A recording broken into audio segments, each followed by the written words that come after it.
Steel Toe Morning Show.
Good morning, boys and girls. Welcome to the Steel Toe Morning Show.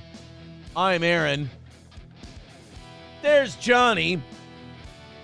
Welcome to the program. We have a great show for you today. We got homeless people on fire. We've got crazy white basketball players. Crazy white trash OnlyFans girls. It's going to be a good one. I've got high hopes for this one. This is one of those shows where coming into it, you go, only one thing that can screw this up. Only one thing that can screw up a show that's destined to be this good. Me.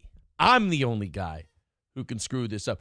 Listen, feller, if anybody's I say, stop video, please. You know what? Fuck you. Because you did that, guess what I have to do? You have to pull that up now. Usyk, Fury, Ngannou. And go. This is how we start today, boys and girls.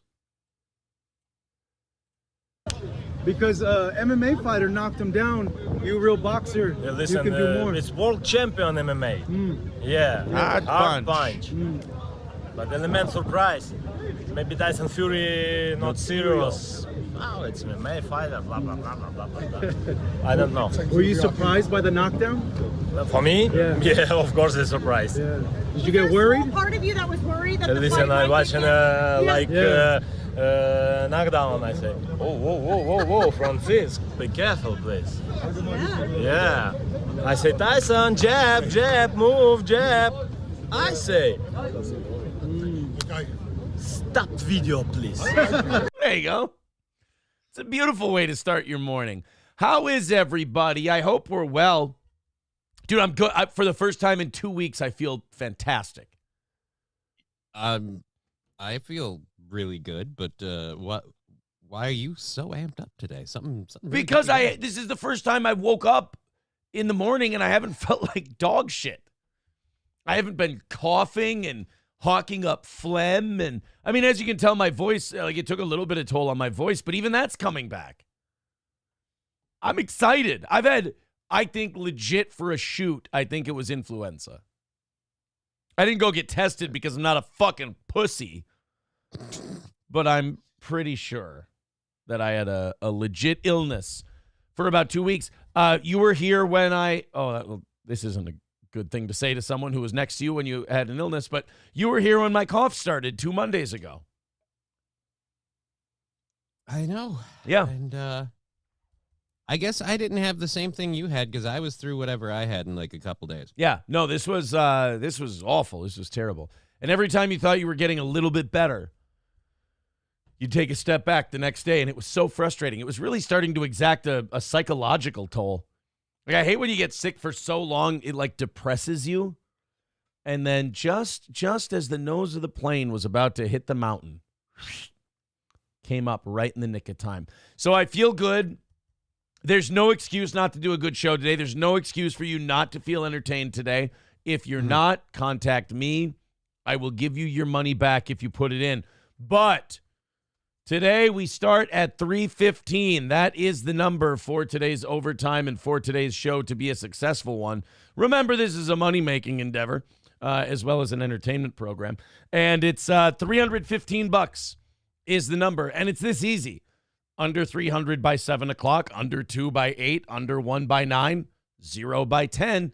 We tack on that last half hour of overtime and do a fun show for you. So everybody throw in a couple of bucks. You got the Streamlabs, PayPal, and Venmo links in the chat. There's also Super Chats, becoming a member, or gifted memberships. Well, let's talk to you guys. Well, Johnny, first of all, how was your weekend? My weekend was pretty good. You had a comedy show in Elk River? No, that was Ager Brewing. I thought that was last weekend. Oh my God, have I been sick that long that they're all just kind of running together? Yeah, that was a little bit ago. I swear to God, I thought I saw the pictures from your comedy show this past Saturday. You might have, because Facebook is slow, but no, I think you're right. I think it was last weekend, and I just kind of blurred it all together. I slept-walked my way through last week. I just it was all a NyQuil haze. Oh, there wasn't a minute of last week, I don't think, where I wasn't medicated with some now you're sort sounding of, like me. Yeah, with some sort of medicine. No, so okay, so the Elk River thing was the week before. This weekend a little nice and easier. Yeah, just all I did is I took the kid out for a car wash because she loves that shit. So that was. You don't run your children through a car wash. You just give them a bath or a shower. That's so much work. I know. Like this one, it's really easy. They scan your license plate and you just push them in. There you go. I have a problem where the preschooler, I keep running the bath for them, and I say, all right, honey, you know how to do a bath. You know how to bathe. You know how to bathe. No, I don't. I don't, Daddy. And I'm like, honey, we've been through this. I've shown you, how to, take a bath. You're in preschool now. You got to be a big girl. But I don't know how. All right. They got to learn by this time. They got to know. She's been the toughest one. Like the other two, they couldn't wait to both of them now can't wait. They're shower takers now. Yeah. Like they like showers. They like baths are gay at this point. This one's still hanging on to the bath thing. Hopefully we're done soon. Speaking My daughter loves the baths too, but she doesn't need someone to do it. In fact, she'd prefer you not be there so she can be as wild and crazy as she wants. Right. Not be told not to do anything. Right. She wants to party. I did fix the bathroom issue yesterday. We were talking about this during the members only show. I got home yesterday and I walked into the basement bathroom and it reeked of the gassiest shit ever. And my first impulse was to blame the children. Like, what did the kids do to the bathroom? What, they hid something, they wiped something up, and they threw it somewhere. What have you been eating? Right, I had no idea. So I go in there. It reeks, like I said, a gassy shit smell. And so I can't figure it out. I don't know what's going on. I go on the members only show, and the audience says, on really windy days, which it was yesterday, sewer gas from the sewer can be blown up the pipes and you can get a shit smell. I've never had this happen to me in my entire adult life. This is I know nothing about this. And people were writing in the chat, they were saying, run hot water down your drains. Sink and shower. Just run hot water down the drain. I run hot water down the drains for 20, 25 minutes. I go in there, the smell's gone. It's the weirdest thing. And it just makes me feel like whenever there are technological advances and we go, wow, we're so advanced now. We're so advanced. Something like wind blowing shit fumes up my pipes makes me feel like we're really not that far removed from the medieval times. Wind blowing shit fumes up my pipes also sounds like a innuendo. So it's actually a Matchbox 20 song. They've decided to take a different direction, and it's a little more risque. No, I hate it. I ran hot water down. I don't know what troubled me more. The fact that I came home and there was a rampant shit smell in my bathroom, or the fact that running hot water down the drain was all it took to fix it. I'm just trying to figure, how does the wind blow gas into your home? I don't know. I don't know, but we had a plumber listening, and he's like, this is what happened. Do this. And sure enough, I did it, and it worked fine. And the shit smell was gone. It didn't smell like shit anymore. In fact, it was so weird to not have a shit smell in there that I actually forced myself to take a shit in that bathroom so it would smell like shit for a little bit longer so I could ease into it. It was uncomfortable. This is too clean. Yeah, you can't go from 60 to 0 like that. You got to ease into it. It's hard on the brakes. Need a brown down. Scarface says that jersey is going to be a collector's item in a few weeks. Dirty Birds are going to snatch Kirk. I wore this jersey for a reason today. As free agency is about to start in the NFL, the more I read, the more I'm worried that we may have seen Kirk Cousins in a Vikings uniform for the last time. It sounds like Atlanta really wants to make a push for him. I'm hearing rumors that I'm hearing the phrase $50 million a year being thrown around. And if that's the case, we can't afford to keep him. We got to keep him somewhere in the 30s range. And right now, that ain't happening. So I don't know if we're going to lose him. I don't know if he just wants to go through free agency and just hear what other teams have to say so he can bring us a number. But I'm worried he might be a Falcon. Now, that means we have to draft ourselves a quarterback. But also, you don't want to start a rookie quarterback, so we have to sign an old guy. And they're talking about Baker Mayfield. They're talking about Justin Fields. They're talking about Russell Wilson. I'm not thrilled with any of those options. They're talking about Colin Kaepernick. Oh, they're not. Oh, thank God. They're not talking about Colin Kaepernick yet. And they're not talking about Ryan Fitzpatrick. But it's the Vikings might be going back to the old, what veteran has been is lying around. I bet you'll see purple FTW's ankles swinging if they go with Colin Kaepernick. No. The thing about purple FTW, this is the beautiful part about him. He'll find a way to like it. I don't know. He will find a way to be positive. You can shovel shit for all your life, but I feel like that turd is still going to be a hard one to swing. I don't. You know what? If anybody can polish that turd, it's our boy Andy over at Purple FTW. Lyle Budd starting us off today with $20. He says, "Tell the world your vax status." I am so happy I'm not vaccinated. I am so happy that I didn't get that thing. And I just took mine. What? My vaccine is not medically approved. Oh, Jesus! I was like, God damn, man, you didn't. But no. The more that comes out, the more news. I've never progressively felt better about something in my life more than I have not getting the COVID vaccine, because I started out being glad I didn't take it because I was like, look, this thing came out too fast.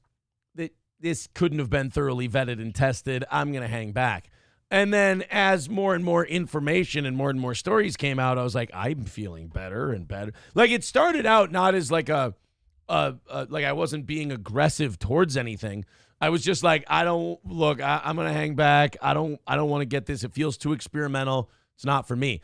Then as time went on, it went from that to, God, I'm glad I didn't get that fucking piece of shit vaccine. It became more of an aggressive statement later on. But as of right now, no, I am not vaccinated. There's no reason to be. I've had COVID 3 times. I lived. Dude, I've had COVID and lived. I said this when it happened. I was like, this looks like we're doing way too much for something we don't need to, and we're overreacting. And then the whole time that it went down, I just kept going, I was right. I was right. I was right. Right? Holy shit. You just... You might want to... Oh, my goodness. On the chat. Lyle Budd says, we are bros. All I had to do was not be vaccinated, and Lyle's going to be my buddy? Fuck yeah, dude. Thanks, Lyle. You and I are pals. Well, guess what, guys? We're 2:30 away from today. What a great start to the program. Thank you, buddy. So a guy just comes by our show and says, what's your vax status? And I go, man, fuck the vaccine. And this guy's like, have $120. Okay. What else can I squeeze out of you? Xbox 360. Xbox 360. It's a dated reference. Yes. It's a dated reference. I mean, if you got another 100 lying around that you're not using, I really hate the vax. Not only that, I think it was organized mind control, population control by Bill Gates. There. I don't know. I'm just seeing how much I squeeze out of Lyle here. I like it when new people come to our show and they're really generous, and I go, hey, let's see if we can fleece this motherfucker. I love you, Lyle. Thank you very much. That's very sweet of you. It's a very nice thing you've done for this program. Hiroyam Slava says, actually, both of these guys are pencil neck geeks. Oh, I'm a pencil neck geeks.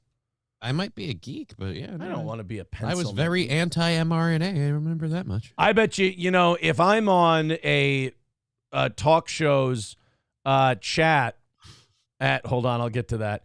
If I'm on a talk show's chat at 6:15 in the morning, I've got to be a tough guy. Like, I'm thinking about this Hiroyam Slava guy, and he's calling us pencil neck geeks, and I'm thinking, if only I could be like Hiroyam Slava. And in a chat at 6:15 in the morning, calling people pencil neck geeks, I will have known that my college education was worth every penny. So thank you, Hiro. You're obviously out doing stuff. Yes. Thank you, Hiroyam Slava, for your words of encouragement. Another $100 from Lyle Budd. He simply says, yep. Well, thank you. We take 70 of that home. 160 away from today's goal. Not only that, but I think that the powers that be are going to create a new pandemic in the next couple of years, Lyle Budd. And after that, after they make that a new virus, they're going to create another vaccine that will actually sterilize the public in the West for more population control. Here we go. See, Johnny, we're already importing the replacements right now. Exactly, and that's why we have an open borders policy. So I don't know, man. If that's not worth a $200, Johnny, I don't know. Thank you. I don't know if we're being shameless enough. Let's go a little further. It's worth $400 if you ask me. Yeah, God damn it. I'm bringing the truth to the people. I'm risking with a Red Bull. I'm risking my YouTube channel. Well, it's the Red Bull that's making me do it. Thank you, Lyle. What a great start to the morning. I appreciate it. That's very nice of you, sir. Ali Ball says, okay, great. That can be redistributed to the participants of the audience after. Wait, whoa. Oh, Lyle, I was behind in the chat. Lyle Budd says, I'll give you $100 to tell us either way. Oh, and we did. There we go. That's awesome. All right. Lyle Budd's just a cool dude. Lyle Budd's just a guy who goes around talk shows and says, if you tell me your vax status, I'll give you $100. Mr. Q. Well, I'll get there. I'll catch up. Hobo Chili says it was April. She looked like she stunk yesterday. Oh, is that what left my bathroom smelling like shit? God damn you. Scarface says Ricada left a bourbon shit upper decker for Aaron. Better not have. He and the lovely Lady Rackets were here yesterday. And I think, I'm going to go with probably her before him. Lovely lady. Wonderful person. But, no, you know what? No. I'm not. I was going to pull the trigger on that. I'm not doing it. I'm not doing it. Oh, come on. Some people are innocent. Some people are innocent. Some people are very sweet people, and they don't. You know what? I'm going to say this. Some people, Johnny, don't deserve me. Yeah. There are some people in this world that just don't deserve the treatment I give. I know. And she is one of those people. Just a complete innocent. When you've met her once. Well, did you really get to talk to her at all at the comedy show? When everybody hung out in there, like Nick and his wife, and they were all pretty much on the dance floor and hanging out with you guys and stuff. I was just kind of, as usual, like a handicapped person sitting in a spot. And so, yeah, we didn't talk too much. Okay. I've talked to him a couple times at the show and stuff, but yeah, I didn't really get to know his wife at all. Yeah, she's not, and for those of you who know Nick, you'll be surprised to know his wife, not a total piece of shit. And she's remarkably attractive. You meet me or you meet Nick and you go, oh, well, whoever they're married to must be mildly shitty people. And absolutely not. Wonderful. Salt of the earth, as they say. Beluzier says you only need... Well, see, now I know he's fucking her because... I just like playing that game. Speaking of people I'm fucking, Gino Bisconti sent me something very sweet yesterday, and I've officially lost it already. Uh-oh. Oh no, you know what? It was right here. It was right in front of me. He sent you a photo? Well, yeah, he sent me a photo of himself. Gino told me, he said, "Hey man, keep your eye on the mail." And I said, "Okay." So I've been watching this half-naked guy in my house for the last 3 days until I realized he meant like the mailbox. I'm so glad I remoted today. He's just in the corner. He doesn't even need to be here anymore. He can leave. I told him, I said, "We're good." He said, "You paid me through the week." And I, look. Now you're just doing a show and he's awkwardly there with a bottle of hand lotion. Yeah, exactly. And he sprays it in the air and he catches it with his chest. It's some would call it gay. So anyway, I checked the mail. Yesterday we go get the mail and there is a package from Kiki and Gino is what it said on the label. Kiki and Gino sent us a piece of mail yesterday. And April had this beautiful little pouch sent to her. Take a look at this. This beautiful pouch from Keanu C. Thompson. As you know, her and Gino are getting married. We got our save the date in the mail not too long ago for their wedding this fall. And then April gets this beautiful package. Look at that. Will you be my bridesmaid from Keanu? And it's got all of these little trinkets and thingies in there. It's got early shit. I think April's wearing the bracelet, or at least wore it to bed. So there was a bracelet in there. There's a little handwritten note, as you can see. "Dearest April, I would be honored if you would stand up for our wedding. Love, your girlfriend, Kiki." And then it's like L'Amour or something like that. I don't know what that last word is. And then she gave her some hair ties, and it said, "Will you be my bridesmaid and help me tie the knot?" You see, because there's knots in the thing there. And then she got a coin. One with Keanu. It says 1 Kiki coin. And on the other side, it has a picture of Gino. And the Gino one says, "Issued by Bisconti Bank and Trust." They did forget the R in trust on the coin. But look, nobody's perfect. So April gets all of that cool shit to be asked by Keanu, "Will you be in my wedding?" It's very sweet, right? So did you get in? So you're just you're gonna be one of the bridesmaids dates. That's gonna be cool. Well, so then I get a thing from Gino. Now you saw all the really cool shit that April got. Yeah. And none of it had like a thing you got from Gino. Right. None of it had like a picture of Keanu on it. None of it had anything like that. I get a postcard because Gino's 77 years old and he still does postcards. But it's not just any postcard. Let's zoom in on that. It is a postcard of Gino Bisconti. It is a professional shot of Gino, what I've always wanted. And as I flip it over, it says, "April, please see enclosed." That's, of course, the Keanu stuff. And for me, it says, "Aaron, as long as April is in the wedding, hang by me in my party too and complete our usual foursome, please." Swinging confirmed, first of all. And second so you're the ring boy? I think I'm going to be the hang by. So you're like you're his manservant? Like what? Well, see, now that's what I thought. April gets this beautiful thing. It's not ambiguous. It's very clear. "Will you be my bridesmaid?" "Aw, yes, of course I will, Kiki. I love you so much." Yeah. I get, "As long as April's in the wedding." So if she's not in the wedding, the offer's off. And then I'm fucked, right? Yeah. Do you even get to go at that point? I don't think I get to go to the wedding if April doesn't agree to be in it. As long as April is in the wedding, hang by me in my party too. Like, it's such a casual ask. You don't even know if it's an actual ask. You're sitting there going, April was going to call Keanu and I go, "While you're on the phone with her, could you ask her if I'm actually in Gino's wedding party or if this is like just kind of there?" Yeah, if this is like a pity hang. He's like, "Look, I don't want you to be out there by yourself while your wife is getting ready for the wedding." Apparently it was. Gino is a guy, and we as guys have a hard time asking nice things.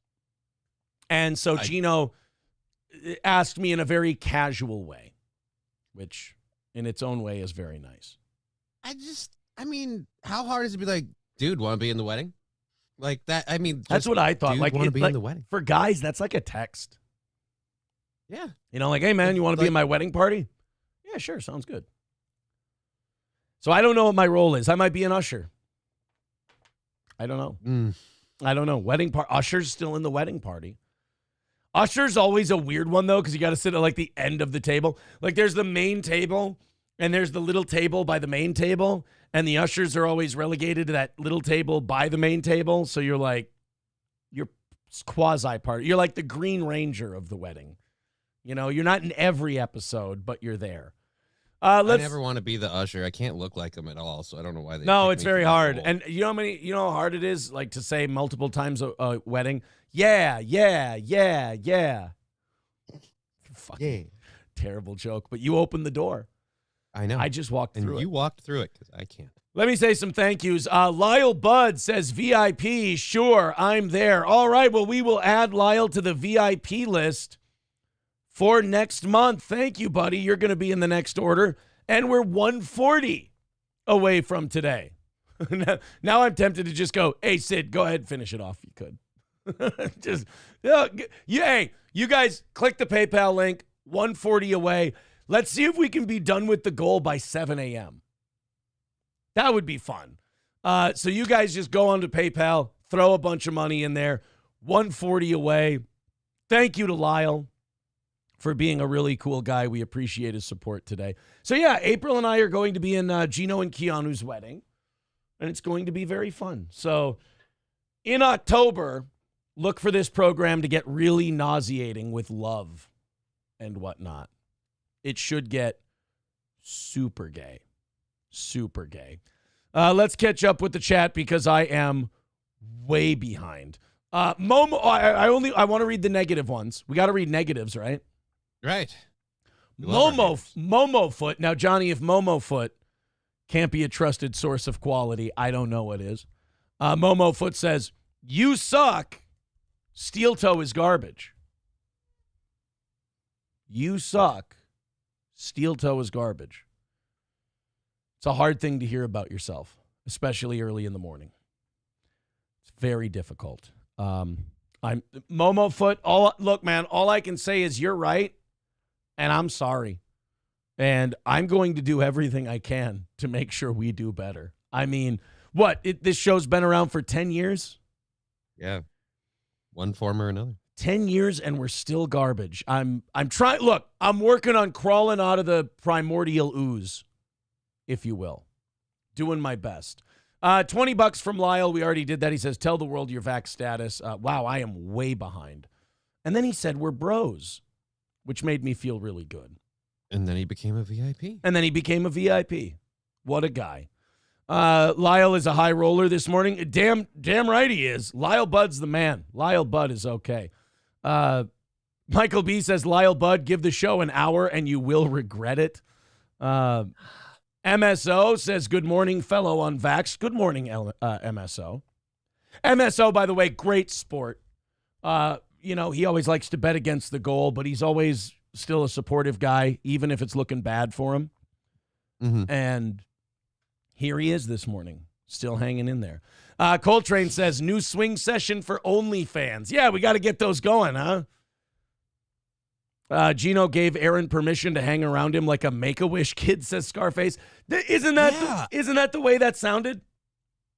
I half expected you to be like, so Johnny, that sounds like the invites you get, right? Like that's, like, hey, how about you just kind of roll your ass over here for a while? Just come sit over by us in our general area. Oh, you mean be moving involved? For you is hard, so the one spot. Oh, you mean be involved in what's going on? No. We didn't say that. We just don't want you to feel like hanging yourself. It's going to be a big public thing, and we know how you look visually, so you just stay over there. Right. Nobody will cry. SH says, the way Lady Rackets looks at Aaron, there's no way they're banging. She doesn't hate him. She's disgusted by him. Wow. Yeah, dude, if you didn't know, Nikki Rackets is the attraction for Aaron and that whole thing. He's not anymore, Johnny. I'm a want what you can't have kind of a guy. And now people are telling me that she's disgusted by me. I got to turn her opinion around.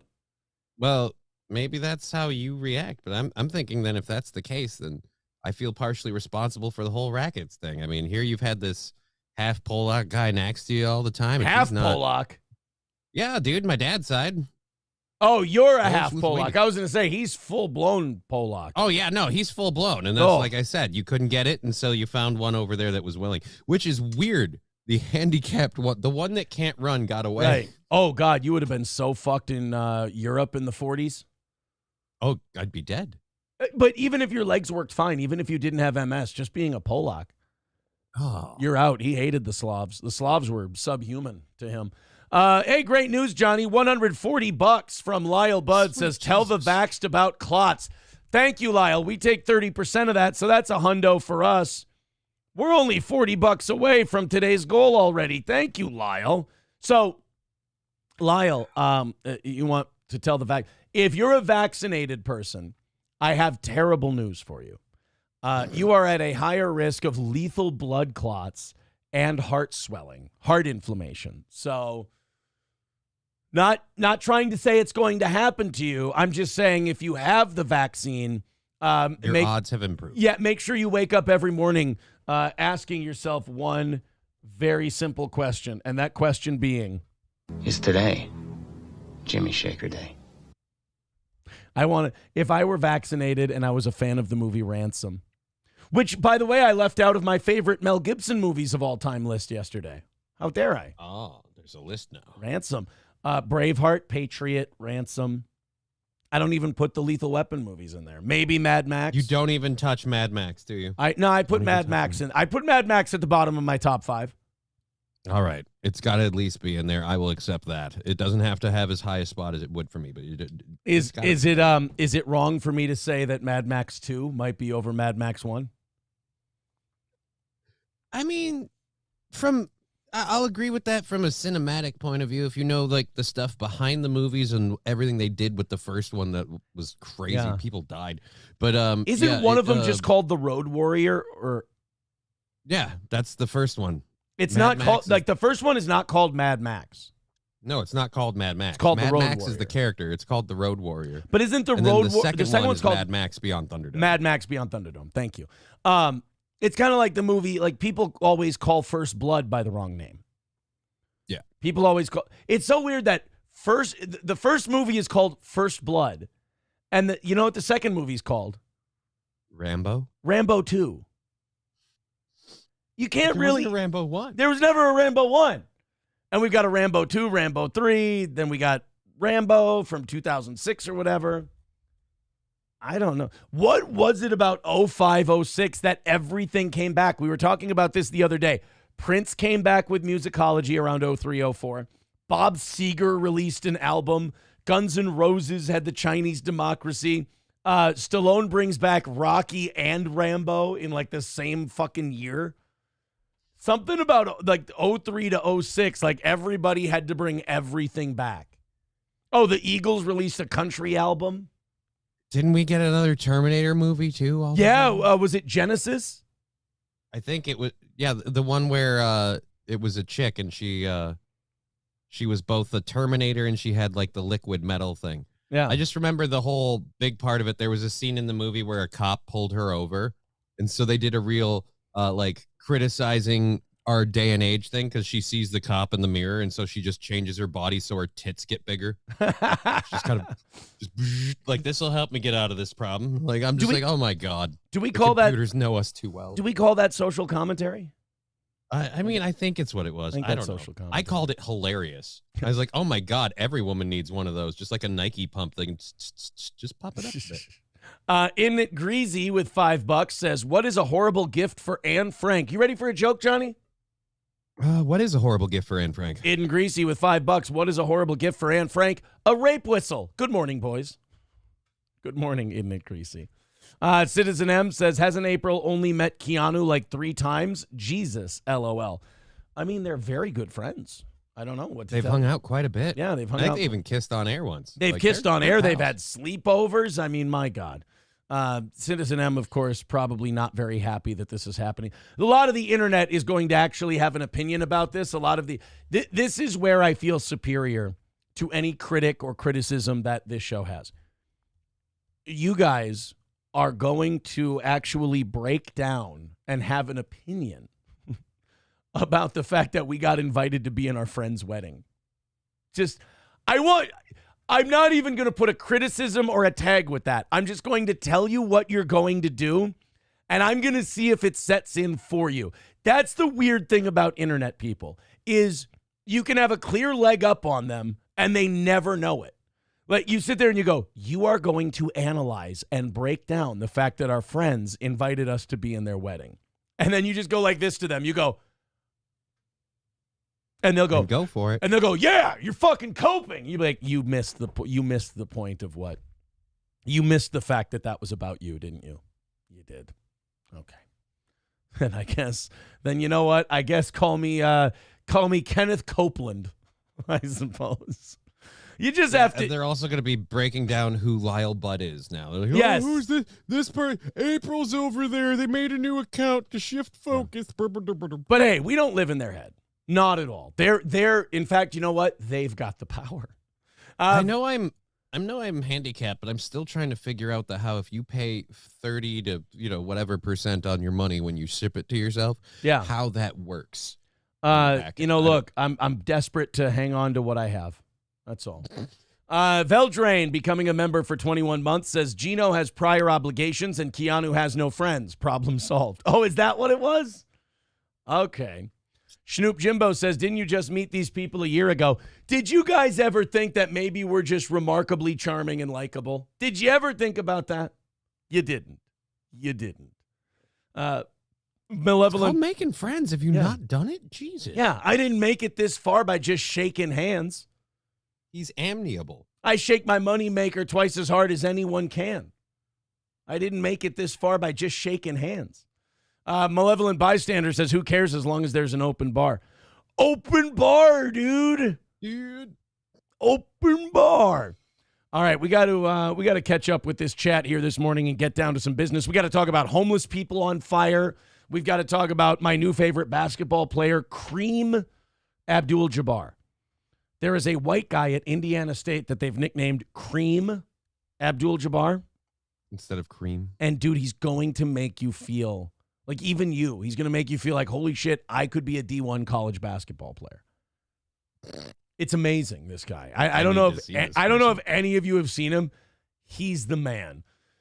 Peter Taro's show says, I was hospitalized during the pandemic for an unrelated issue, and they gave me the vaccine when I was hopped up on painkillers. I had no idea until days later. Dude, if that's true, can't you talk to somebody? I'd say can't you sue, but then again, we know how that No, goes. you can't sue for the vaccine, which is crazy. I don't know. Have you, Peter Taro's show, I know I'm behind in the chat, and this was probably a long time ago. Is there have you talked to anybody about that? About people just like throwing medicines in you while you're all hopped up on that should be a malpractice thing to give you a medication without your consent. No shit. Regardless of the medication. Unless he signed forms and he was just high as a kite. I don't know. I'm not sure. Dub with $1. Thank you, buddy. I love people who put like $1 in and say that's very funny to me. When guys are throwing in like 100, 100, 100, 100. And then one guy just throws in $1. I think that's hilarious. Because I just imagine him sitting there going, watch this. Here's $1, buddy. And you got to thank him as generously as you thank the guy who gave you 100, Every little bit helps. People are really liking what Lyle Budd here is doing. In fact, Magic 8 Ball calling him Lyle Budd Chandler. Thank you, Lyle. You've been very sweet today. We're only $40 away from today's overtime goal, which is really great. Thank you, guys. Mr. Q says, Nick can put on a red dress for you, Aaron. He's slight enough. He's a very slight fella. Scarface says, you missed 2 $5 super chats from Isn't It Greasy and Hobo. No, I got those. Hobo with $4.99 says, congratulations on your wedding vows. Hopefully there's a bride dress that can make you even look beautiful on your wedding day. Fupa in frilly lace. Thanks, buddy. We appreciate that. Bearded Trucker says, which vax? All of them or just a certain two? Pfizer and Moderna. Pfizer and Moderna. Spy Pigeon saying, Lyle Bud is the homie. He certainly is the homie. Scarface, you need to add We Were Soldiers, Payback, Get the Gringo, and Bloodfather to your Mel list. Payback is really good. I have not seen any of them. Just fucking hold on. I want to see Get the Gringo really bad. Yeah. So Get the Gringo is pretty much Payback too. But yeah, Payback is freaking awesome. The entire premise of it is just retardedly impressive. And then the Get the Gringo is, like I said, it's almost like a sequel to it in a way. It's kind of a similar movie. It's not the same characters or anything like that, but it's not the same setup. But no, those are just great movies if you love like psychological joyrides. Oh, shit. How about Bloodfather? Do you know about that one? Nope, nothing. Got nothing on Bloodfather. Have you seen The Professor and the Madman? It's Sean Penn. I'm thinking The Professional. No, Never mind. It's Sean Penn and Mel Gibson. It's literally about the two guys who wrote the dictionary. Oh God, I've seen previews for that. Yeah, that's all it is. It's just the two guys who wrote the dictionary, and they made a movie about it. I thought that was so cool. Lyle Bud said, "Here's your 40." Thank you, buddy. We take 30% of that, so that drops us down to $15 away from today. I hope the rest of the audience has gone on to PayPal and chipped in with our buddy Lyle here and knocked the rest of this out. I haven't checked yet this morning. Let me do a little open sesame here and see if we've knocked out this last $15 this morning after Lyle Bud went bananas. There we go. Schweitz says, Lyle took most of the hits, but I'll add a right hook to help knock out the goal before 7 a.m. Well, boys and girls, congratulations. The goal is knocked out. We're done. Isn't it Greasy with $5 says, I won't lie, I haven't caught you live in a bit, but I haven't felt so wallet shamed in a chat. I will say I miss the dancing Sambo. Shaka, right? Yes, it is Shaka. He comes out every once in a while. Thank you. On Friday. Yes, I'm going to put up tonight's goal, I guess, because that's what's left. We're into tonight already. And now we just get to do a fun show. And we technically haven't started any of the stuff. We haven't gotten into a goddamn thing today because we've been sucking Lyle's dick. We have been talking about vaccines and the wedding and all that stuff. But yeah, it's very much been the casual show starter stuff. We're almost out of the first hour. And the chat has been going crazy, and they've put a lot of stuff in here that we can use. And I'm just so far behind. Trucker 18 Wheeler says, this show has talent. You're a failed radio host. There's no talent in that. Wait, can I be failed if I did it to myself? I guess so. Yeah. Yeah, and it still failed. I self-sabotaged. You're right. I can still be a failure. That's true. I still blame that chick in Iowa. It is. Can't let women on the radio. Look what happens. Exactly. Look at what happens. And then we let them have more and more power, and you see society fall apart. Coltrane with $1. Thank you very much, buddy. We appreciate all the dollars coming in. Mr. Approachable says, when you go to the doctor, you sign a consent for treatment, which is a blanket consent form. Oh, really? Well, then that guy's fucked. You're fucked, buddy. I'm sorry.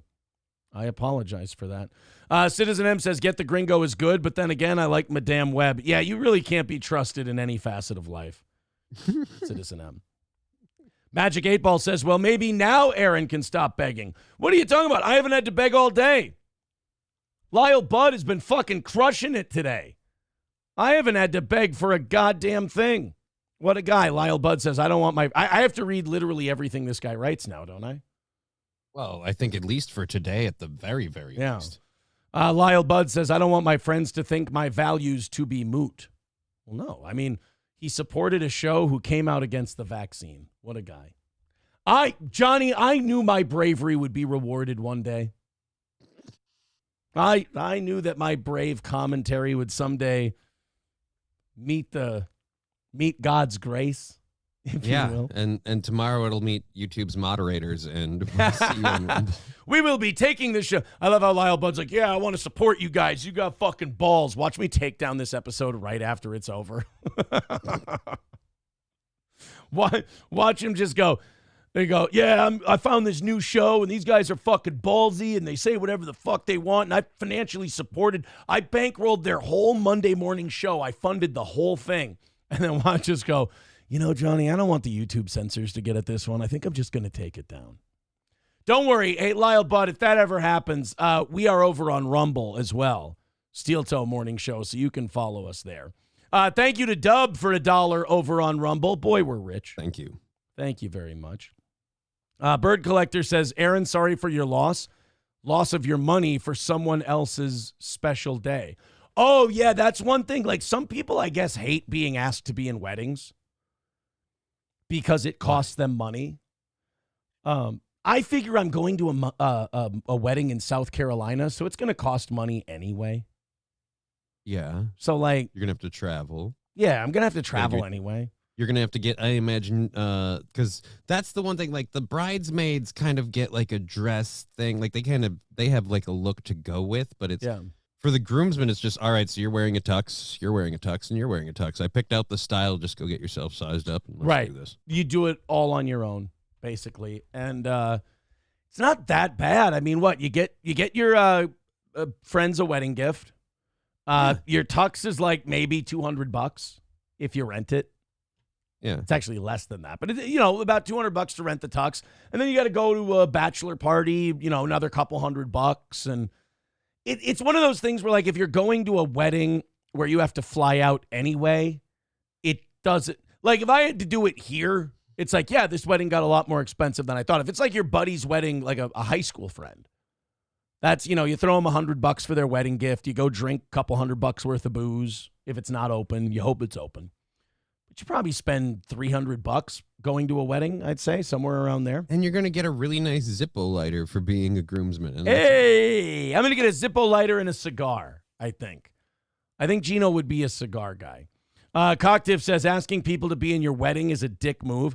I don't think so. I think, like I said, it's a couple $100 for a tux, couple $100 for the bachelor party. It's an extra $300-400 on top of your wedding, which, I'm not saying that's not, a decent amount of money. I'm just saying if you were already going to the wedding, weddings aren't cheap to begin with. So it's just kind of, you were going to be getting a gift anyhow? Yeah, exactly. Do you go to a wedding like, nah, I can't get you a gift. Fuck that noise. But no, I think it's perfectly fine to ask people, just like it's perfectly fine to refuse because, again, look, that's going to be another expense and blah, blah, blah. So it's like, if you don't want to do it because of that, that's fine. I'm not going to shame you for that. But yeah, who gives a shit? If you want people to be in your wedding, most of the people that are there are actually happy for you. So the money part isn't really as big a thing. Right. And, if you go to a big wedding, I've never tried this before, but if you go to a big wedding. And everyone puts their keys in a bowl. Wait, those aren't wedding? If you go to a big wedding and you don't put a gift in the box, they'd never know you didn't give them one. If you think about it, they'd never know. So you're saying you can just skate on this one. Dude, I've never tried it. Every wedding I've gone to has been like either a dear friend or a family member, and you give them a fucking gift. Like, you give. Here's my thing. If I don't know them very well and it's like an association deal, I used to throw them $50. If it's a good friend, it starts at $100. If it's like a really good friend, $250, and that's how the wedding gifts go. But I don't know. I think if people are getting married, they're buying you, they're giving you a meal. Especially if it's open bar. I think if it's open bar, you gotta be in for at least $100. Because I don't know if people know this or not, but the wedding stuff is incredibly not cheap. Insane. So I imagine, like, people are like, oh, they're milking you for money. Like, do you know how much they're putting out to do this? Do you know that wedding venue out by St. Joe, by Coburn's and all that kind of farm wedding place? With, like, the fish ponds and stuff? Yeah. Yeah, I got You know, to have your wedding there, like, the whole thing, it's like $13,000. Mm-hmm. It's fucking amazing. I got married there. Did you really? Well, I'm talking about the one off the back road there. Munsingers or whatever, or not Munsingers. Not Munsinger, no. It's got like fish ponds though. They have like trout ponds. I think we're talking about the same place, or if not, a place similar to that. It's fucking crazy. And then there's Yeah, Rolling Ridge in St. Joe. Thank you, Coltrane. That's what All I'm right, talking that's about. that's a different one. Okay, Rolling Ridge, like 13 grand. And then what's the one in Sartell? Mulligan's? The Grands? Is that the one I'm thinking of has like a rock fish, like stock fish ponds. I don't know. Somebody will get it. But the Grands at Mulligan's in Sartell, it's another $11,000-$12,000 for just basic setup with food and drinks. It's amazing. Ours was 10 grand. We had we didn't use the full venue because they had a restaurant on it or whatever, and so we used the restaurant part and just like the front facing area, and we had to drop 10 grand for Dude, that. If you want to use like a VFW or a Legion, it's still like Molitors is the name of it. If you wanted to go like white trash and do like a Legion VFW, which by the way, I've been to a Legion VFW wedding. I had a fucking great time. You can have a great time. It was awesome. It was great. But it's still like $3-4 grand. Yeah. And that's a cheap place. And that's best wedding I ever did was in a VFW. It was freak show themed. The groomsmen was a biker gang. The bridal party were strippers. It was the greatest party I've ever been to. Yeah. I'm not somebody to judge somebody's wedding thing because it's not mine. Like it's whatever works for them, in my opinion. Says the swinger. New experiences, am I right? Citizen M says, what kind of wedding doesn't have an open bar? Then again, this is flat broke Gino. I'll tell you this. I'm fully anticipating open bar, especially after Keanu told us her father did the explosion work for the Patriot. I want, some of that Mel money going down the bar. It's just going to be there like, Keanu, is your dad here? I want to shake his hand. Yeah. So when the covered wagon blew up with munitions in it, that was you, right? Just checking. Toastmaster says your wedding gift value should at least cover your dinner. That's what I've always been told, is that whatever wedding gift you leave, couple of drinks and your dinner, it should cover that. Plankton says, my best man gave us $500 for our wedding. I gave him a $35 pizza stone for his. You fucking dick. I think $250 is the biggest wedding gift I've ever given, and it was my buddy who got married the last year or two, a couple years. I gave him $250. I think another buddy of mine, really good friend, awesome wedding, $150. If it's got 3 numbers in it, I feel like I didn't cheat anybody. You know what I mean? Well, I guess it depends. If you're in the party and just again how extravagant the wedding is. But yeah, I feel like 3 figures should be good. Gray Idol says, at my wedding, we paid for all the bridesmaid dresses and rented the men's suits. No one had to pay for anything. I paid for what I got my groomsmen for their gift was I bought all their stuff that they needed for the wedding, and I got them all 2 good cigars. And I figured, and I had a bottle of booze on the trip from the ceremony to the reception. To the reception, where you get the party bus and you do some karaoke and you hang out for a while. I bought, I can't remember what the really nice booze was, but I bought a nice bottle of champagne and a nice bottle of whiskey, and we passed her around, if you will. My sister chose to have no drinking or dancing at her wedding. Where'd you did you get married, SH? Footloose? It was a short reception, but no cops called, so a success. You don't have a choice between no music and drinking and the cops being called. There is a middle ground. You could just have the DJ play the music at a little bit lower volume. We had a black DJ at the last wedding I was at. And he played fun for you. He played a rap song, and I was fucking getting after it on the dance floor. And he didn't have the censored versions of the songs. Instead, when the N-word came on, he was muting it. So he would mute the N-bomb. Sneeze coming. And Aaron wouldn't mute himself, so the whole room would go silent, and he would just bingo. Scream, bingo. Oh God, I'm right. There was a song on. I can't remember which one it was.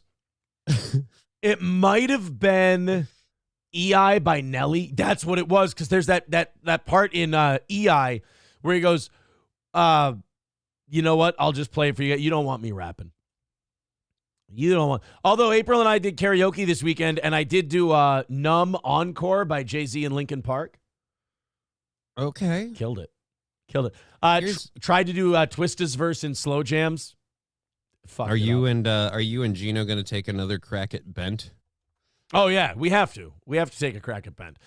This is the part. So the DJ is muting the song. Bad move. And I want to. Here we go. Yeah, this is the part. Okay, let me back it up. Then stop. Then what? We'll drop it like it's hot. Here we go. So this is the part. I'm going. I'm getting after it. I'm so excited to be hearing EI by Nelly that I'm just yelling on the dance floor, yelling the lyrics. And other people are yelling the lyrics too. But other people know that the DJ is stopping the music for the N-word. Right. And I didn't know this. So you're hearing me do, and this took me 2 or 3 pauses to get it. The DJ literally switched the song mid-song because he didn't like that this white boy was yelling the N-word. This is the part I was doing during the wedding.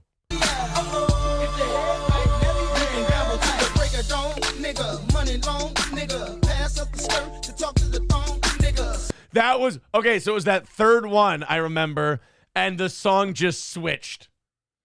Because I'm out there, I'm going, we can gamble till the break of dawn. Money long. Pass up the skirt to talk to the dog. I'm like, I didn't realize he was pausing it because it's late in the night. Who cares? It's in the music. And That's one thing I don't like, oh, you're saying the N-word. Well, so did they, and they got paid a hell of a lot of money You for played it, the song. You played the song with the N-word in it. I'm just appreciating Plus, your work. What kind of DJ, I mean, if you just have a decent DJ software program and a deck, you can just pull the lyrics out. Right. You could have just taken the lyrics out of that one point. You switch your pads over, and just when you get to that part, just boop, touch the pad, and the lyrics will literally drop out, and the bass and the beat and everything keep going. I got caught yelling the N-word at my friend's wedding as a groomsman. I wish we had tape of this. I'm glad we don't. Coltrane says, my wife and I got married and had our reception at Rolling Ridge in 2016. Open bar and all, the wife was dead set. And that's what it is. That's why they can afford to charge so much for those wedding venues. I'm sure the profit margins are insane because women want it and the men feel pressured to buy it for them. And people will put themselves in hock to get married because they want the woman to have their dream wedding, which is noble and it's very nice, but it's also why for the first 5 years of marriage, you shouldn't fight with your husband and you should just accept everything he says. Well, if he's the one who picked up the tab. Right. What if it was the father-in-law? Oh, well, then in that boy, case, yeah, fuck him. Is that a bitch and a half? Cuck him at every turn, ladies. Cuck him at every turn. No, it's weddings are very expensive because women will just say yes to them and not haggle at all. That's why. Tridio says, my wife and I made everything except the cake ourselves. We had an outdoor wedding at the lake. We own lakeside property, and we ended up spending around $2,000 total. That's a nice wedding, especially if it was fun. That's great. Hulkamash says, we did ours for about $8 or $9 grand, and that was friend-catered food, and we supplied our own booze. Holy shit. Somebody says we ourselves. Yeah. We had ours at a community center, $300 to rent, $8.50 a plate. It was cheap compared to a lot of my buddies. That is cheap. Moose Lodge in every county, says Sean. Yeah. I mean, you can do it for cheap. That's for sure. Magic 8 Ball says Aaron's reception was at Chuck E. Cheese. Dude, my reception was all of Las Vegas. That was my reception. Just going, having nice dinners and getting shit hammered and having a great goddamn time. Electric Shoes says there were only 3 fist fights at my wedding. That's not bad. Like, honestly, I know that's a joke, but 3 fist fights at a wedding is not bad. That's not enough to ruin it, you know? Because you can hide fist fights at my wedding. You can hide at least 2 of them from the bride. Really, when it comes to fist fights and shit, as long as the bride doesn't see it, it's fine. Like if you've got a wedding where you have, especially if it's summertime and you have like the indoor part where the dance floor is and all that, and then there's like an outdoor patio hangout type of area, as long as the fist fights happen in the outdoor patio type area, it's totally fine. Right? Yeah, I mean, as long as, like, and if it's after the photos, that's a big part too.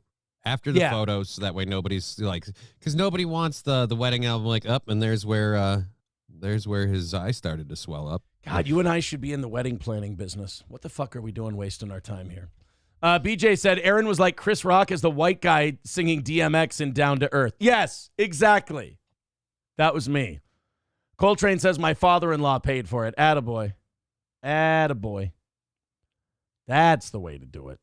Hodgepodge and around says, my wife and I got married 6 years ago, did pretty much everything ourselves, and with the honeymoon included, it was under 10 grand, and we had a fantastic time. I'm envious of people like that. That's great. We did a lot of like making our own like decorations and centerpieces, like kind of stuff. Wow. Lyle Budd says, my wife of 45 years died from ovarian cancer 2 years ago. No filter here. Holy shit. Sorry about that, buddy. That is Jesus. not awesome. I'm sorry, Lyle. Fucking you. Hey, Johnny, knock, knock. Who's there? The Orange. Orange who? Orange, you glad I didn't say banana? Thank you, Lyle. He says $50 super chat denied. Oh, Lyle, you know PayPal doesn't take the 30% that YouTube does, buddy. You see the link that's in the chat? You can just click that PayPal link and do it there. Fuck YouTube. Go straight to the source. Yeah, go right. Consider the source. Piggletine says, no, sorry about your loss, though, buddy. That I can't imagine. I've only been married for a few years, and if April died, I would be fucking destroyed. That's one of those things where wife or child is one of those things you think about and you go, that's one of those deals where you almost think about it like a movie where you're like, this is that character break. This is that, like, I think about The Punisher. I'm not saying I would like load up with guns and go shooting John Travolta. That would be unreasonable. But entertaining. It's the break from who you were and becoming somebody else. Like that part of The Punisher is really relatable where you're like, if these people died, my life is no longer the same. Therefore, I am no longer the same person. So who am I? And that's the wildest part. That's why, like, people can shit on it all they want. That's why I think the Thomas Jane Punisher is an absolute classic, and I really do think it's one of the most underrated Marvel movies ever because they did such a good job of conveying that part of that movie. That he just literally, like, because he actually, I think people forget this, he has at least one scene where his suicidal ideations put a barrel to his head. I think twice, yeah. Yeah. And one time he actually goes all the way through with it. That's the one where at the end he goes, huh. And he sees his wife's face and then he pulls the gun away. That's at the end, isn't it? After he kills Howard Saint? It's either at the end. Yeah, no, I think it's at the end after he kills Saint. Yeah. He's got everything else done. And then he sees her face waving away at him, and he sees her looking away like she can't bear to watch this, and then he can't do that because of how it would affect her, kind of thing. And the weird psycho twist. The first time when he gets the apartment, I think he has the gun laying on the table and the whiskey bottle. I don't think he actually puts that one up to his chin. No, but he has the gun there. But again, it's kind of there. Yeah. So it's still like I hate that they abandoned the Thomas Jane one because the war zone that they did after was fucking garbage. It was really bad. I like the John Barenthal character like take on it, but it's a little bit more of like, oh, he's a military vet. It's got a lot of violence. It's a lot of John Barenthal. Like, all right, cool. No, I thought The Punisher was so well done. I think it's so underrated. It's almost criminal. They just did such a good job of like blending graphic novel, comic book grit with a believable movie. I don't know. It's really good. The Thomas Jane character is highly believable, but the surroundings and the setting that it all happens in is slightly ridiculous, and that part's spearheaded by John Travolta. With long hair. So it's just being the head of a bank mafia. So he's like, I don't know, a weird character, but it's just the whole movie itself is great. It's just people think it's comical. And Chick from Armageddon is awesome in it too. Which chick? Quentin Glass? Chick Chaplin? Oh, Chick from Armageddon. I was thinking not the Chick from Armageddon. No, Chick. Remember Chick Chaplin? Yeah, he plays the sadist. Yeah, he's Quentin Glass in that movie. He's awesome. It's great. He's gay. Quentin's gay. You'd say anything. Ozone says when Lyle got his $50 turned down, Ozone says YouTube was like, "You sure, Lyle? This is steel toe." Yeah, boy. Hulkamaster Baby says, my dad gave us $5K of the $9K. Then my wife wondered why he gave us a friends list to be invited. That's the other thing is if you're parents give you a bunch of money for the wedding, they do buy some say. In my That's why opinion. I'm glad ours was all funded in-house. Lyle Budd becoming a steel toe bro. Thank you, buddy. FTW Nil says Gino just needs an uglier guy to stand next to him so it makes him feel better about his decision. Thanks, buddy. So Keanu feels better about her decision. I see. Lip Ripper says Thomas Jane Punisher is an awesome movie, totally underrated. Thank you. Agreeing with me always makes me like you better. Coltrane says, I liked the hitman at the diner. Do you know who the hitman at the diner was, Johnny?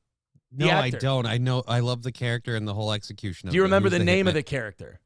I don't even remember the name of the character. Harry Heck. Harry Heck. Yeah. And it was this was so cool. It was like, as an old school 90s country music fan, you know, he's the singer and everything.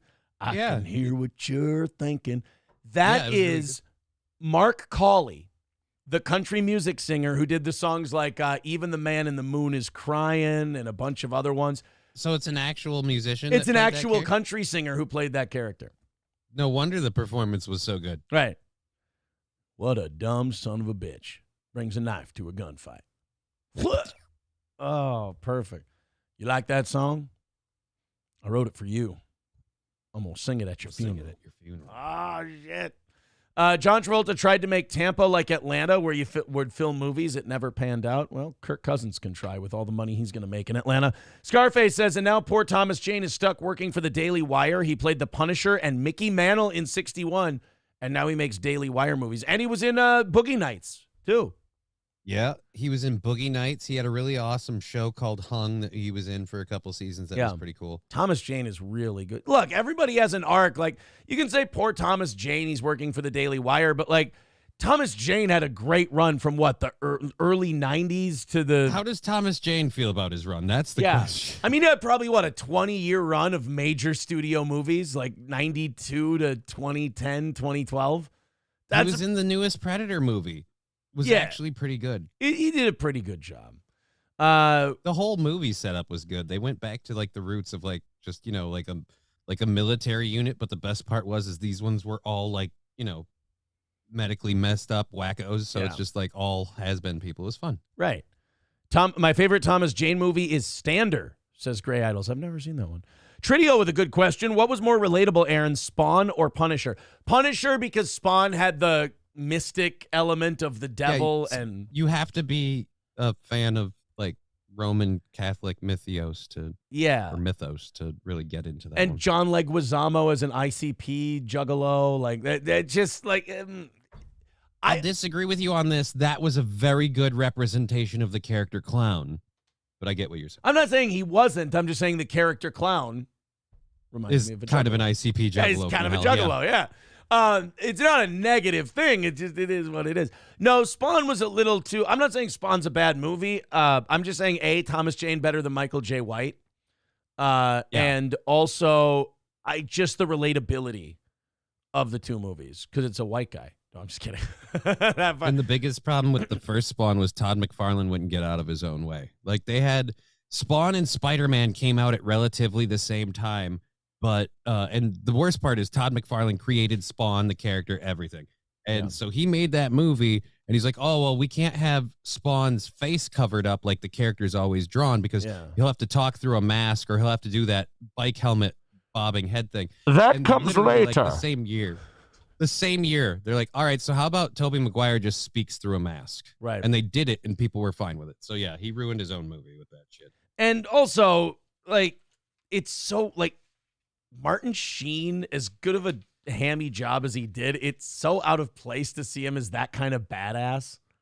Yeah. Like Martin Sheen is like the dark goatee wearing badass. When I first watched that movie, I looked like a million times at the beginning of the movie. I'm like, is that fucking Martin Sheen? Is that like the guy who, and I'm like, the last time I saw him, he was playing Michael Douglas's chief of staff in The American President. Like, that's not Martin Sheen. And sure as shit, Johnny, it was Martin Sheen. Martin Sheen. By the way, I went back and watched The American President recently in like the last year or so because I remember loving that movie. And I must have just been a bigger dork back then.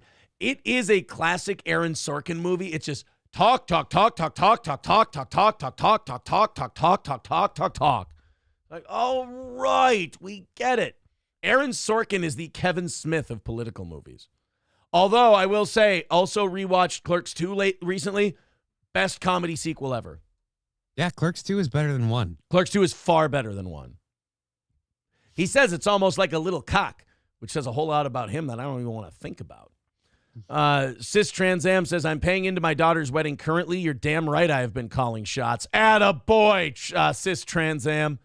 Sparky Rose says, I guess since my mill made my wedding flowers, it gave her the okay to wear a white dress to my wedding. There you go. They're saying, is the movie called Punisher? Well, yeah, it's called what? The Punisher, isn't it? Yeah, I think The Punisher, That's Thomas all. Jane. Hulkamasha baby, pick up the knife, Quentin. Not going to pick up the knife, Howard. Howard, you're killing me. Howard, you're killing me. Quentin Glass was so loyal to Howard Saint, he would not even fight back. Yep, and he just let him stab him. Jesus. You know, he goes, what are you doing here, Howard? Jim Bowie. What Jim Bowie? When Jim Bowie accused someone of when someone accused Jim Bowie of cheating at cards, he'd move all the furniture to the side of the room, and he'd throw his knife into the ground.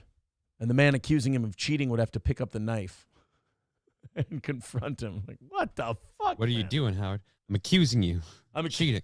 Cheating. Too much damn furniture. You're right.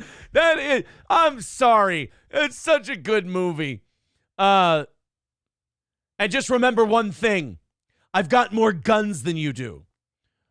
It is my job to inform you, Howard, that we in fact do not have more guns than him. Do you remember what is your job to make Castle dead? Oh. Take me to the club. I need a martini. Best Punisher film was 1990 or close to it with Dolph Lundgren. I haven't watched that one. I just hear 1990 and Dolph Lundgren, and I think I'm sure that it's so beautifully cheesy. The Punisher. If I want to go 1990s Dolph Lundgren, well, actually, shit, you have to go 80s. It's Masters of the Universe. There's one. There's the worst movie of all time. Hold on a minute. Dolph Nobody takes pot shots at Lubick is my favorite quote of all time. Lundgren, Masters of the Universe. Is this the one I'm thinking of? Oh, Frank Langella's in it? Courtney Cox? Yep, Courtney Cox. Wow. Masters of the Universe. God, they really did make Dolph Lundgren be Stallone, didn't they? Mm-hmm. That's Blonde so Stallone with a sword. These bastards killed Hank Aaron and Suzanne Summers, says Lyle Budd. Oh, Lyle Budd's still talking about the vaccine. Yeah, killed a lot of people, my man. Somebody says The Punisher is what every guy wants to do if that would have happened to them. I think that's why guys like that movie so much. We all want to be Frank Castle if that ever happened to. Guys are weird. They'll think about their family being murdered so they can think about what they do. Like, I've done that before. I've been like, what you doing, honey? Just projecting some revenge porn in my mind. Right. Like, we've all done that scenario. Like, if you're that's why I love what's the name of the one with Jamie Foxx and where he's a criminal. Jamie Foxx is an attorney. I'm trying to think of the name of the movie. Oh shit, I don't know that one. Ray? Ali? No, that one he's blind. Collateral? Crap. Collateral is that's with Tom Cruise. I know. That's a good movie, by the way. That is a good movie. The one Law-Abiding Citizen. Thank you, Schweitz. Law-Abiding Citizen. That is one of my favorite movies. I just hate the ending. Papa Dan says the worst thing about the Predator movie was that the Predator saw the autistic kid as a mighty warrior. Harrison Harbour says he made a sequel called The Penetrato. Got a whole Stuttering John commentary potato shoved up his ass. I don't know what you're talking about. I'm too far behind in my own goddamn chat. Everybody hit like. Everybody hit subscribe. Thank you guys very much. Fun show. We've already hit today's goal. Thank you to Lyle Budd and Schweitz and others. We're doing 30 minutes of overtime, and anything you guys throw at this program, we are putting towards tonight's goal. So thank you. Scarface says Chris Pratt's Amazon show, The Terminal List, is the ultimate if you kill my family, I'll do blank show out right now. Revenge porn movies. Revenge porn. All right, we can get into shit. You ready to get into some of our stuff for today? Yes, I'm excited. Let's start with the homeless. It's about damn time. About time. Here in Minnesota, we had a bit of a situation. I think Thursday night. We didn't get into it on Friday's show. But I figured, barbecued homeless people would keep until Monday. They tend to. There's a homeless encampment in Minneapolis. Quite frankly, there's a lot of homeless encampments in Minneapolis. And one of them erupted into flames and burnt up. I mean, think about it. You know how these homeless encampments look. It's just wall-to-wall tents. And let's say that a fire starts to get out of control in a gathering of Coleman tents. How fast is that going up? Considering, almost 3-4 minutes and the whole thing's gone. Yeah. Like, just not gone, but up. Yeah, when you consider like how many petroleum byproducts are in those tents. Waste paper and just I bet those people really, really keep everything nice and tidy. I'm sure there's no clutter to just catch and burn everywhere. Yeah. And the hotter it gets, the more it starts flash melting and burning things around it. So just as it grows faster. Right. And I'm sure there's no like meth residue that's extremely flammable. Why would there be meth residue? You said it was a homeless encampment. I'm sure there was nothing flammable. I'm sure there was no marijuana. I'm sure there was no firearms or anything like that. You've shamed me. I'm being ridiculous. You're right. And a man in my position. These poor homeless people afford meth. Can't afford to be made to look ridiculous.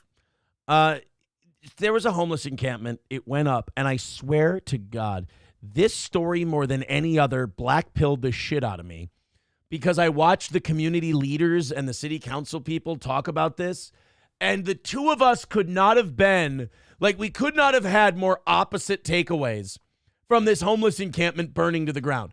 My takeaway was, see, these people should be eliminated. They should be relocated. My fascism came up, and I went, they should be moved into a home or prison or something. We need to get these fucking burdens off the street so the rest of us can enjoy our beautiful country. These people are a blight and a virus and a cancer on our polite society, and without them here, we would be able to enjoy the greatness that is America a little bit more. Now, I know this sounds like I'm translating this speech from German, but I'm telling you, I believe this in the core of my soul. And I know I'll be kicked out of the Libertarian Treehouse for it.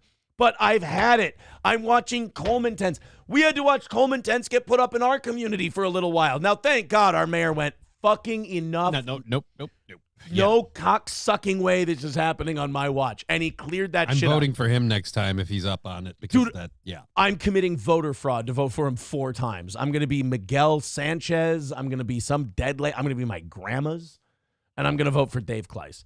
But we see these encampments popping up. And what's so weird is when one of them burns down, people are like, oh, the humanity and oh, it's so terrible. And all I think is, dude, am I causing these fires by just staring at them intently? Because that's all I do when I stare at these encampments is I go randomly burst into flames. Burn, you little fucker. Burn. And so the takeaways from these, I hate it because I know I'm right societally, but I know I'm being shamed publicly by other people's takes. Because I'm like, if these burn down, like I see all this sadness coverage in the news and I go, guys. You know, I'm like Mark Ruffalo in Endgame. I'm like, guys, I see this as an absolute win. And everyone else is talking about how sad it is. And I'm just like, oh, no. I brought champagne to the funeral. I feel like a dick. I think we have to pick a speed because this like middle ground of let them figure it out and solve their own problems doesn't work. And I'm not necessarily for like rounding people up or whatever, but if you can't get your life together, like I said, we either have to choose to do something to help you, or if we're gonna just ignore you, whatever, we need to just get you out of here. Because I don't think this let them sit in the tent and figure out how not to be a drug addict thing really helps. Right. You're just sitting there letting them be junkies in public, and it's fucking up my universe. It makes everything look shitty. And they just do, like you said, they do a middle ground thing where they're like, oh, aren't we being so compassionate by letting them stay there. No, you're letting them slowly kill themselves. But then while you're slowly letting them kill themselves, you're making them a burden to everyone else. If you could find like an underground sewer thing where they could go do meth until they all jack each other off and die, fucking great. I'm fine. Out of sight, out of mind. But you keep doing it where they can fuck with us, and I hate it. And it makes this country less than. It makes our experience of our civilization shittier. It's that big of a deal to me. Take the homeless, roust them out. Don't even, honestly, Johnny, this is how much of a fascist I am when it comes to homelessness. Just don't tell me what you do with them. I don't care how the sausage is made. Yeah, no, I don't value. Like let me be very clear about this so nobody thinks that I'm doing a comedy bit. I don't value their lives. I don't value their existence until they start giving a shit about themselves. Until they start valuing their own lives, I don't value theirs. And I'm making Hitler Diff smile in the chat. Hitler Diff is loving this, as he should. But I don't give a fuck what you do to them. Roust them, get them out of sight, out of mind. I'll pretend you put them somewhere nice. I'll pretend. You know what I'll do? I'll be like Dom La Delacroix in the Green Mile. You can tell me that you're sending all the homeless people to Mouseville, and they're going to perform, and they're going to do all this shit. I don't need Percy at the very end to go, there's no Mouseville, you dumb son of a bitch. That's just something they told you to shut you up. You don't even need to do that. Just tell me you're sending all the homeless people to Mouseville, and if the next time I eat brown Schwager that tastes funny, I'm not going to think twice. I'm just saying brown Schwager because it's a very salty spread, and I imagine homeless people would be very salty. It's just, oof. Skeezy says, I feel like we're underutilizing a resource. I've been saying for a long time, I'm kind of on the George Carlin idea with this. We should bring back gladiatorial battles. Like, let's get the homeless people and let's contain them in a facility, right? Where they have, good medical care, decent standard of living, and access to all of the drugs that they need. But as a response for that, as a way to fulfill that, they perform in the gladiatorial battles. We play it out, and it's not specifically blood sport, but it's very rule flexible. And okay, like I'm said, good. I'm happy. Sell the airtime. This will be like people can start rooting for their favorite junkies. You know what I mean? Shane Gillis can sponsor it through his new Bud Light deal. Bud Light and Shane Gillis sponsor homeless people fights and make it to the death. Like, let's get this thing moving, Let's basically... Bum fights always had the right idea. Let's make homeless people gladiatorial combat the new Mandingo fighting. Deal? Like, here's the problem. There are solutions. We just don't have brave men to enact them. Good times create Please send Meth Head Joe to Junkie Heaven. Mr. Stone Cypher, have Marsha and her bitches send homeless Joe here to Junkie Heaven. Marsha! And then Mr. Stone Cypher can have work. I feel like a Mr. Stone Cypher hasn't had work since the 1800s. We're turning this whole problem into a positive. I don't know why we haven't done this yet. Dude, I'm benefiting America through my elimination of the homeless plan. And some of them get to live and be heroes. They get to be famous. Balls Deep says, good corn this year. Put them in the soil. You don't think a homeless person would be more of a contribution to this society? No. Oh, yeah, that would fuck up the soil bad, wouldn't it? Right, yeah. You've got a giant rotting meth sack sitting there. No, you're right, Johnny. No. You're right. The problem here is that if we kill the homeless and we bury them in the soil, it's really bad for the soil. So we don't want to do that. There's still a problem even when they're just there. You're right. 383 Novocaine says most of them were tents. Were not tents. They were yurts made of flammable tarps from Harbor Freight. Fucking great. Awesome. Isn't it wonderful that we have that? I get so mad when city council people go, that's terrible how we treat the homeless. They're treating themselves this way. It's not like people went in there and set the thing on fire. These dumb, junky, homeless burdens fucking set the whole thing on fire, put people's homes at risk, put a community at risk. Imagine if fucking little kids had been anywhere near there and one of them got burnt up. Fuck these burdens. Fuck these people. I hope all their encampments burn down, and I hope we relocate them to Mouseville. I've fucking had it. It's dirty. It's disgusting. It makes me feel gross. And they have no right to be there. At any rate, what I'm trying to say is I hope everyone's okay.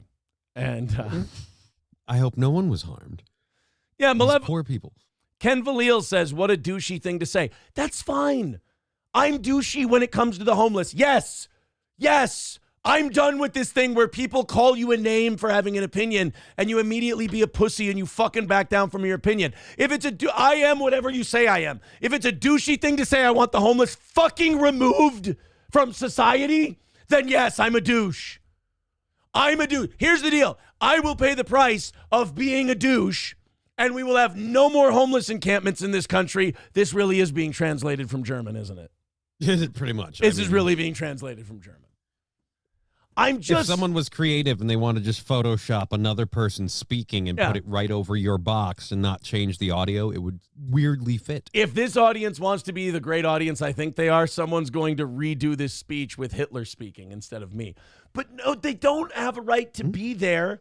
They're fucking gross. They're a cancer. They don't give a shit about... Here's my thing. If you don't give a shit about any of us, I don't give a shit about you.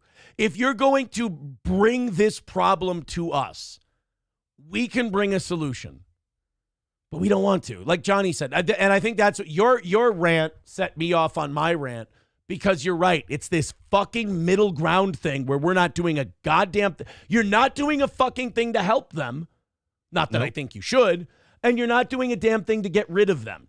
You're just letting them hang in this kind of limbo that fucks with everybody else. And you got CVS pharmacies being ripped off.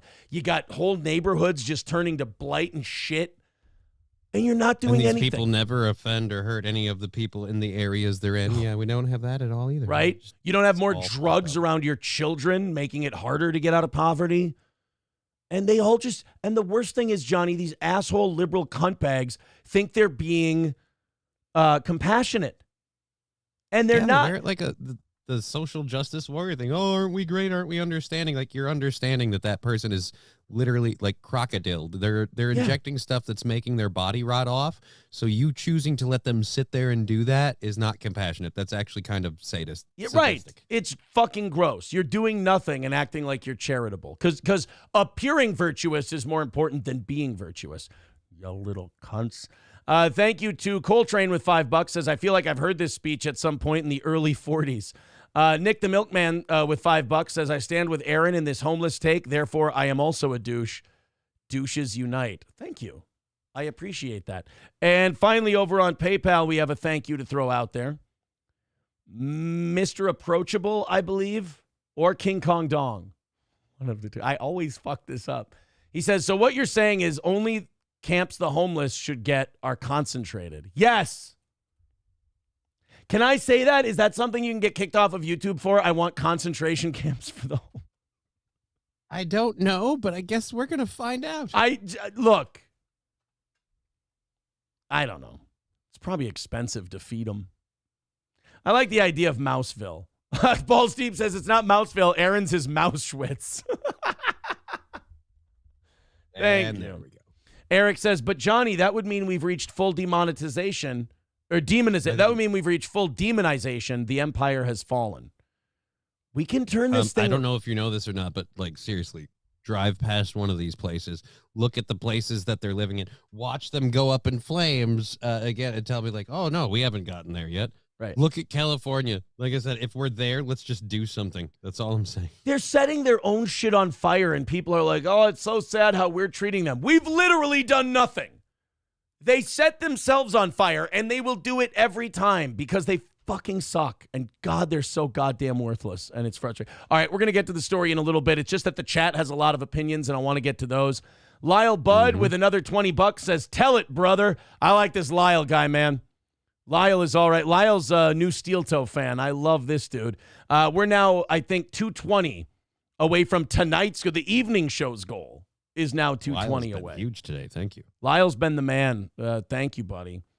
Sean says, vote harder. You'll fix it someday. Have you noticed that none of my solutions here have involved voting at all? It's all been what my position on homeless. You guys can be comfortable and rest assured. It's 100% based in fascism.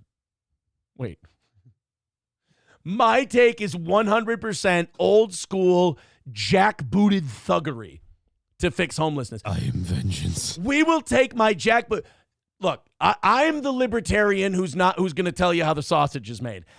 We're going to be fascist bastards to the homeless so that we can have our libertarian haven. What I'm trying to say is, actually, I'm trying to give you guys the Rick Grimes speech. I was thinking, oh Jesus, how many of you do I have to kill to save your lives? But I'm not going to do that. You're going to set your encampment on fire. You're going to be better. Isn't it? My favorite part of that scene, and to me, that's still when The Walking Dead was good, was when Morgan came back and all that. I think that was that's where it just before it started to go down. And when Rick Grimes goes, I was thinking, how many of you am I going to have to kill to save your lives? And all of his friends are looking around at everyone all wide-eyed going, oh, fuck. We're going to have to, because they're like, it's kill or be killed. Like, we're going to have to wipe these people out if shit goes down right now. But Rick, could you please pull the nose of this plane up? And then Rick goes, but I'm not going to do that. And then they show them again and they're like, oh, thank Christ. Oh, thank God. Oh, my God. Whew. Aristocock says, if Aaron made a porn parody of an 80s movie, it would be called Under the Top, story of a man with a special talent for taking dongs who also drives a truck. Thank you. Michael B says, Night of the Long Knives, mount up. Okay, look. I know what I'm saying sounds like the Nazis, but it's only because I'm being the Nazis to become the good freedom people. Jordan Peterson does a breakdown of the Tom McDonald Ben Shapiro song, and there's a part in it where he literally talks about, he's like, you can have a society where people are all good and well-meaning. That's all intention. But all it takes is one shark to get in there and he'll eat everything up. That's why you need strong men with a backbone that are willing. This won't fly here, bucko. And then there's another part where he's going into a... Go ahead. I'm going to let you finish, but then I have an observation. I love this voice. Your right, Jordan Peterson has to become a regular bit. Okay. Go ahead. But at any rate, he says also, he's like, and a lot of people use the compassion of like, oh, but the criminals, they had a poor upbringing. Yeah, and maybe they did, but that doesn't give them an excuse to be fucking psychopaths. And so it's beautiful. I recommend everyone watch it. I love that You're dying. I love that Jordan Peterson is from Newfoundland. I love that he's a Newfie. Newfie Jordan Peterson is now your greatest impression you've ever had. Could you please have Jordan Peterson talk about the homeless for just a minute? Okay. And we've got that problem here too now where they build the tent cities and they're sprawling up everywhere. And we have to be understanding. They've got problems. Yeah, all of us have problems, but you don't have to sit on your ass all day. The compassion of letting people do nothing is you spread the vice and the misery. And if you check your Bible and you read your verses, you know that that's where Satan comes out. And then you've got to be watching for the snakes. Are you okay? Is that enough? No, I'm not. Gino, I'm sorry I'm killing one of your groomsmen right now. It was not my intention. Oh, my God. Oh, Jordan Peterson, can you tell us about the dead rabbits and Priest Valen? Now listen, the dead rabbits have been gone for a long time, and we're going to find out finally who holds sway over the 5 points. For good and all, bucko. Now, Jordan Peterson, do we need to clean the 5 points? Do we need to make it like the lobsters? How do we address the 5 points cleanliness? Oh, God.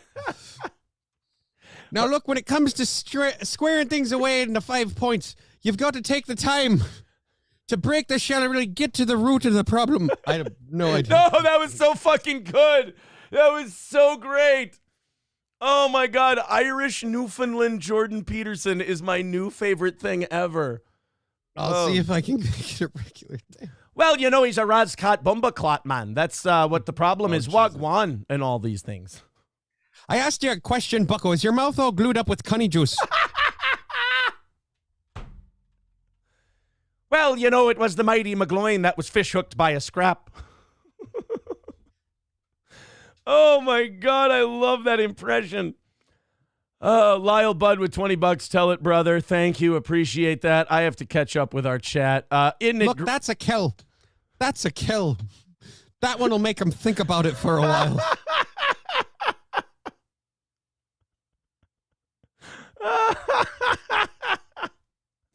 I love Jordan Peterson asking me if my mouth is all glued up with cunny juice. Oh, it's so stupid. Dub says the government doesn't even offer them free food with rubber bands mixed in, so in California they can easily pick up and fling turds away. Yeah, we're back to the homeless now. Aaron's last words are going to be, I was just following orders. No, I'll be giving them. I don't want to get my hands dirty. But Mr. Q. Hey, can you find Mr. Q in the chat? He's right above Isn't It Greasy's $5 super chat. Can you read that as Jordan Peterson? Every man needs to defeat his dragon. Or the blood stays on the blade. Which one did Mr. Q have? The blood, no, either one. You guys want to start putting Gangs of New York lines up there to have Jordan Peterson read it. I'm all for it. The blood stays on the blade, bucko. Hey, can Jordan Peterson show the sheriff where he is on the shillelagh? Fuck, I don't know if I remember that. Where he puts the notch in it and then shows him. Oh. Yeah. All right, here you go. Your notch number, what was it, 45? Yeah, 45. Notch number 45. Bucko. It's got to end with Bucko. Oh, it's got to end with Bucko. Yeah. I haven't watched the fucking... Your notch number 45, Bucko. Now clean your room.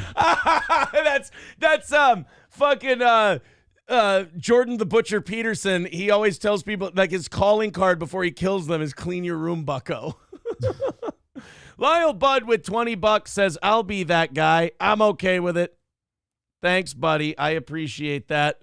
205 away from tonight. No, 200 away from tonight, because Isn't It Greasy with $5 says, I'm 31 and bopped with the commie horde since Tea Party protests during Occupy. I was involved in the Battle of Berkeley, me more vet IRL. Well, you and fucking, who's the chubby guy with the weird beard? Boring Jeremy. Oh, yeah. Jeremy from the Quartering. Yeah, you guys can all be me more vets. Hobo Chili says, what the hell do you know about the Maritime Canadians? He's got to say yes, my son. Oh, that must have been a Jordan Peterson thing. Skeezy says, Jordan Peterson, the Scottish Canadian. Make your... Hitler Diff wants Jordan Peterson to say, make your bed. Make your bed, Bucko. Mad Joe wants Jordan Peterson to say, we're having potatoes. We're having potatoes. It's a bunch of spud-eating Irish with us. They're calling him Jordan Longshanks. Jordan Peterson meets Frank the Crusader. Douchey Nazi. It's not pipes, it's popes, Johnny, but can you find Douchey Nazi? Can you find his thing and read that as Jordan Peterson? Douchey. It's right above Hitler Diff's laughing face emojis. Oh, right above. Okay. Douchey Nazi. Okay. Can you do that as Jordan Peterson? This is the priest, the Pope's new army, a crushing few bunch of bitches and a handful of ragtags, Bucko. It's so fucking stupid. I love it. Michael B. Okay, right below Hitler Diff. He says, Jordan, say this. Okay, Jordan Peterson, can you read that quote from Michael B.? Your scientists will be so preoccupied with whether or not they could, Bucko. They won't stop to think whether or not they should, Bucko. It's getting more Irish by that. Yeah, I know, it's getting so bad. I have to go watch Jordan Peterson again to get back on the line. Oh, this is so awesome.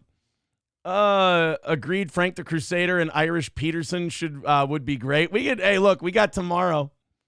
Yep. I'll go back and watch that breakdown thing again. All right, Michael B. right below. Actually, you could say Douchey Nazi and Michael B. back to back. There's wheelchair and F8 emojis under Balls Deep and Ghislaine Ayers. Right. If you could do Douchey Nazi and Michael B., I think that would be great. Oh, no, not remake. No, don't do Douchey Nazi. Never mind. Just do Michael B. Did you notice a sign out front of my house, Bucko, that said dead because storing isn't what I do, Bucko? Now clean your car. Now, pretty please, with cherries on top, clean the fucking car, bucko. Now I'm doing my Jordan Peterson in Irish, you motherfucker. Could you please do Balls Deep's Daniel Day-Lewis fucking There Will Be Bloodline as your Jordan Peterson? I drink your milkshake, bucko. This is the funniest thing to me. I don't give a shit what any of you think. Oh, my God. Oh, Scarface says you missed my super chat. I'll go back and get it. I promise you got to give me a minute. Lyle Budd with $20 says spot the targets. They're gone. We still haven't played this homeless story yet. Nope. We'll get there.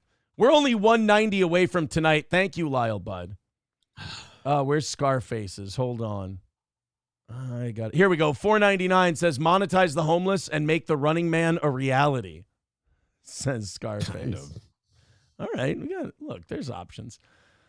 Oh my God, was that a great time? Oh my God, it's almost 8 o'clock. Holy shit. All right. You're welcome. Thank you very much. Can you do skeezies, please? They're still doing Jordan Peterson lines for you. You can't drink the whiskey before you clean your room. That's a recipe for chaos, bucko. Oh, God.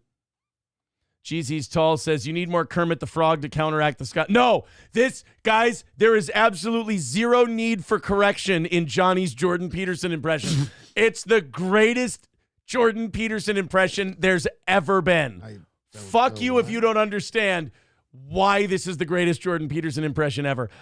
Johnny, could you do Balls Deep's Predator line as Jordan Peterson? I ain't got time to bleed, bucko. You got time to duck? Well, my father says if I fight for you, do I get to kill the English? Well, they say that this here is William Wallace. That can't be true. I'm prettier than this man, bucko. See, mine's not talking to the Almighty. To converse with a man of his equal, an Irishman is forced to talk to God. Bucko. Bucko. I'm sorry. He's grabbing my leg. Oh, man. Michael B says, it is subtle. It's a very subtle impersonation. Could you do Zeke Kyle, Jordan Peterson? Could you do that line? I am the one who knocks, bucko.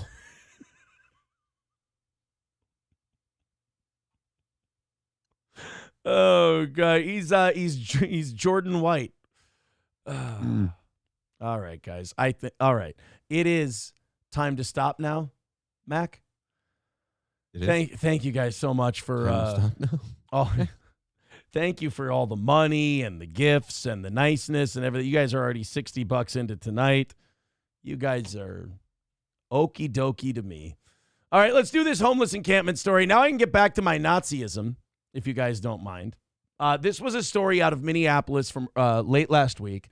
We didn't get to it, but it is a great underline. I love when things underline my fascism. You know, it really makes me feel like I'm on to something. Everyone who's okay with these homeless encampments, I want them all to have the blood on their hands. Not only the blood of, like, the death of our society and all of that, but also the literal blood of these bums and junkies. Because even on their best behavior, they can't help but destroy themselves. That's what they're programmed for. These people are mentally programmed for destruction. And you want to have them out in public around people. You understand that homeless people, especially a community of homeless people, is an explosion waiting to happen. Remember when Malcolm X, that's right, Malcolm X. See, the Honorable Elijah Muhammad is telling us that the homeless are like a powder keg. And there's going to be if there's a powder keg, that means one spark can set off an explosion. Now, the Honorable Elijah Muhammad teaches us that we're trying to tell the white man to get that powder keg out of his house. That's right. We want the white man to get that powder keg out of his house before there's an explosion. Because there's going to be a homeless explosion. And a homeless explosion is 1,000,000 times more dangerous than an atomic explosion. See, Malcolm X laid the groundwork for this years ago. Only he was talking about a race war. Let's go ahead and watch this story out of Minneapolis so I can feel right and I can translate my speeches from German. An encampment in Minneapolis going up in flames this afternoon.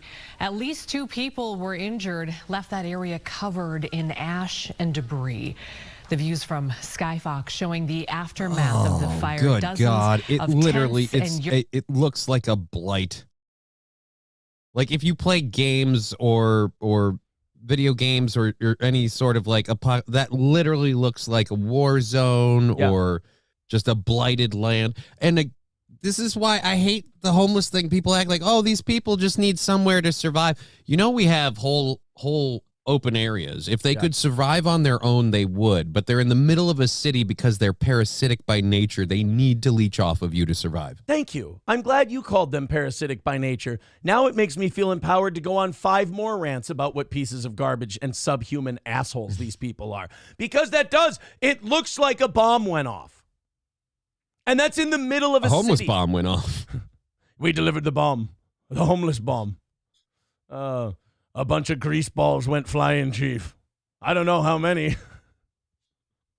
Yeah, none of the drugs they have are super flammable. None of the things they're cooking in these homeless encampments are super flammable and cause this stuff to go up. Do you know what the cause of the fire was? No idea. Cock-sucking propane tanks. So these homeless people had propane tanks, and it's on fire. Just lit up on fire, took everything out with it. And I'm sure that smoke cloud wasn't toxic at all. Right. And 2 people were hurt. 2 people went to the hospital with burns. The rest of them, they'll just pick up and relocate because, as Bill Pullman once said, they're like locusts. You could take the Bill Pullman speech from Independence Day after he's mind controlled by the aliens, drop it in for the homeless population, and you've got the same thing. Yurt stood there this morning, now just charred remains. Rob Olson joining us live after visiting that scene. Rob, you talked to some witnesses and city officials as well. What did they have to say? Blah, blah, blah. Bullshit. Cunt, fuck. This city's fucked. Back to you, Brooke. I'd just be sitting there squirting Purell into my hands and just going like that. Yes, I've been down here all morning. I'm wearing a shower cap and a hazmat suit. Why a shower cap if you got a hazmat suit on? That's the question. Well, the injuries that you mentioned, 2 minor injuries. I don't care. One, a minor burn to a hand. The other one, some smoke inhalation. Both treated at the scene. But the city officials say, obviously, this could have been much, much worse. Had more people. God damn it, darn it to heck, shoot. Too bad it wasn't. That means a lot of the homeless people were out can collecting and dick sucking for drugging already in the morning. You know, the early bird gets the rock, as they say. And they had to be out, quote unquote, working, so they couldn't be there for the big fire. Yo, I got to get out early for that hustle. Crack don't smoke itself. That's right. Neither do these dicks. People been there at the time. This happened just after noon, so there were fewer people there. But that encampment, as you can see in the video, is completely leveled. This moved very quickly, and had it been, again, different conditions. You know what this is? I've wanted these homeless encampments to look like this forever, but I wanted it to be the jackbooted thug government's hand doing it. And instead, God wanted us to be the one who burns. Yeah, I am the one who burns. And instead, God's deciding, like, guys, I've been giving you ample time, and I try to be a non-interventionist God. But Jesus Christ, you guys are fucking up my creation. If you don't burn these people out, he's just sitting there going, enough of you non-denominational fucks. I thought I left clear instructions on who to eliminate in the book. God's sitting there telling us, like, where did this I love everybody shit come from? How many times do I have to make it clear? My love is not unconditional. I'll smoke a motherfucker. I'll drown a planet. Right. I'll bury you all underwater if I think you're being motherfuckers. Are you kidding me? I'm Ben Affleck in Batman v Superman. That's the God we're talking about. If there is a 1% chance that this could go wrong, we have to take it as an absolute certainty. Speaking of which, there's recent scientific evidence that suggests under the mantle there are actually bodies of water, like large oceans of water. That, really? You know, so if something were to happen that somehow like the crust and the mantle and the earth were to for some reason expand or push outward, it would be a weird mass of water that just seems to come out of nowhere, and you could technically flood a planet. Really? Yeah. It's one of those so the things Bible might not be wrong after all. Dude, I hope not. I hope the Bible's right. I do. I'm getting to the point now where we're in our society where I'm like, I hope that all of this stuff is real. I really do. Smiting Philistines, fucking smoking Sodom and Gomorrah. Like, where'd he go? Like, everyone says, where'd you go, Joe DiMaggio? Where'd Old Testament God go? I feel like Old Testament God retired from gardening and now there's weeds all over the fucking place. It really is. I don't know.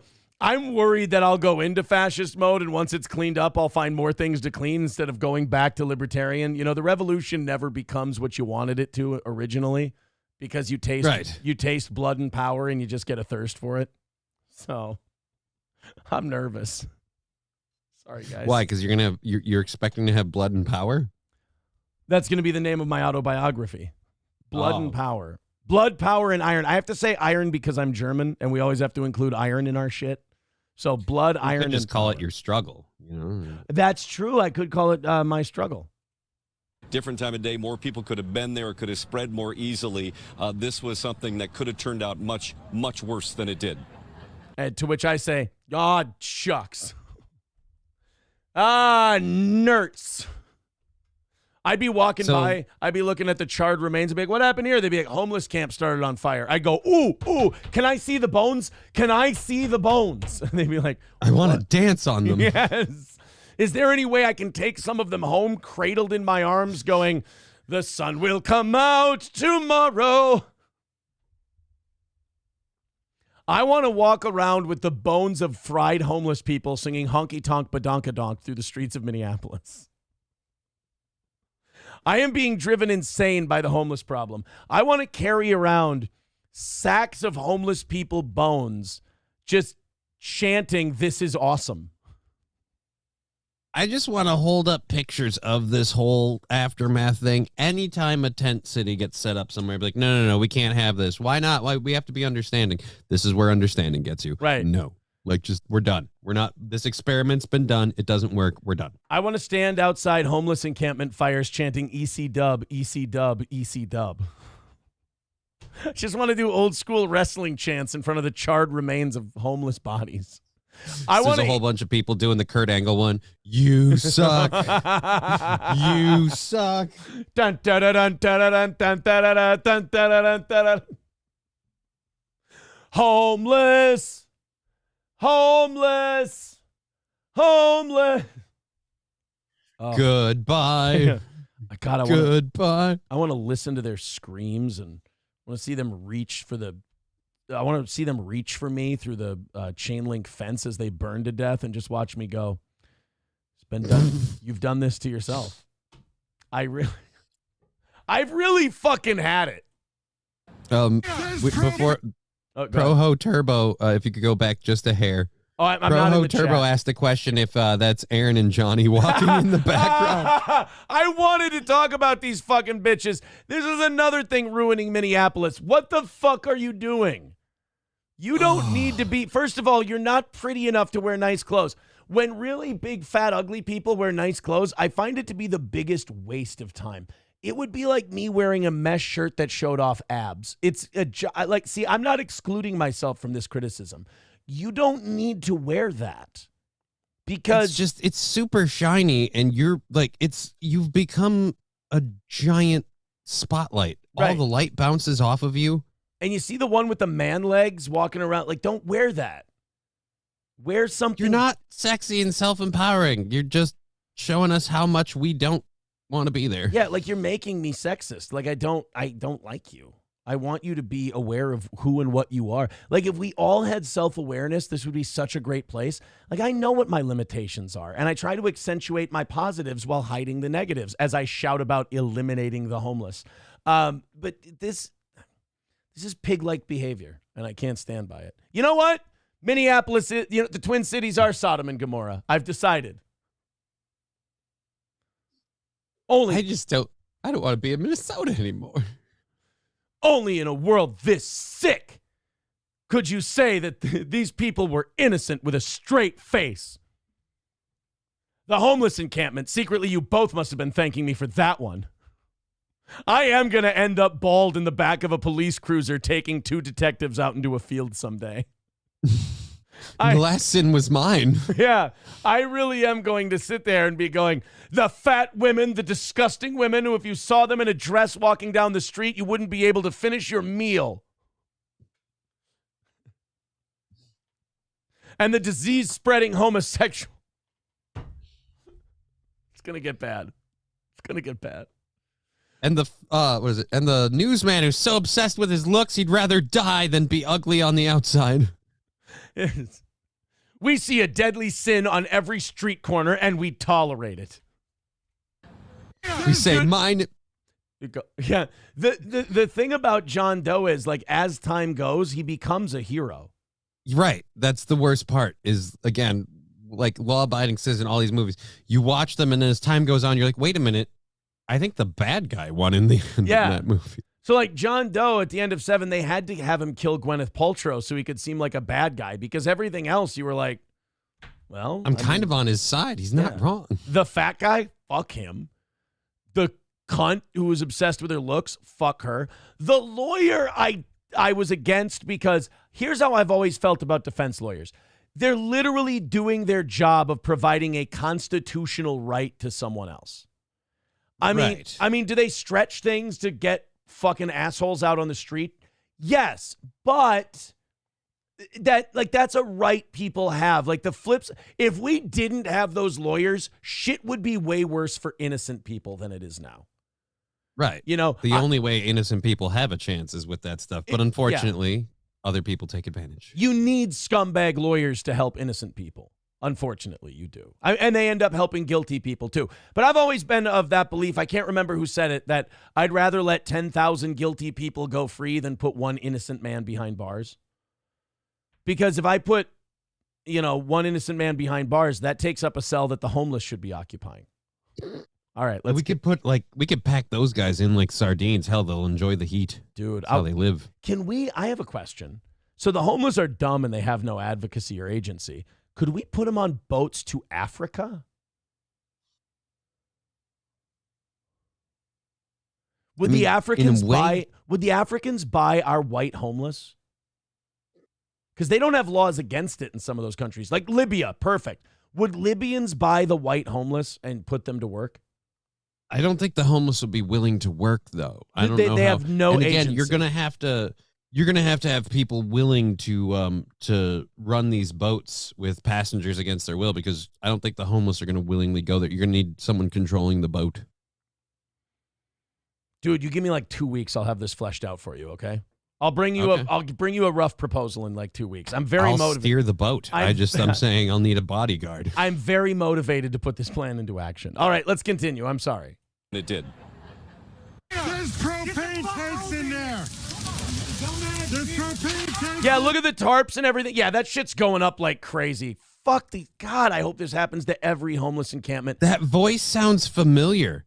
The guy screaming, "There's propane tanks in there." By God, there's propane tanks in there. By God, there's greasy hair being burnt everywhere. By God, they've all got flammable silt in their hair. By God, they're going up. Sounds like that meme of the person, "Don't use gendered language. Point of personal privilege." You guys, stop. I love when he goes, "Stop using gendered language, you guys." I love that he used guys at the end. "Stop using gendered language, you guys." He grunts at the end. Honestly, like, this is going to happen at every homeless encampment. It's all shit, and people are going to keep advocating for it. Fuck, these places deserve to be shitholes. This is the first few minutes after the fire erupted. You can hear explosions, and you can hear the panic and the fear. Is anybody in here? Look at this. It's fucking disgusting. What we're losing in the story here, the lead we're burying. Fuck the fire. This is gross. This is a blight. This is shit you should see in fucking Eritrea or Somalia. This isn't something you should see in the United States. We shouldn't fucking tolerate this. And I'm not saying you shouldn't see it like, oh, terrible the way we treat people. Fuck these people. They made their own decisions. They are an amalgamation of the decisions they've made in their lives. This was a fucking choice. They got here on their own. I'm talking about the way it looks for the rest of us. I don't give a shit about the people in these tents because they stopped giving a shit about me or themselves a long time ago. I'm saying this looks bad for us because this whole thing burned down, Johnny, and I guarantee the people who were quote-unquote living there don't give a fuck and have already moved on to the next thing. Well, they give a fuck because they've lost all their stuff. Yeah, but they can go to Aldi and they can have it all back in one cartload.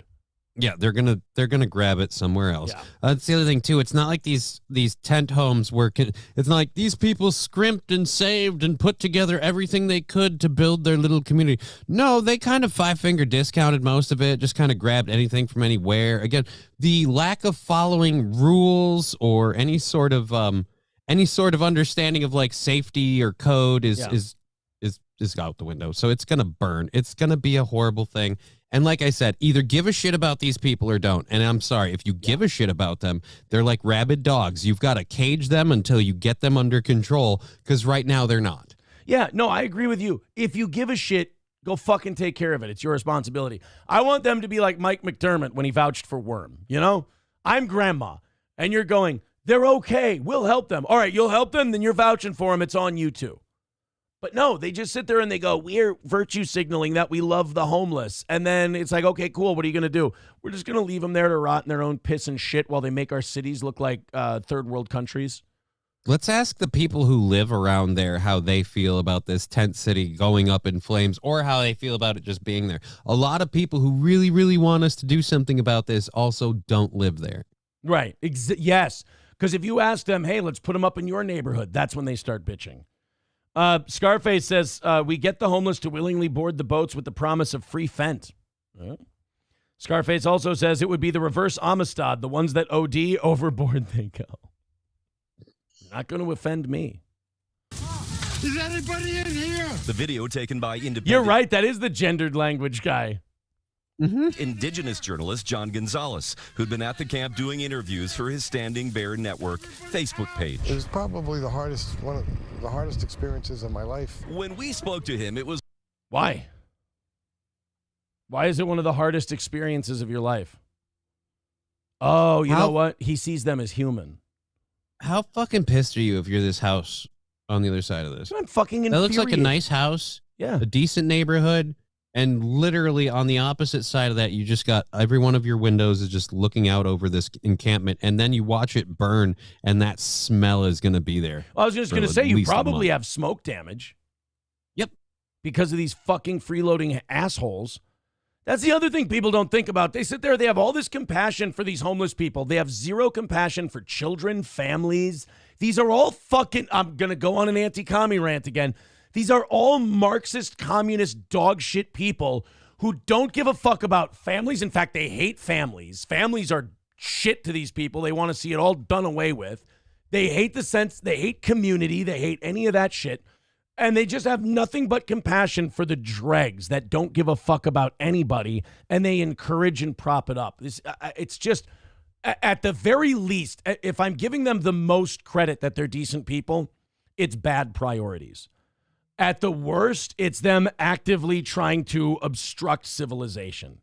And which one you think that is depends on how smart you think these advocates are. It was only about 90 minutes after the fire had begun at the Ninukasi camp, which housed about 50 to 60 people on an empty lot on East 28th Street. It was now nothing but debris, charred propane tanks throughout in what had been a tightly packed camp of Europe. Why is there a city on fucking Earth that's allowing goddamn propane tanks in the middle of an open area with a bunch of tarps that are crowded into each other? Do you understand? It's almost like we don't fucking care about these people or what happens to them. Do you understand if somebody who pays property taxes and owns their fucking house wants to build a fence, the government will come and shut it down if they didn't get a permit? But yet these fucking drug addicts and mentally ill psycho bums can have flammable propane tanks and nobody bats a fucking eye until the whole thing burns down? If this isn't a wake-up call to dismantle all of these camps, then your city deserves whatever the fuck it gets. Get out of there if you're a contributing human being. Maple Grove is beautiful this time of year. If you could pick a suburb, which one are you going to? I'm partial because I'm a north suburb kid, so I don't want to go to the south suburbs. I don't want to go to Apple Valley, Edina. Shit. I know those are the nice ones. The south suburbs are nice. Lakeville, shit like that. I know those are all really nice. I'm a biased, racist north suburban kid. I'm going to our Shangri-La is Maple Grove. I grew up in southern Minnesota, so I actually probably would go more of the southern ones. Go like Lakeville, Edina, Chaska, something like that. All right, that's fine. Yeah. I'd go to Maple Grove or Andover, the Shangri-La of our north suburbs. Honestly, Florida's looking real nice except for the humidity. I'm kind of like, oh, fuck, I need to be there. Dude, if it weren't for lethal animals everywhere and fucking hurricanes. Lethal everything. Florida is America's Australia. That's the only reason I don't live there. I agree with you.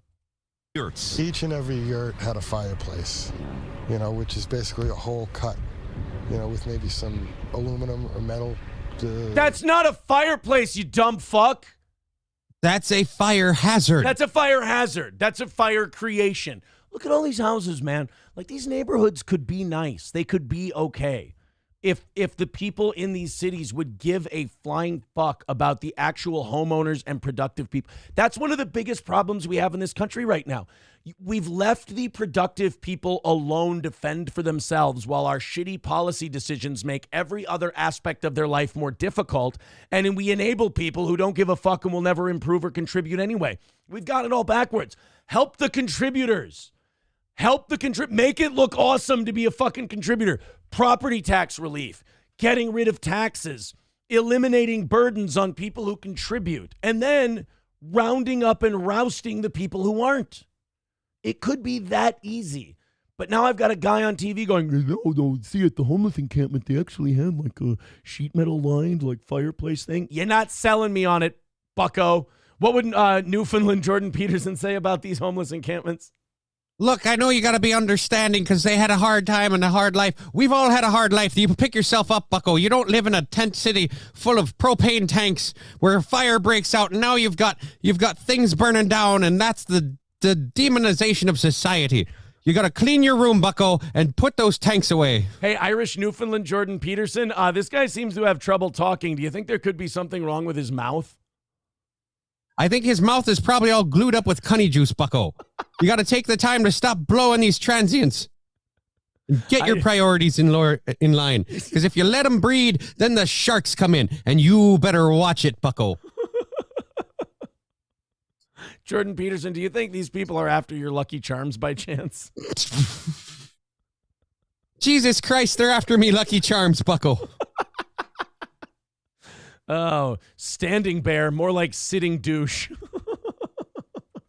Protected from the heat. In other videos provided to Fox 9, you can hear what the Minneapolis fire chief tells me are like. You just see me in the background rubbing my dick. The firefighters are spraying water. I'm over there spraying gasoline. I'm over there with a super soaker. They're like, what are you doing? I'm like, this is 100% pure gasoline. I just got it from the Super America across the way. I just siphoned this out of the jet I flew over here on. Those propane tanks bursting from the heat. Hey, Aaron, why did you gas the homeless encampment? Honest? Yeah, honest. Because fuck these people, Joe. He says with different weather or even a different time of day, this fast-moving fire could have easily spread to neighbors. Yeah, fucking great. Why don't we continue to enable these pieces of shit? Why don't we keep letting them put fucking tarps up everywhere and propane tanks and everything else right next to people's fucking houses? Because these junkies can be trusted with explosives. I didn't know if it was another time of day it could have hurt actual productive people. God forbid. God for fucking bid. Somebody's fucking child gets hurt in one of these someday. You won't believe the kind of shit I will advocate. If one person's innocent child gets hurt by one of these transient fucking dog shit non-people, I swear to God I will advocate the most violent fucking rousting of these cancers that you've ever seen. One fucking innocent kid gets hurt and everybody can go. Dude, I'll be like the SWAT guy in Batman Year One who just believes in dropping rolling bunker busters on crack dens. Fuck it. Anyway, I think this is all. I think we can still turn it back. I think we can be okay. I apologize. I'm a Christian. I swear to God, I'm going to advocate that like street gangs. Here's reparations. I'm going to let street gangs operate with impunity and just beat the living fuck out of homeless encampments. I'm going to have black street gangs clean up the streets. That's what I'm going to do. I'm going to commission them. Let's call it a selective service, SS for short. And I will recruit black street gangs to go homeless encampment to homeless encampment. And I'll be like, hey, you want revenge for slavery? All of these homeless people descended from slave owners. Go in there and take care of it. And they don't want to know the truth of it. And they don't want to know the truth of it because they know it's a lie. There's no Bloods and Crips. There's only homeless and non-homeless. Wouldn't you like to be on the side that gets you well paid for your efforts? There's only so many seats at the table. There's only so many seats at the table, Cooney, and you gotta decide. I had phlegm in my nose that almost came out for that one. Oh. Man, or you end up buried in unmarked graves outside Lindale Avenue. You know, still got the shovel. Still got the knee pad.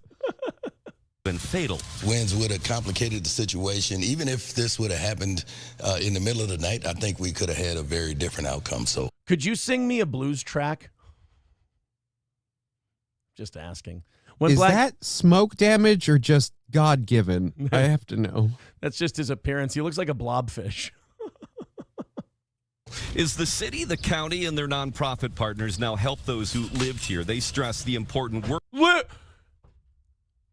Help the people who lived here. How about the fucking people who legally live here? How about you help those people for once? I bet you there are at least 5 families facing eviction from some of those fucking properties, and you won't lift a goddamn finger to help them with rising rent and high real estate prices and high interest rates, but you will help these non-contributing bags of shit who burn down their own fucking area because they can't manage their own lives, and you're going to go help them. You're literally going to walk over the bodies of the lower middle class in this fucking country, doing everything they can to try and keep food on their fucking table to help a bunch of transient dog shit half people who don't even fucking deserve to be there in the first place. And you're going to tell me that this is sustainable. We're fucked. And I bet you one of those houses is probably a trap house too. There's probably somebody in that neighborhood that's selling stuff and everything else. Because I guarantee you that little tent city didn't just pop up there. These people they're not going to travel far for their needs. So one of their needs is being met, and that area allowed them to like hang out. So yeah, somebody's getting something there. I feel good when I hate. I know you should have that look on your face. I feel good when I'm full of this much hatred. You need to, dude, I'll stop by. Like, this will help you calm down. No, I'm good though. Like, this is nice. Like, this is this is a hot tub. You went a few shades up a little bit ago, and I was like, wow, he is literally turning red. Like, you got really... I was a little worried there. Like, someone might need to come in and take your blood pressure. Hey, buddy, don't worry. This is brush clearing. Okay? That's all we're doing here. Work continues to get people in stable subsidized housing or into addiction treatment, because this situation is exactly why they keep closing camps like this. But how cheap is a hot shot? That's all I'm asking. Oh, let's find a house for them. They're just going to get out and start drugging again. How much is a hot shot per dose, and how many people were in this camp? I'm telling you, we could have this problem solved overnight and nobody would believe you did anything wrong. I just don't think, I don't think that, like, oh, we need to get these people into affordable housing. No. The reason why they need affordable housing is because shelters and things that do exist don't take people who are on drugs or alcohol. Right. So they need their ability to do those things. Right. And that's why they need sustainable housing and everything, because they need a place where they can go get effed up. If you get them an apartment, if you get them a home, they're just going to continue doing the behaviors that led to them being homeless. Because homeless people who don't do the behaviors that lead to you being homeless may experience homelessness. And then my sister, myself, other people I've known have had brief periods of homelessness, but they don't stay homeless because, again, they don't continue to enable that behavior. Exactly. You're not going to fix it by giving these people an apartment. They need to change their behaviors. See, when I said give them a hot shot and be done with it, you just eloquently explained my point. I just said inject them with heroin until they don't wake up. Yeah, the TLDR is we got fentanyl, right? Right, exactly. Yeah, fent is cheap as fuck. Are you kidding? It's so effective. We don't even need a lot of it. Make this illegal immigration shit work for us, all right? If you guys are going to bring fent into the country, at least be productive with it. Yes. That's the other thing. You're right. There's plenty of room at shelters. The dirty little secret these fucking advocates don't want to mention is these are all junkies who can't get into a shelter because shelters have had so many problems with junkies and drunks being violent and beating the shit out of innocent homeless people that they can't allow them in the shelters. Encampments of this significant size are not safe. Thank you. They're not safe. Why did you fucking cut him off? You understand that Jacob Fry in like a normal political situation is a super liberal? But you understand in Minneapolis, they treat this guy like he's fucking Tucker Carlson? Yeah, he's Trudeau Jr. Right, he's Trudeau in real life. But in Minneapolis, they look at him like a conservative because he says shit like, yeah, these homeless encampments aren't safe. These are actually kind of bad. It's kind of not a good idea. You know what his position was during the George Floyd riots that got the mob to yell at him and boo him off stage?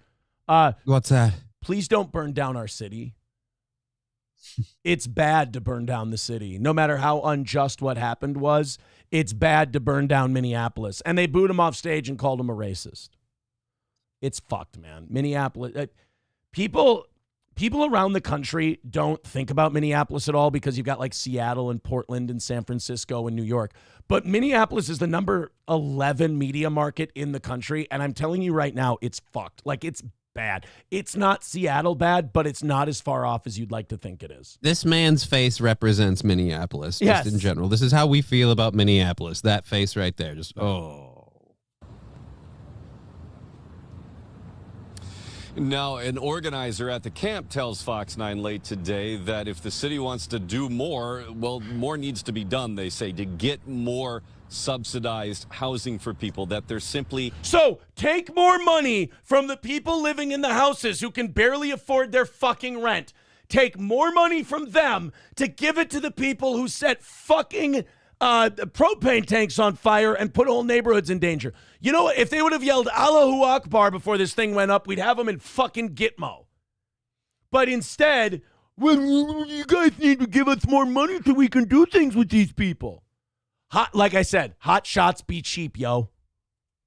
Has not been enough. I'd love to just say, look, we'll do all of that. We'll throw all that money at it. Just one rule: if you're going to qualify for subsidized housing, no drugs, no alcohol.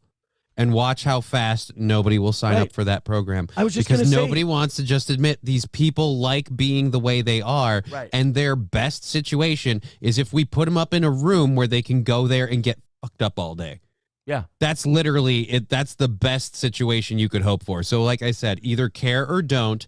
Make these people get better or make them go away. But you're this whole like, oh, well, we just need to give these people help. Like, no, the help isn't the problem. This isn't help. Yeah. Now, there used to be, more than 100 people in some of these camps. Again, this was down to about 50 or 60. Oh, well, then it's fucking fine. See, guys, it's not as bad. The inflation rate is decreasing. That was a small urban backyard.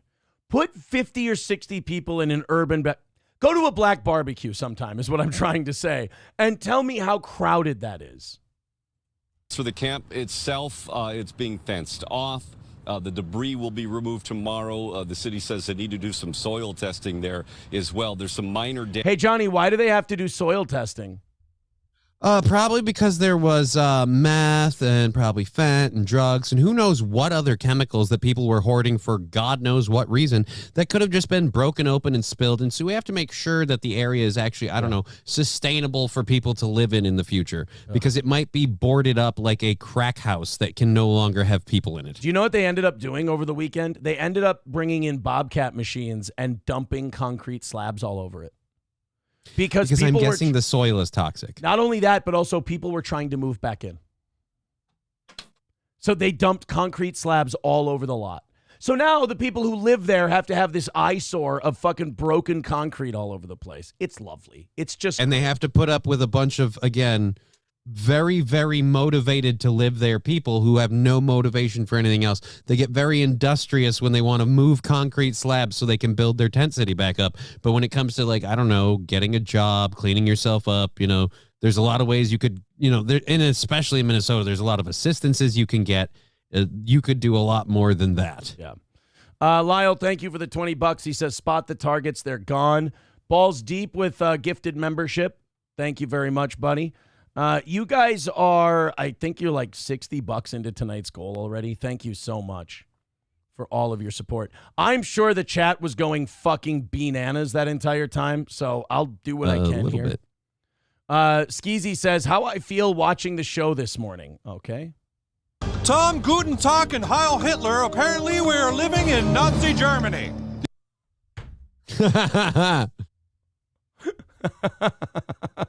Hey, Victor, could you do me a favor? Could you clip this first 5 seconds? And then that way when I go on these rants, I can have this drop. Tom Guten Tag and Heil Hitler. Apparently we are living in Nazi Germany.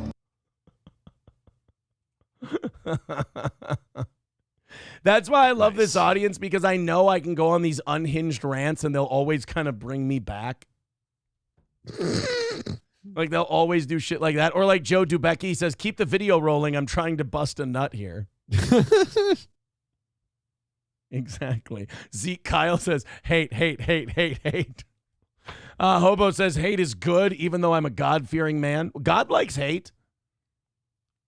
Did you appreciate God's latest gift? I knew you were going to do that. The violence. God loves violence. That's why he gave it to us, to wage in his honor. I'm going to pick up a homeless person in my car, and I'm going to go, the only question becomes, can my violence dominate your violence? Let me ask you something. If I was to reach over and bite at your and bite at your eyeballs, would you be able to stop me before you went blind? Give it a shot. That's the spirit. I would love to pick up a homeless advocate, like an activist, and be like, are you enjoying God's latest gift? What? God's latest gift, the violence. God loves violence. You know, when I saw that rotted, burned out homeless person in my living room, it reached out to me like a divine hand.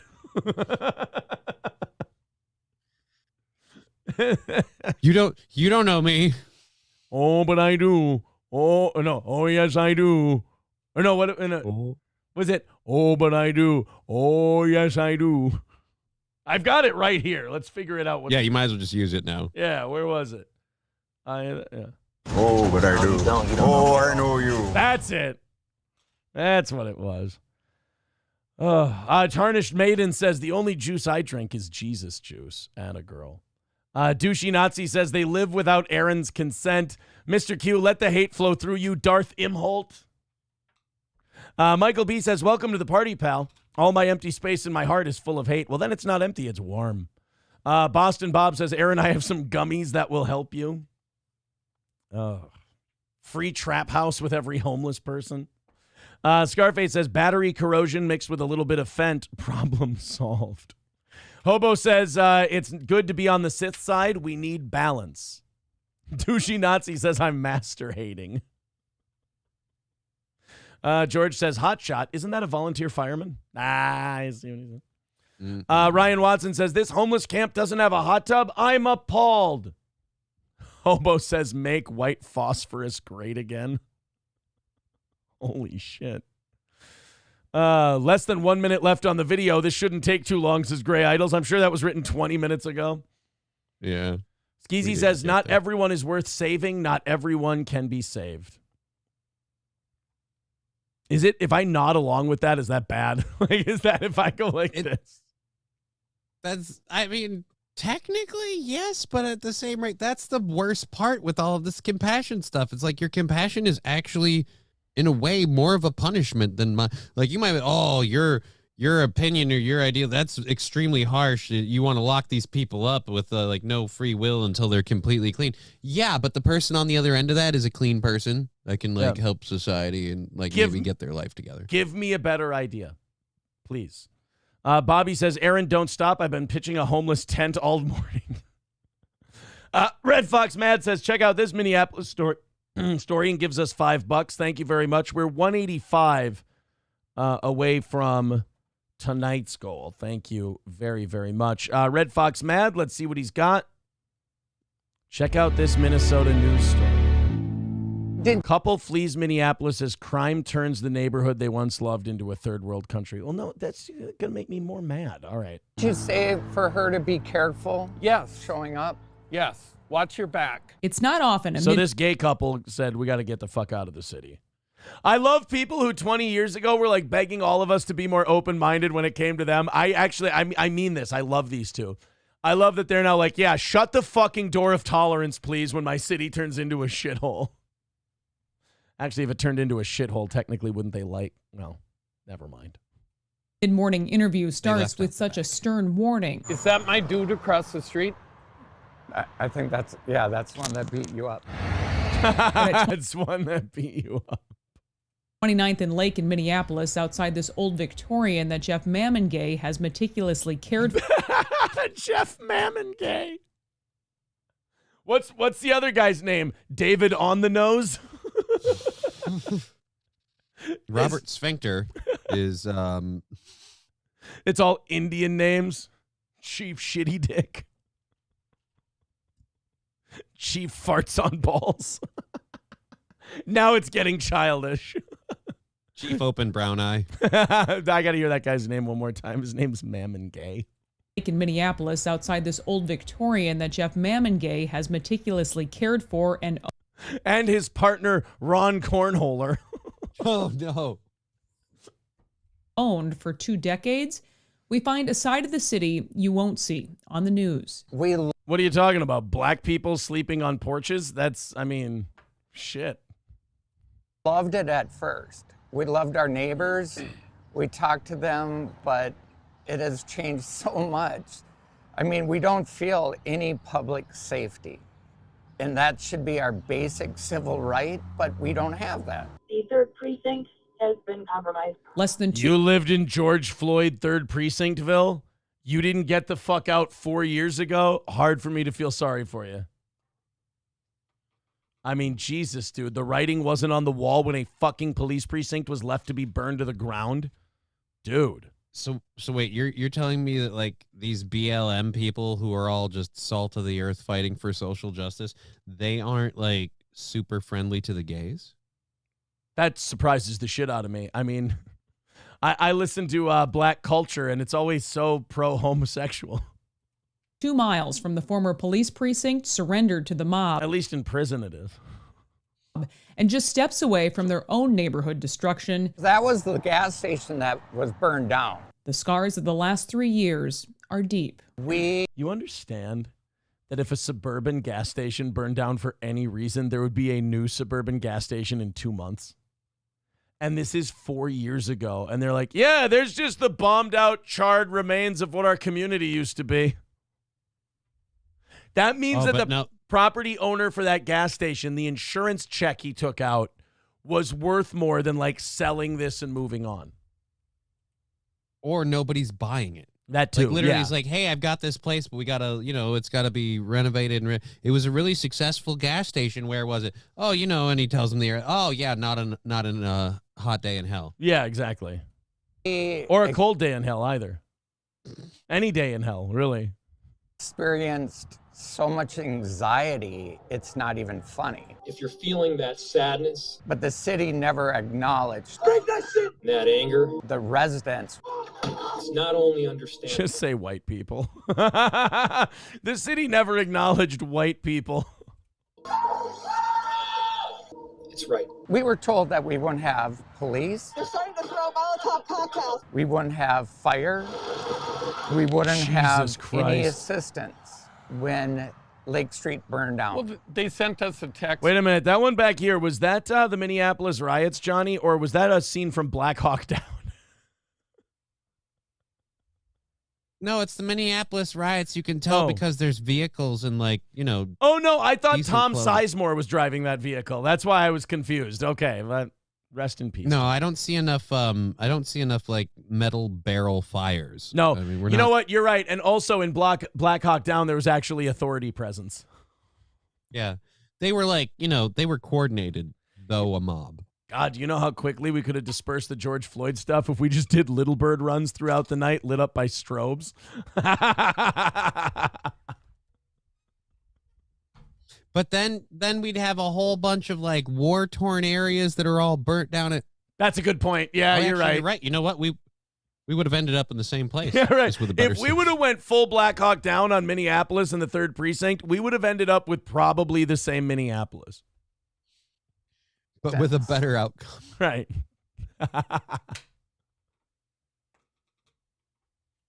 When Lake Street burned down. Well, they sent us a text to evacuate. To evacuate. And so we took a shit and then had sex. No, not that evacuate. Ever since the riots and the pandemic, it's just gone downhill like there's no tomorrow. A bullet hole in the window, a subtle reminder God. of what Jeff and John call an open-air drug market that has taken over their block. To be honest, they shit in our backyard. Needles Jesus Christ. are everywhere. Wait. Hey, whoa. Hey, Johnny, do we see any evidence of who might have committed the crime? No. You don't see any evidence left behind of who we might be able to create as a criminal profile? I mean, what other? I see that bag on the ground. Yeah, what is there. that a bag of? It looks like spicy fries or chips. Yeah, those are Flamin' Hot Cheetos. No, they're Flamin' Hot Chester's fries. So, yeah, I mean. Yeah, the Chester's fries. Yeah. Any guesses? But is there a group of people that gravitate towards that kind of thing? Don't you like Chester's fries? I do. I like the Chester's fries. I don't know about the spicy flaming hot ones. Never been a big fan. Never been a big fan. Ever. The signs are all around, Bucko, and we all know who the culprit is. All right, thank you, Red Fox Mad, for that. So that gay couple's upset. I love how they said they're shitting in their backyard. Yeah, they just said that like it was a thing that happens. Like, yeah, they just come and shit in our backyard. I'm like, oh, that's pleasant. It's lovely. Great. Lyle Budd with $2 says YouTube censors, F them. I agree with you, Lyle Budd. Lyle Budd, YouTube has its problems. After today's episode, we might be going to Rumble anyway. Mr. Q says, who's going to protest the new Minnesota flag tomorrow? I got a job. Aaron's just going up to homeless people. Hey, douchey Nazi in the chat. Jordan Peterson, right after my 185 goal post, could you read douchey Nazi? They want Jordan Peterson to recreate a line for homeless people. All right, hold on. 185 goalpost. Bite the curb, Buckle. All right, you ever shoot at a fireman? You see this necktie? It means not fucking welcome, Buckle. Oh, Ivan Joyderbum says, oh, and Mendon Gay's partner, Rod Polsitter. Amanda Hugginkis says, when you have lost the gays, your city is fucked. Yep. Douchey Nazi says, my lawyer is working a pro-homo case. Eaton Clam says, that was the gas station with the glory hole in the bathroom where we met. Kyle says, I'm in the 3rd precinct. Oh, no, was that you, Ron Mendon Gay? I apologize, Kyle. It's too bad. Matt Joe says, it was supposed to be a community garden. Eaton Clam says, you mean to tell me that roaming groups of savages don't respect gay dudes? I mean, who would have thought? Aristocock says, I told my wife that Aaron and Johnny are a couple. She believes it. I'm sure you didn't finesse the point at all. SH says, I couldn't live there. I don't like when the kids down the road cut through my yard. Yeah, well, you're going to have a lot of quote-unquote kids cutting through the yard in that neighborhood. Tin the Toolman Taylor says he thinks the community changed. No, Sergey, open your eyes. He's not Russian. Why would you? Oh, boy. People in the Rumble chat are saying things I can't say on a YouTube chat. What are you going to do? Fuck this new Minnesota flag. Walls is a fucking joke to the goddamn state. It is true our public officials are completely brain dead. Hey, you know how we had that $17 billion surplus about a year ago? Yeah. And they barely gave us any of it, and they spent the rest on dumb horseshit. Right. Now the new budget surplus is $3 billion, and they're saying that we're heading for a deficit pretty soon. So they've had a shit ton of money, more than they've needed, and they've mismanaged it so much that a state that's never really been in debt is going to be in debt. Right, yeah. Why the fuck does that? Again, I hate anyone who's like, walls saved us during COVID. I fucking hate walls. Do people say that? They do, don't they? There are people who believe, well, Walls did what he had to do to save us during COVID. Ugh. And then again, there's literally, and that's the worst part. That's all of the idiots in St. Paul and Minneapolis and the surrounding areas there. And then everyone else in the rest of the state is, I hate this asshole, I hate this fucknut, and I hate the way he runs things. Yeah. But there's not enough, all of us together isn't good enough to oust that asshole. It doesn't equal Minneapolis. That's the problem. Johnny, I'm going to go refill my orange juice here and break the seal for today. We are, Jesus Christ, we're already well over halfway through today's show. See what happens when that goal gets knocked out early? What a great time we've been having. We're only 190 away from tonight's goal. If you guys want to help knock that out, the links are in the chat. Johnny, you take over from here for a little bit, talk about your show, rap with these people a little bit. Then I have one, okay, I swear, I only have one more homeless story. And then we'll watch people beat up shoplifters, and we'll watch, Kareem Abdul-Jabbar, the white guy from Indiana State. You go ahead and take over for a little bit. I will be right back. Weird. He said one homeless story, and then he listed another one that could easily be a homeless story. I'm going to be live today at 2 p.m. Central Standard Time on my channel, Just Kidding LLC. It's on Twitch, YouTube, and Rumble. I'll go ahead and link those in the... No, get out of the way, taskbar. Link those in the chats there. If you want to catch up with me there, we'll be doing a couple of different things for that show today. One thing we already have put in place for it. There's a Missouri bill I want to cover, unless we get to it here today. And then there is a school district responding to a video for a fundraiser. So those are a couple of the things we have, and a story out of San Francisco about fentanyl addicts that are shoplifting an ice cream store like regularly. So those are just a few of the things we have. We'll be grabbing a couple of others. Might have to find some more Jordan Peterson stuff. I'll have to get some clips. Yeah, just keep researching Jordan Peterson, and don't you dare try to make that accent better. That is perfect.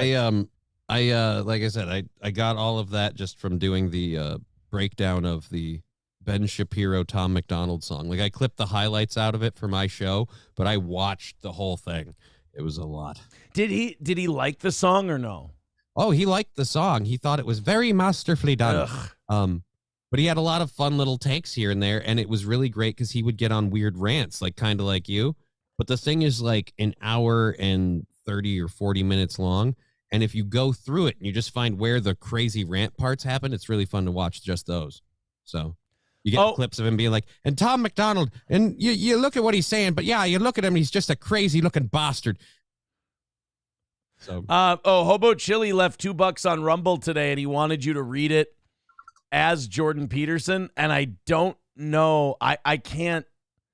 I'll send it to you. Which ones I can do and which ones should I be blocking out? Can you read the Rumble one? Like, are you on it right now?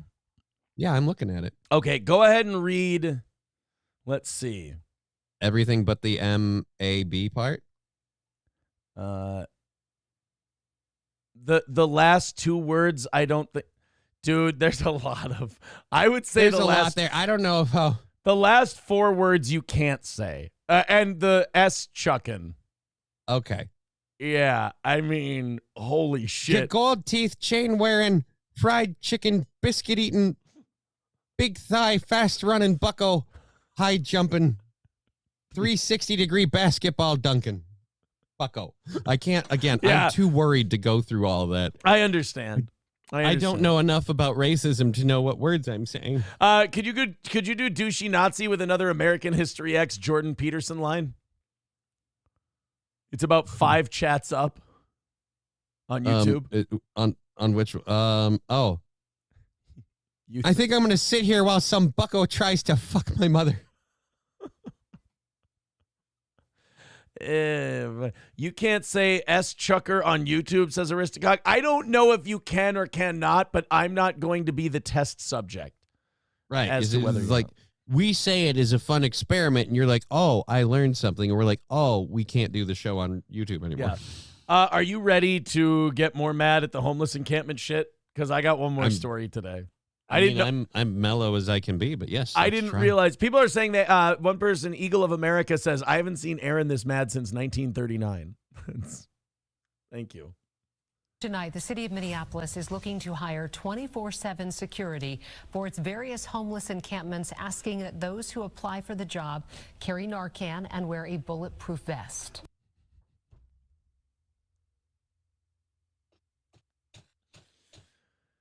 Hey, Johnny. Because they're just down on their luck people. That's why you have to bring Narcan and a bulletproof vest.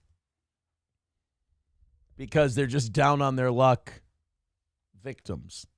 I mean, at a certain point, can't we just say if we're hiring zookeepers, then these people are animals? I mean, how does it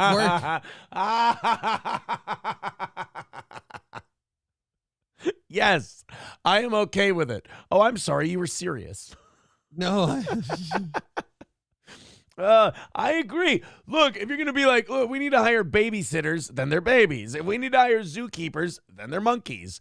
I don't know what to tell you. And they're white monkeys. They're vanilla monkeys. So it's okay.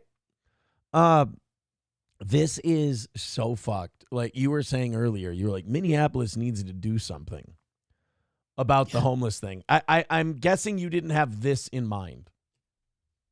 Again, if we're we're going to hire security to watch the homeless encampments with Narcan and bulletproof vests. What's the difference between that and then, like, say, orderlies or prison guards? I'm asking. Other than the fact that we get to let these people continue to sit in their own filth, collect dangerous shit, and apparently just get high as fuck. We won't do my idea and round them all up and throw them in prison, but we'll hire fucking private security to be outside, which at least if you put these homeless people in prison, there's order and structure.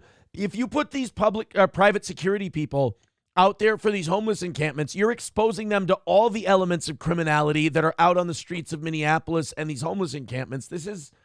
God, I hope nobody signs up for this job.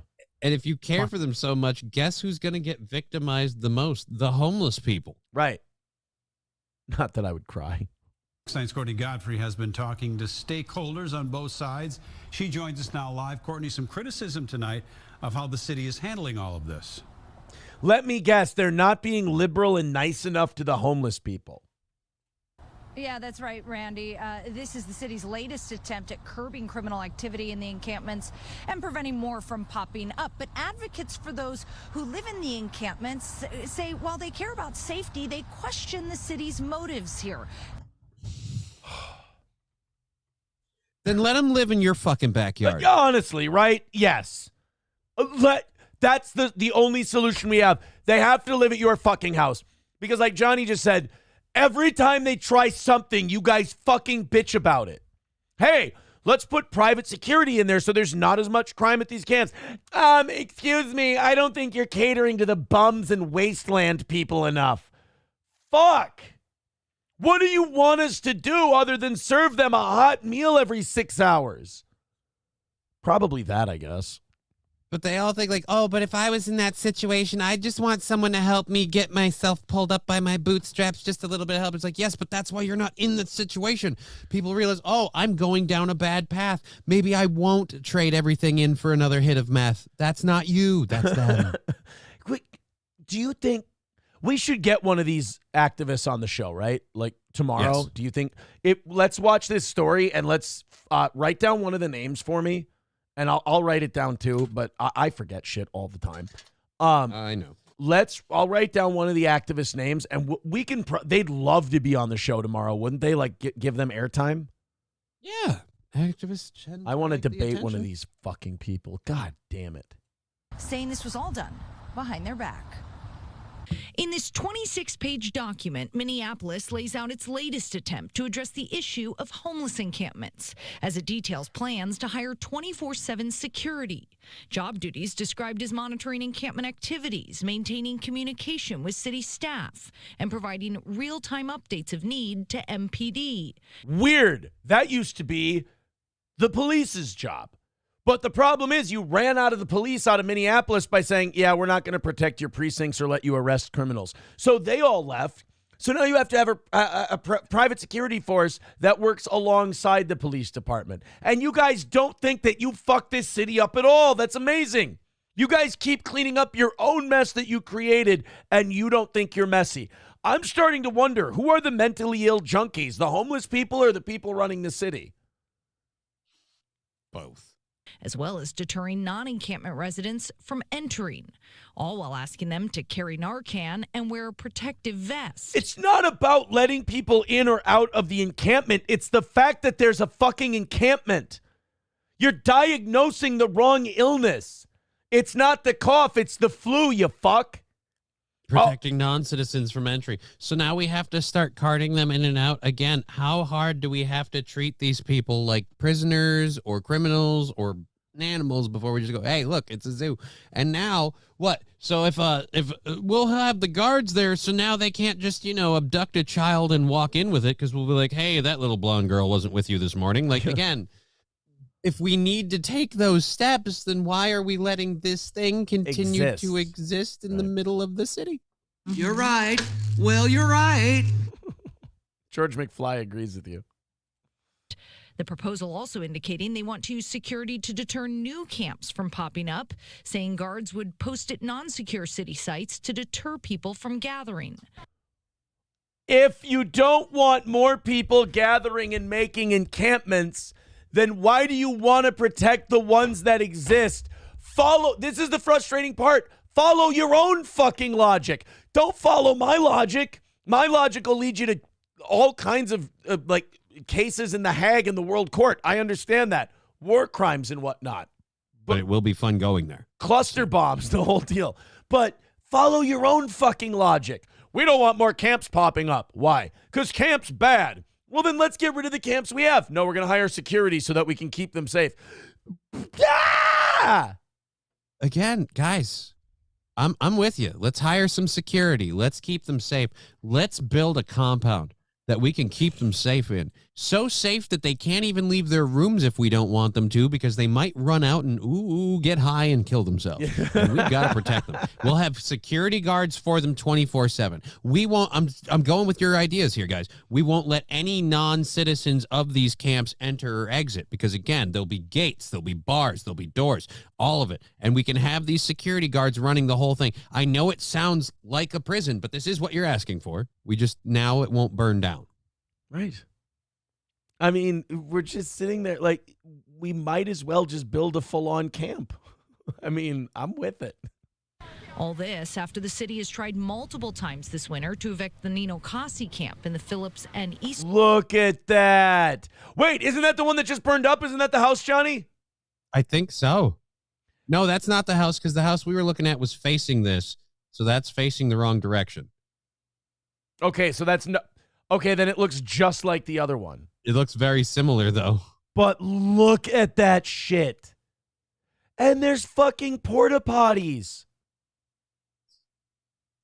Oh, I bet all of those cars parked there, too, are from, good productive citizens. I bet none of those are busted out or just burnt out, like, crappy cars.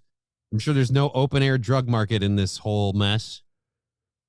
I mean, you didn't have to let it get to this. The fact that when this little corner of the fenced-in area got occupied by bums, that's when you should have ripped it out root and stem.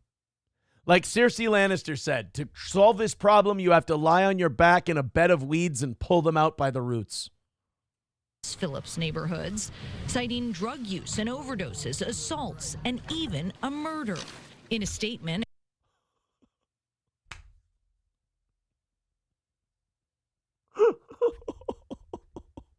drug use, assaults, and even a murder. Hey, Johnny, I'm not angry anymore. You've allowed murders, assaults, drug use, and you see no reason to take this down. Oh, my God, I take it back. There's no solution. It's already over. You guys are done. Guys, I find I have a personal, fixation with prison culture. I love studying prisons and prison culture. This sounds like literally a prison that nobody's running. Right. Like literally in prison, you would have assaults and maybe a murder in a year, and rampant drug use. But there's still a lot more order. Than we have. You understand? If there was a hard pinch at a daycare center, they'd shut the daycare center down. And that's a place that's providing a service. And there's murders and assaults at these homeless encampments, and they go, well, we should probably do more to help them. We got to shut down this child care center. Why? They're not acknowledging the child's pronouns. Hey, that guy is assaulting a child while smoking a meth pipe. Hey, he's down on his luck, and he needs time. That man give him his space. That man somehow found a femur bone, and he is sodomizing that dead body with it. Well, these people need help. a camp organizer responded to this latest move, saying, "I'm curious why outreach residents and organizers have not been engaged in dialogue regarding what we need and what would keep us safer." Do we really need a dialogue? Can't we just go, yeah, you people are all crazy and unhinged and we need to get you the fuck out of here? Yeah, I love how the residents of this encampment are like, we need to figure out what the problem is. You asshole, you're the problem. Look, the city council, we don't have enough representation. Representation is for taxpayers. Yes. Unhoused residents, service providers, and organizers need a seat at the table to make an effective plan if their interests are truly in the name of safety. Unhoused residents need a seat at the table. Oh, yes. Go ahead, Bumlord. Bumlord, tell us what it is you bums need in order to make your bum life a little easier. Ugh. Police Chief Brian O'Hara telling Fox 9 that while he isn't permitted to speak on the city's response to homeless encampments, he hopes... Why do you think the police aren't allowed to respond, Johnny? What do you think their position is? Burn these fuckers down, roust these assholes out, lock them the fuck up. I'm sick of getting called out here for some worthless junkie ODing, and I have to risk my life to save his. Because, again, these people are not exactly the most sane. So if a cop comes in there and is trying to save someone's life and someone 3 tenths down is like, oh, they're after my stash, he's liable to come out and do something. There's a warlock and a dragon out there trying to kill us. For positive solutions. I would love to be in a situation someday where, we don't have to do these encampments, these evictions from these encampments. There you go. And if they are done, that we don't have to approach it so much as a law enforcement operation. I love how this guy's like, yeah, look, I wish these fucking things didn't exist. But I wish we could fucking get rid of them. The police. Doesn't the police chief just sound defeated, like his arm, like he's got both of his hands tied behind his back? Yeah. And this is so shitty, man. I used to see like aerial shots and photos like this when we used to talk about the third world countries and things like that. Venezuela, whatever, Zimbabwe, whatever. Now it's like literally, oh, this is in someone's backyard in Minnesota. That's the scariest part for me. Is like, dude, I live in this state and that's happening. If you told me this was like a Gaza refugee camp, I'd be like, wow, this is in terrible shape. Like, we got to give these Gaza refugees something better than this fucking shithole. What is this, Zimbabwe? Like you said? No, Yeah, that's and then that's if we're gonna have Minneapolis. that, if we're gonna have the Gaza refugee camp crap, can we at least then also have the IDF overusing their authority to kind of? Yeah, maybe if the city of Minneapolis doesn't want to clean up the homeless encampments, we give them enough money. We should be able to rent an IDF platoon for a week. And then the IDF platoon would be like, why do you have us here for a week? I think we need a good 6 hours. We'll be good. I mean, Well, you build us for the week. We're not gonna just shortchange you. I mean, we'll only need an hour and a half if you let us use live ammunition. But since you paid, how about a little lunch? And you guys aren't squeamish about bleeding babies in two pieces, are you? Because it's kind of a thing. The city says we're working to simultaneously address encampments now in place, Yeah. limit the formation of new ones, Right. and help fill gaps within the continuum of care. Here's the gap. Stop drinking and doing drugs, and you can get into a shelter, but you don't want to. This security contract will help us secure city lots where encampments could form and help keep everyone safe within and surrounding encampments. So they're just trying to steal my Bloods and Crips idea. I just don't know why do they keep giving these people at these encampments? Why do they keep giving them permits and permission to build these? Oh, that's right. Like I said, you can't build a fence in your backyard without a permit, but There's a freaking house near me that is unoccupied. If I were to just go over there and start living there and demanding that the city give me my my electricity and my water and all of that stuff, they'd be like, yeah, but you have to pay for these things, and also you don't own that property. Why do the rest of us have? I'm paying taxes on the home I'm living in. Why am I doing all of those things if apparently I can just sit in a fucking Coleman tent and smoke myself to the to the ends of the earth and it's totally okay? To the bejesus belt. It's California Sensimilla meth. It's a combination Kentucky Bluegrass, California Sensimilla. So you can play 36 holes on it, take it home, get stoned to the bejesus belt, and kill a transient in Minneapolis. Balls Deep with 666 says, count it, bucko. Scarface says, catch Aaron tonight holding court in many of the St. Cloud beer halls. Yes. It's a putsch. Trucker 18 Wheeler says Minneapolis lost over 300 cops since George Floyd. It's working wonderful. Fuck off. Douchey Nazi says Aaron, not on my watch. Imholt. $2 from Matt Field says Narcan blow dart gang ruining highs since 2023. Oh yeah. Lampshady says people advocate this shit. Right?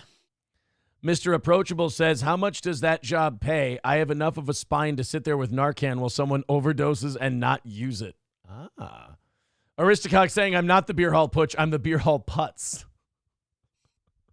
Jericho says, well, if we stop sending money to support foreign wars, we could turn these encampments into homeless resorts. Yay! Here you go, Johnny. J-Roy says, I'm behind, but I think Johnny deserves a bonus for today's show. I mean, what? We're $60 into tonight?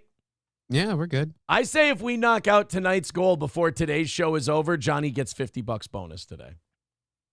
That's the rule. Johnny's getting $50 if we knock out the 190 for tonight.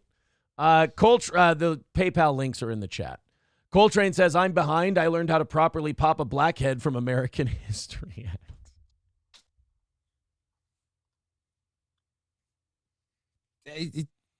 I don't remember. Was there a scene where we're like Norton was just like, I don't, or is he talking about the, oh. Wow.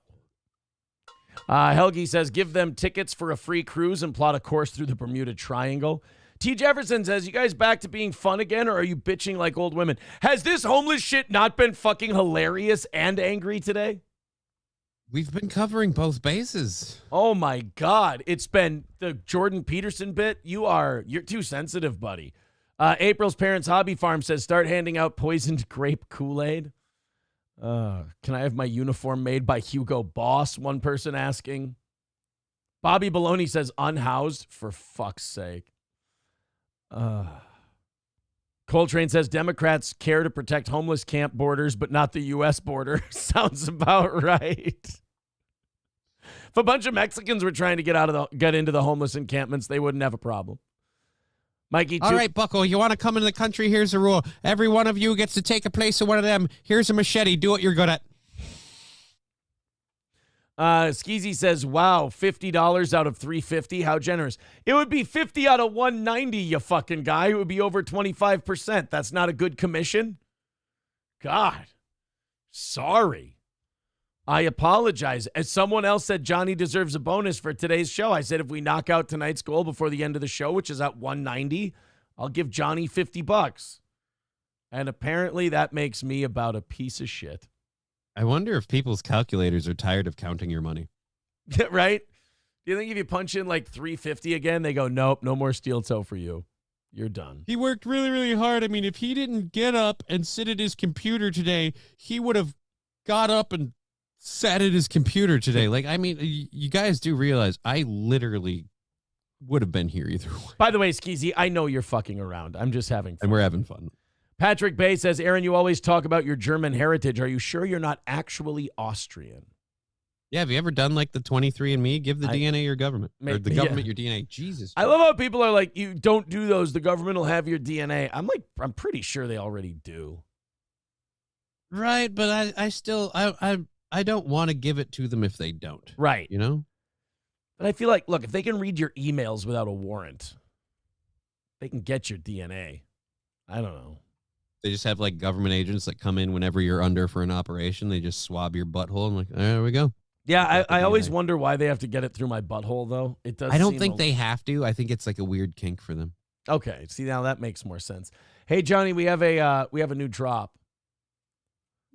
This one comes from, of course, Victor. Thank you, buddy. Guten Tag and Heil Hitler. Apparently, we are living in Nazi Germany. Here we go. Oh, man. Let's go to PayPal, where people are chipping in for Johnny's potential bonus today. Thank you very much to Matthew Q with $5. Says, I'll give 5, so hopefully Johnny gets his 50. Great show today, guys. There we go. 180 away from tonight's goal, this evening show's goal. If we knock out tonight's evening show goal, then I'm going to give Johnny a $50 bonus for today's show. That's how we're doing it. We're doing it. We're doing it. All right, Johnny, there is a debate going on Twitter about this next video that we have. It's about whether or not the people in Vermont were too hard on this Home Depot shoplifter. So somebody went into a Home Depot, stole a bunch of shit, and it's the thing we've been seeing across the country. He walked in, stole a bunch of shit. Nobody can stop him. He leaves. Okay. Apparently, a few vigilantes decided to follow him outside, and people are debating whether this was them taking the law into their own hands too much. Now, I know which side I'm more predisposed to taking on this, which is this shoplifting bag of shit deserves everything he gets. Yeah, like that whole cart. You get to keep it, buddy.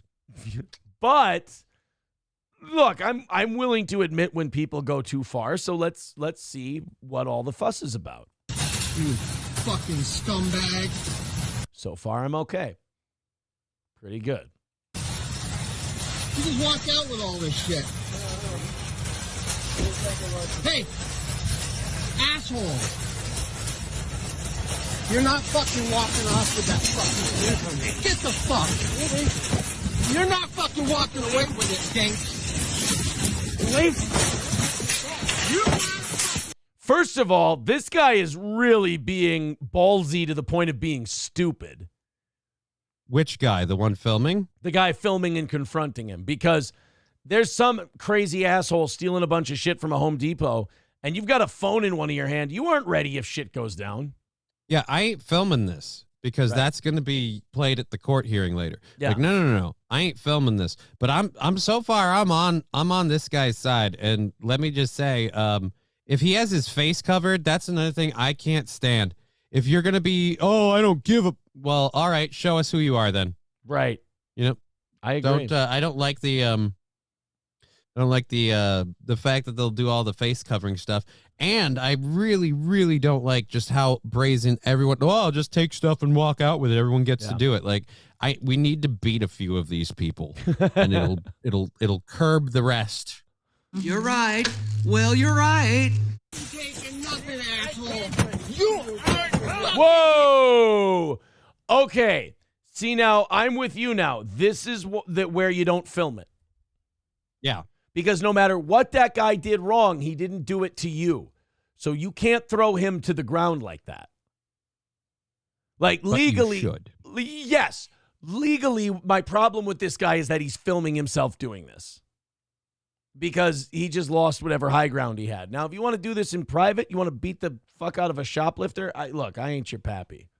But filming yourself throwing a guy to the ground no matter what he did, not the smartest move. Taking nothing. Get the fuck out of here. I'm going. You ain't taking nothing.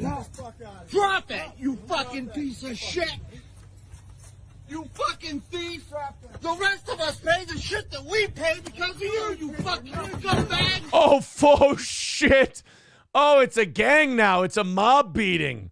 Hold on. I have something to go with this here. Yeah. Hold on. Where is it? I believe it's right here.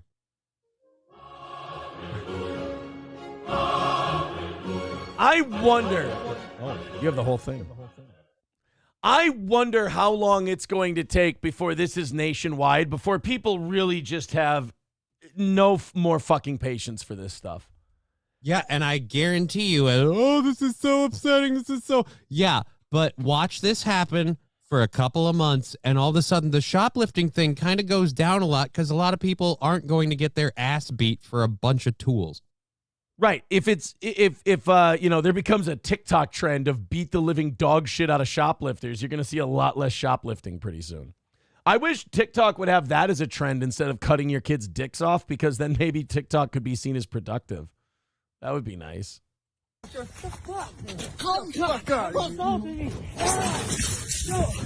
what the fuck? Fucking ground, let go of me now. Get out of the fucking ground. Let go. Somebody call the police. Fuck you. Let go. Fuck you. Let go. On the fucking ground.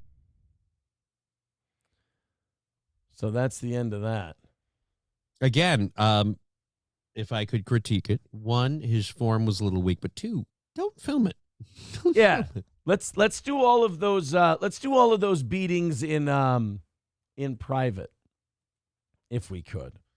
Landers says nothing wrong with taking out the trash. I mean, maybe, but at the same time, like Johnny said, you're filming yourself beating the living shit out of a guy. Yeah, and that was Bobby Baloney pointing out this was Vermont. Yeah. Like, this is supposed to be where the nice people live. And they've even had it with this shit.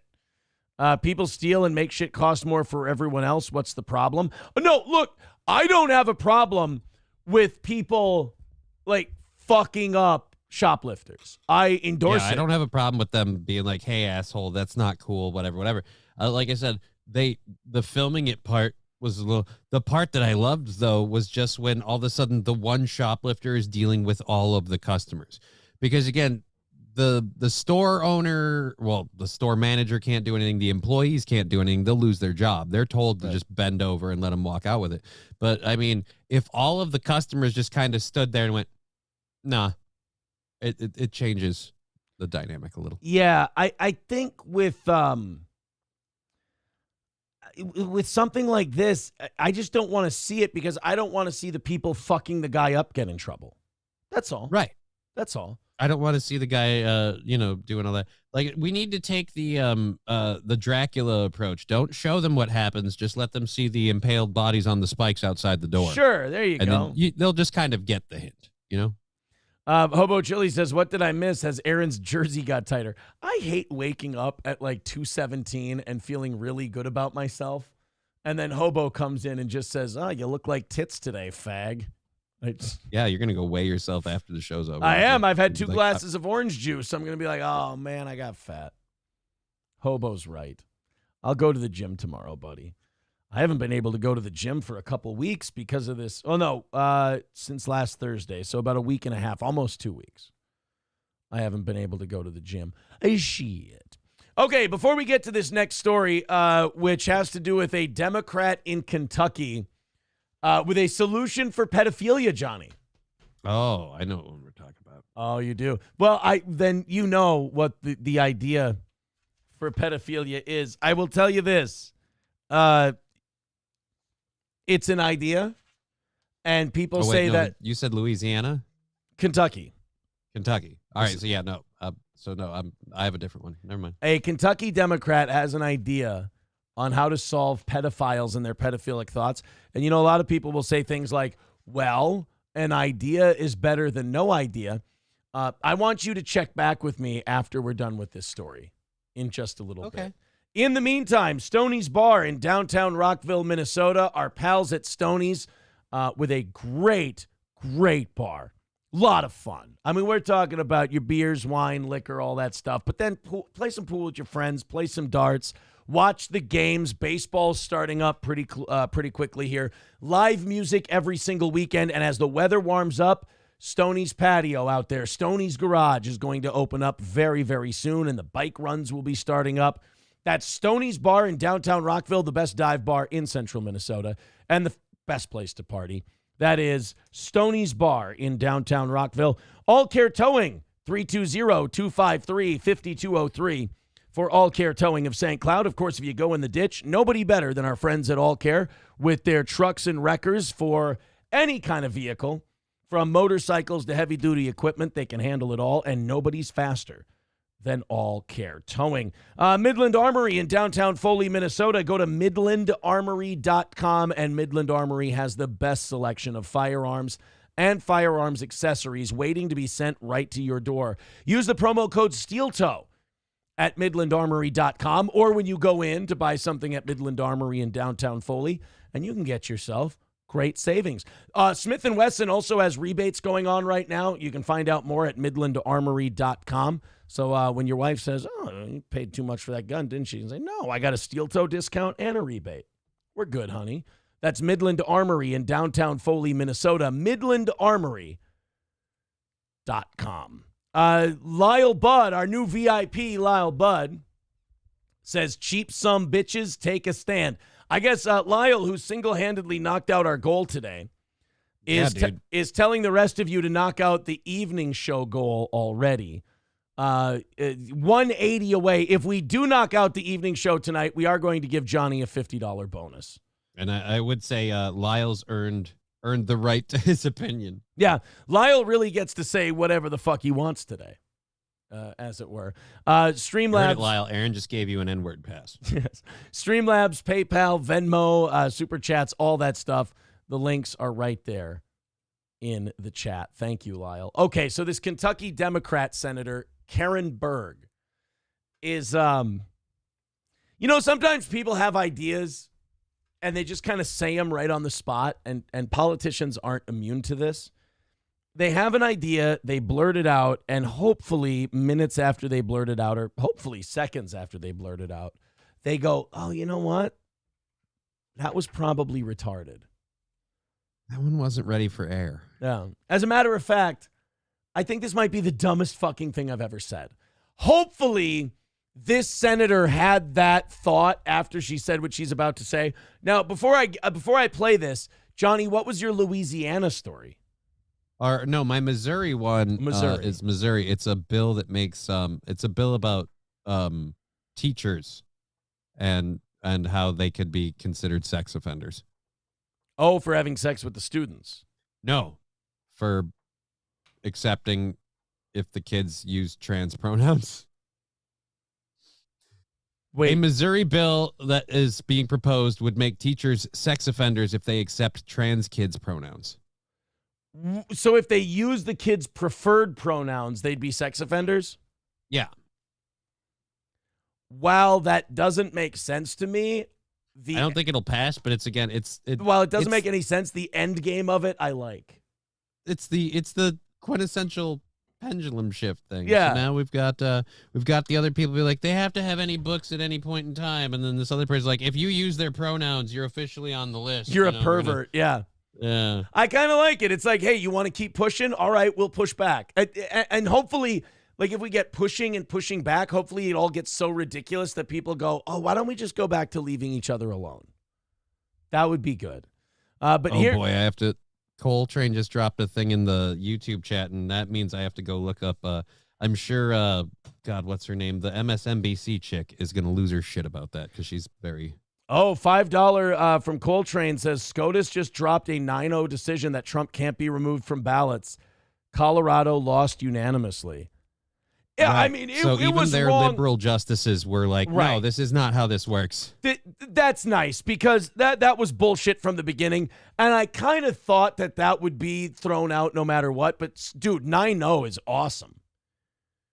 Because they wanted to throw him, like trying to throw him off the ballot is a clear sign that you're afraid of him. Mm-hmm. But also just such a bullshit, like that judge should be thrown off the bench because that is it's such an abuse of your power and also a dereliction of your duty where you're so putting your politics ahead of your career in law that you should have it taken away from you. Hobo Chili Recipe says, unfortunately, Trump ain't going to save us. Well, one thing's for sure. He's got a way bigger hole to dig out of than he did the first time around. Yeah, the way I Obama didn't didn't leave the country. Gonna... Obama didn't What? leave the country in like cancer mode. No. But yeah, no, I don't think Trump's going to save us, but I guarantee you this, the guy that's behind the wheel right now definitely will kill us. So I'm like, how about we get someone else? Yeah, can we put a guy that maybe is just going to put us on life support? Perhaps, like just maybe get the shit back down to shoe level. Here's Kentucky Senator Karen Berg trying to find a solution to pedophilia. Johnny, are you ready for an answer? How do we stop pedophilia? All right, Senator Karen Berg, you are on the floor. This is a big, choke up on the bat and get ready to swing at a fat hanging curveball and drive it over the fence. How are we going to stop pedophilia? Let's do it. I'm sorry to always have questions. It's okay, you're a woman. We figured as much. The floor is yours. You have to ask a lot of questions to have that as your opener. Yes. The AI part of this bill, I don't have any questions about, but I was completely unfamiliar with child sex dolls. That's a good thing. That's a positive. Okay, so far that's good. Be more concerned if you were well-versed in child sex dolls. Excuse me, I'd like to stop this proceeding. As someone who knows child sex dolls top to bottom, figuratively and literally, I would just like to say that, what? Completely unfamiliar with child sex dolls. So I had, of course, to Google it last night. Right, of course, you had to. Look, I don't mean to brag, but I've been hip deep in child sex dolls as far back as I can remember. I love that this senator is basically going, look, I was watching child porn all night, and I was thinking, look, I was Googling the shit out of child sex dolls, and I was just thinking, I got some good policy decisions out of it. It was... Let me tell you, by my second Google search, my bean was roasted. I flicked the shit out of that thing. You guys ever seen a child's face just do this? It's pretty fucked up, right? All right, so let's so apparently she had to Google child sex dolls. All right, most awkward way to start a speech ever, but go ahead. Child sex dolls. So I had, of course, to Google it last night. I was a little scared to put it in my search engine, but I did. That, you know what that shows? That you have the good judgment of leadership. I was going to put child sex dolls in my Google search. I was a little scared to do it, but I did. So you have that little voice just like the rest of us, but you just tell them to fuck off. Okay. Good to know. And apparently there is research on the subject. Not much, but there are what they call MAPs, minor attracted persons. Ma'am, those aren't MAPs. Those are pedophiles. They're attracted to children. They're pedos. Those are called creeps. Yeah. So they're not called minor. This is what happens when fucking moms who don't pay attention to shit just start Googling. And they Google halfway through the story, which is child sex dolls. Yeah, you missed a lot in the lead up there, stupid, but go ahead. And the limited amount of research that's done on these dolls, guys, suggests that they actually, for people who are attracted to minors. No, don't. Don't do what you're about to do. Don't do what you're tell about me. to do, you fucking lady. Don't tell me that these things are useful or help. No. Do you know how hard it is to have hearings to get rid of a sitting senator? This is going to be a lot of paperwork and a giant pain in the ass. So why don't you just turn this bus around now and not go down this road? It's very possible for you to still do this. Okay, let's see. That these dolls actually decrease their proclivity to go out and attack children. Just don't advocate for some kind of government program where we give all of the sex offenders and pedophiles child sex dolls. As long as you didn't end up there from all your Google searching. Like what you're saying now is creepy as fuck and you're gross looking, so it's even weirder. But as long as you don't land on giving all the pedos child sex dolls, I think we can still salvage this thing. Right, Johnny? But I don't know. I just feel like, it decreases. Yeah, it means that when they can't F a kid, they'll F the doll. But I don't think if they have an opportunity to F an actual kid, they'll be like, nah, I got my doll at home. Right. It's not if the opportunity to have. That's like saying if you're a heterosexual and you have a sex doll, you won't want to fuck chicks. No, it just means when you're really, really desperate, she's inflatable. Right. But if you get a chance to fuck a chick, you're fucking a chick. I'm sorry. Yes. If you're gay and you've got a butt sex doll and you can't get laid, you can't find a guy to fuck, which makes you like the worst gay ever, you can butt fuck your gay doll. That doesn't mean when man ass comes around, you're going to say no to it and go, I got a doll at home. Speaking from experience. I wouldn't know about either of those two things. That it actually gives them a release that makes them less likely to go outside of their home. And what was interesting is the research did not support the same conclusions for people who were adult attracted using dolls. That did not. Like, there's nobody who's banged a gavel went yet. Shut the fuck up. Shut the fuck up. You're disgusting. You're a pig. Shut up. Ma'am, I can explain that very, very simply for you. For the people that are attracted to adults, going out and finding someone willing to ride their cock is actually totally legal. Right. So for the other ones who are attracted to the dolls, of course, they're going to be like, yeah, I was less inclined to go to a school and see if I could, molest a 12-year-old. Because, again, they're aware that that's a crime. By the way, how about the fact, this is not helping my brain and the way I think. So the person who wants to subvert the culture and enable pedophiles to be sexually active with childlike dolls and not care about the morality of a nation. Johnny, what's her name? Her name is Berg. Why would that be relevant? What? Nothing. Just let me be silent for a minute. I'm fighting a lot of emotions. I'm not saying a lot of things. Maybe if this was a Rumble Friday show, we might be able to get away with it. Dive deeper. First name Karen, by the way, so she's super powered. Oh, Jesus. In this regard. Not diminish their proclivity to engage other people, but for those with the.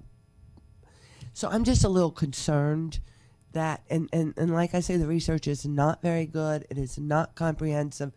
But kind of like the bullshit that you're spewing right now, it's just kind of you're pulling it out of your asshole, and she's now getting to the point in her diatribe where she's like, maybe I should have just shut the fuck up. It's really weird. It turns out that kid diddlers do not come out and sign up to take parts in studies so we can better understand kid diddling, because then that would be paperwork with their names and them admitting to liking kid diddling. So Oh, this lady is bad. But the research that is out there is conclusive, equivocally conclusive. I actually disagree, and I'll let Representative Deese Okay, respond thank you. if she'd like. We've got expert testimony who shared testimony by letter with this committee several years ago when I filed the bill, and gave an updated letter to Representative in support of her bill, which says the exact opposite. How about one senator interrupts both of them and goes, guys, I think we're missing the forest for the trees. We're not giving pedophiles kitty fuck dolls. There. I don't care what any of your research says.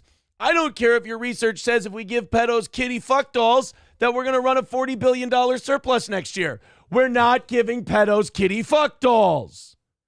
Are we good? I do have an excerpt from that study about what it does say.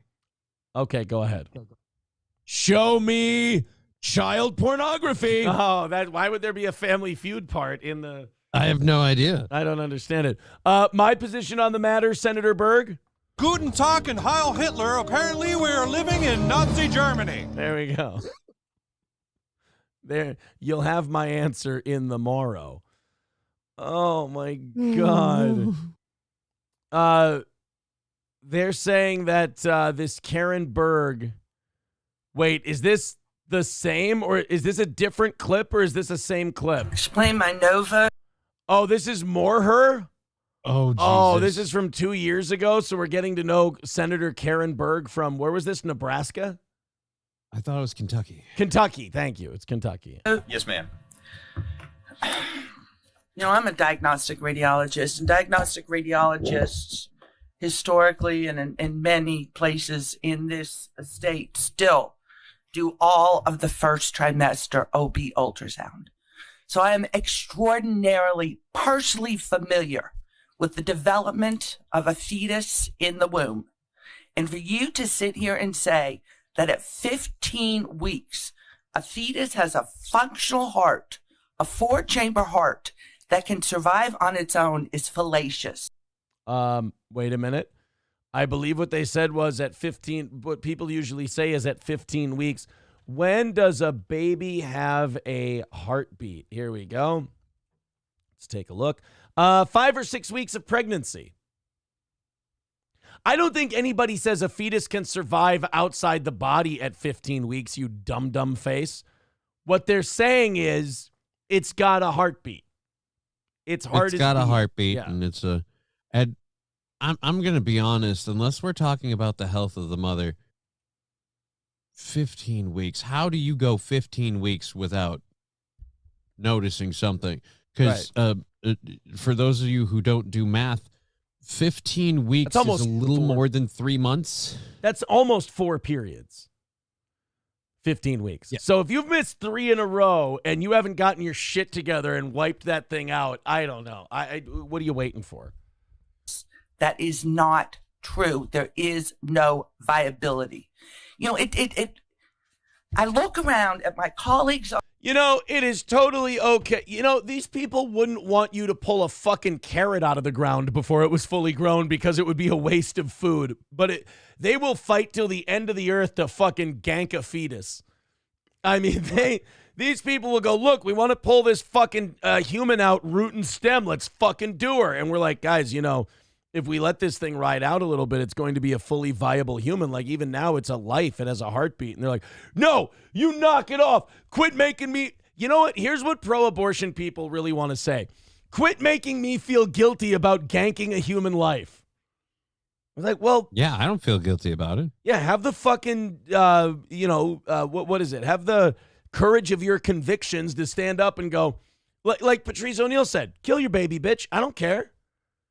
Like, look, here's where you're killing a child, but one thing I don't think we'll admit, not all child lives are equal, and some of those kids are destined for a bad time. And you know what? That might suck. But then this is the same homeless thing again. Either we're going to care about these lives or we're not. I, quite frankly, don't have the time and resources to care about these lives, so by all means, if we can end it early when it's not a problem, fine. You and Margaret Sanger believed very similar things. Yes, on this coat hangers save lives. Committee, I am the only woman on this podium right now. You also believe that pedos should have kitty fuck dolls. I don't really know if that's working for you at the moment. I am the only physician sitting on this podium.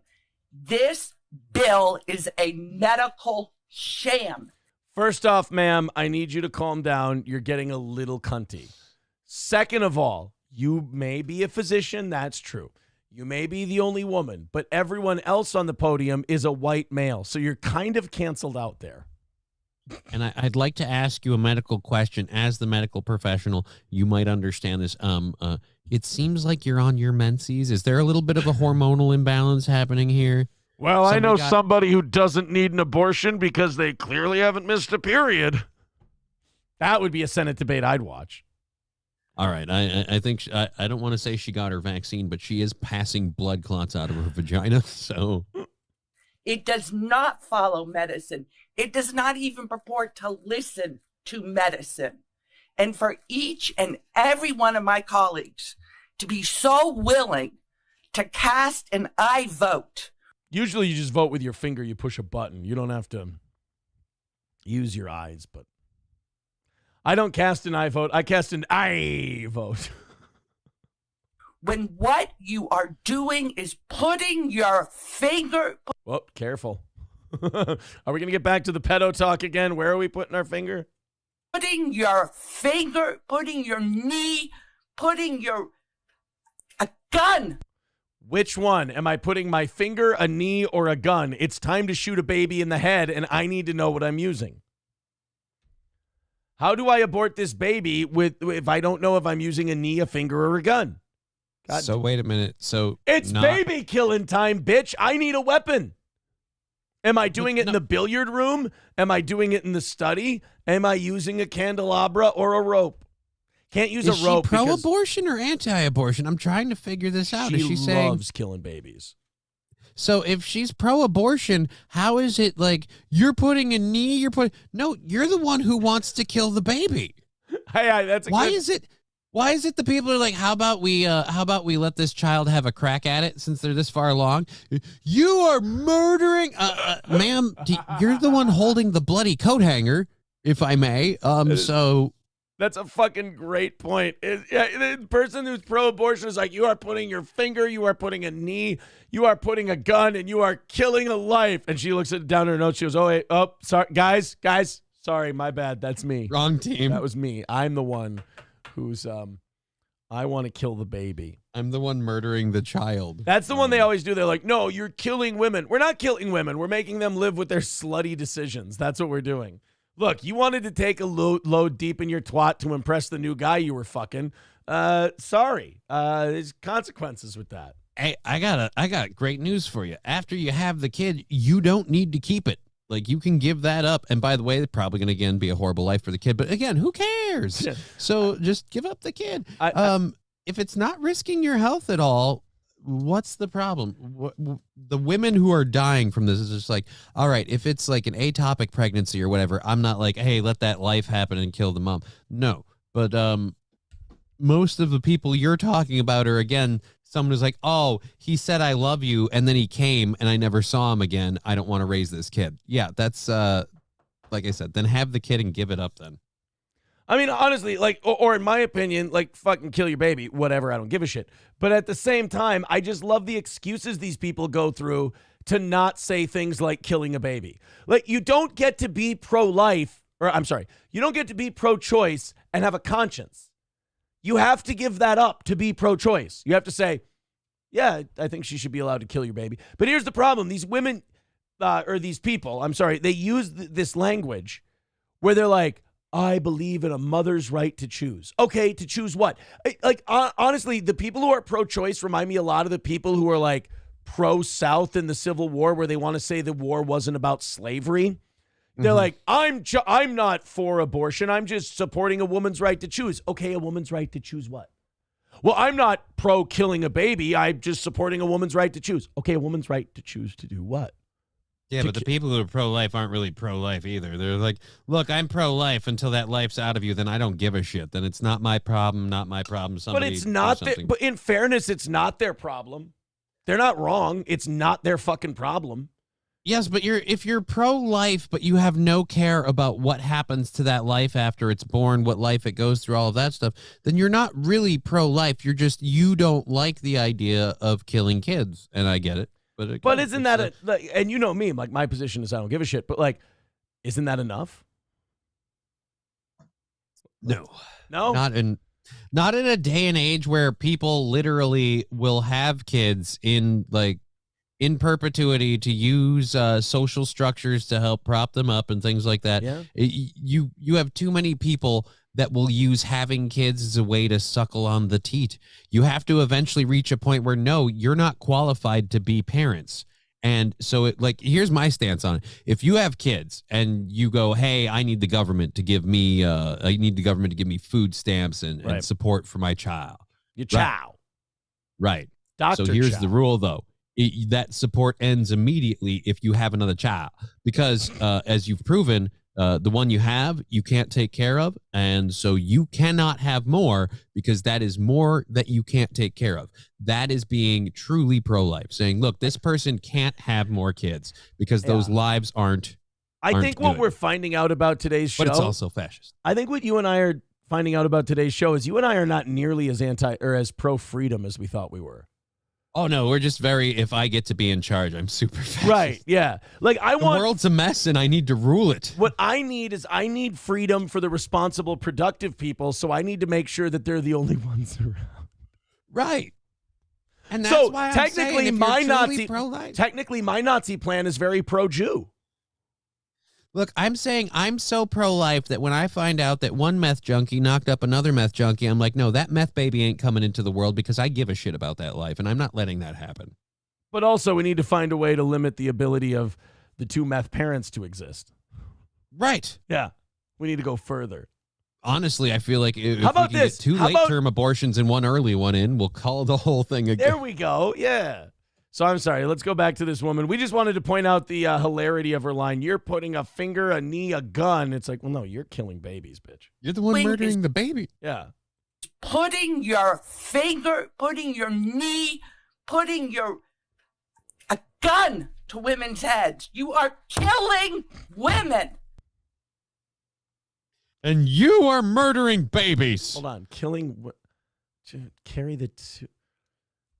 A 19-year-old takes a hot load at a kegger, and I make her have the baby. Look, I'm not saying I'm the nicest guy in the world, but I don't think I'm killing her. I mean, I'm wrecking her snatching hips at a very young age, but... Problem solved, C-section. Yeah, now she's got a scar. Boom. And I got to be honest, I know a few women that have had the C-section, and if you girls keep on it, especially early on, cocoa butter and things, you won't even notice. You're going to be fine. Yeah. Nice and snuggaroo. Because abortion Although I'm going to say this. Controversial take. Really snug vagina, not necessary. I'm not saying I'm Captain Swinging Dick over here. But vaginas are all different parts of malleable. I mean, it feels nice. I mean, I've had them in all shapes and sizes. I've enjoyed them. Wait, hold on. I've enjoyed them all but one. And they've all been fun and lovely. And they've all had different tautness. They've all had different sizes and formations. And you not helping me out in this one bit is really fucking telling. What I'm trying to say is, You've had a lot of sex and you're fine with it? You got a big dick? No, that's not what I'm saying at all. What I'm saying is I am a fan of the female form in all its wonder. And yeah, but if she's got a fat vagina, where are you at on that? I've never experienced a truly fat vagina. I don't know. No, I got sidetracked because I saw a comment NF Caps Johnny talking out his ass after they're born as if he's ever really looked into it, instead just repeating mainstream media bullshit. No, actually, I grew up in a extremely poor family. I have had siblings in foster care. My sister has had a kid and been in and out of child. I know a lot about what I'm talking about actually from personal experience. I'm also a firm believer that my parents should have aborted me. Looking at where we're at now, no joke, man. I had a shitty life, and no offense, now I'm battling MS. If you're telling me I have the option, snap your fingers, none of it ever happened, you know what? I wouldn't be against it. Guten Tag and Heil Hitler. Apparently we are living in Nazi Germany. All right.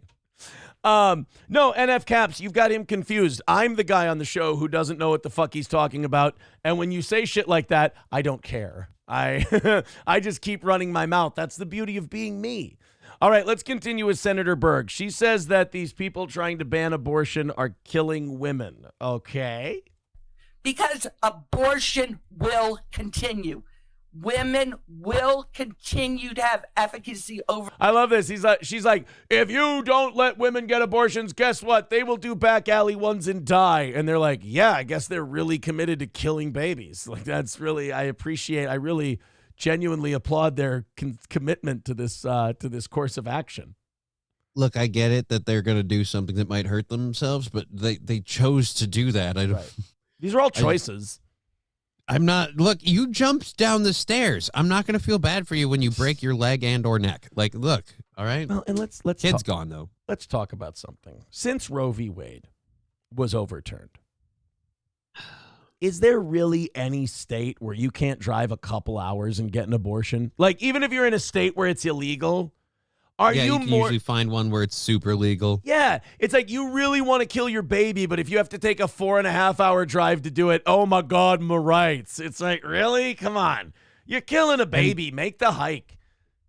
And Work dude, like it. we don't live in a day and age where you can find out all of the ways that you can chemically toxify your body that an embryo can't survive, but you'll be maybe a little sick. Yeah, kill your own fucking baby. You take your vitamins to a stupid amount. Don't bloody up a doctor's hands, you fucking coward. Over their own body, whether or not you make it legal. I vote no, and I really, really apologize to the people in Apology accepted.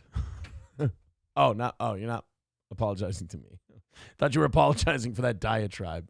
Kentucky that we are spending this much time and this much energy when we have families in poverty. We have single women heading households in poverty at a higher rate than. Thank you. You're speaking my language. We ought to not allow it. Oh, that's not what you're saying. Oh, I was trying to ban single motherhood, but you were okay. See, again, this is where I'm like, if you're pro-life, then like you gotta be going, okay, so we should ban this woman from having kids. Like, right. let's have the government. You're right. Let's not have a woman go through a very dangerous abortion. Let's just take her ovaries. Yes. In any other group in the state. And you all are not addressing that. You all are making it worse. I just like, there's people like this who sometimes it doesn't matter if I agree or disagree with them. I just find them unlikable on a personal level.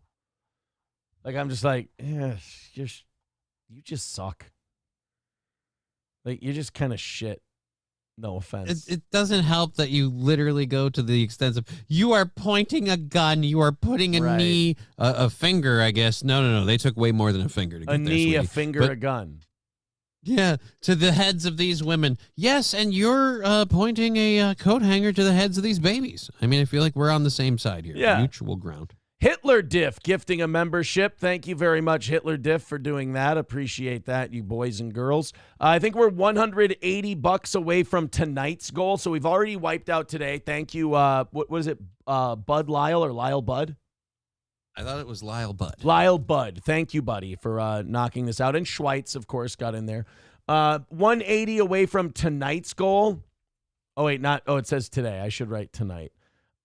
If we knock that out by the end of today's show, we have decided we'll hook we'll hook Johnny up with a $50 bonus. Everybody's calling me Jimmy lately. I don't get it. Slippin' Jimmy because of your legs. Aristocox says personal responsibility has to come into the conversation.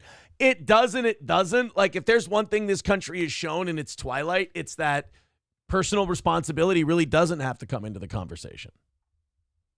Again, that's like I said, you should not be having kids if you can't take care of them. I understand the abortion thing from a like medical health perspective. But if your health is not in jeopardy and you can't take care of the kid, you can surrender it to like the state. You can put it up for adoption, but You to say that, oh, I have to be able to have an abortion. Let's discuss that. Yeah. I mean, nobody wants to admit on either side that the abortion discussion is way more complicated than they all make it. I'll say this, when it comes to keeping people from having kids, technically, like the what is it? The thing you had done is easier to do to guys and undo. So we could just really, let's talk about that. Let's just start sending all the dudes in, like after they get done with puberty, all right, let's take the bullets out of the gun. So now you can't fire a shot until you want to. Right. How many NBA stars would be spared so much money if we just quote unquote neutered them until the right time, you know? Like some bitch is like, I'm going to get him drunk and I'm going to get pregnant. Like, no, you ain't. Why wouldn't you? Like, I've wondered about that. Like, why wouldn't professional athletes just get vasectomies until they're ready to settle down and have children? Oh, dude, if I'm like Arliss or whatever, I'm like, all right, first thing to do before you sign the dotted line, find a doctor and get your nuts cut. Look, your number one thing, you're going to thank me so long. You can blow loads in any dude, any woman, whatever you want all day long. You went dude Yeah, first. I know where you're looking. Right. Yeah. You're going to pass the ball on both sides of the team. Don't pretend you won't. All right. So, and then again, like I said, no problem. No, hey, you got me pregnant. Like, no, I didn't. Ain't my baby. Yeah. No, I agree. That's the way to go. Like, get cut until you're ready to have a family. It would save so many athletes literally tens of millions of dollars. You want to sit down a pro athlete and go, here's how much money you've spent on kids you didn't want in your career and what you could have done with that money. It's $47 million. And here's what you could have bought with that $47 million. A, the ability to retire, which now you'll never have. I hope you like selling insurance because you're going to be the guy who used to be the running back for the Bengals. And now you're... And Lander's saying, I'm a man, I come, I'm not getting snipped. Look, you can do that, but I'm saying that comes with consequences. Right. So I'm saying if you, in the interest of not having kids, if you can't, pick where you put your loads, then maybe you shouldn't have loads that are lethal. Landers, I am a man, I come, I am not getting snipped like some cuck. I come. I just don't have... Yeah, it doesn't remove the ejaculate, it just removes the swimmers. Yeah, I still blow loads, bro. I just don't have anything that can get a woman pregnant in the load.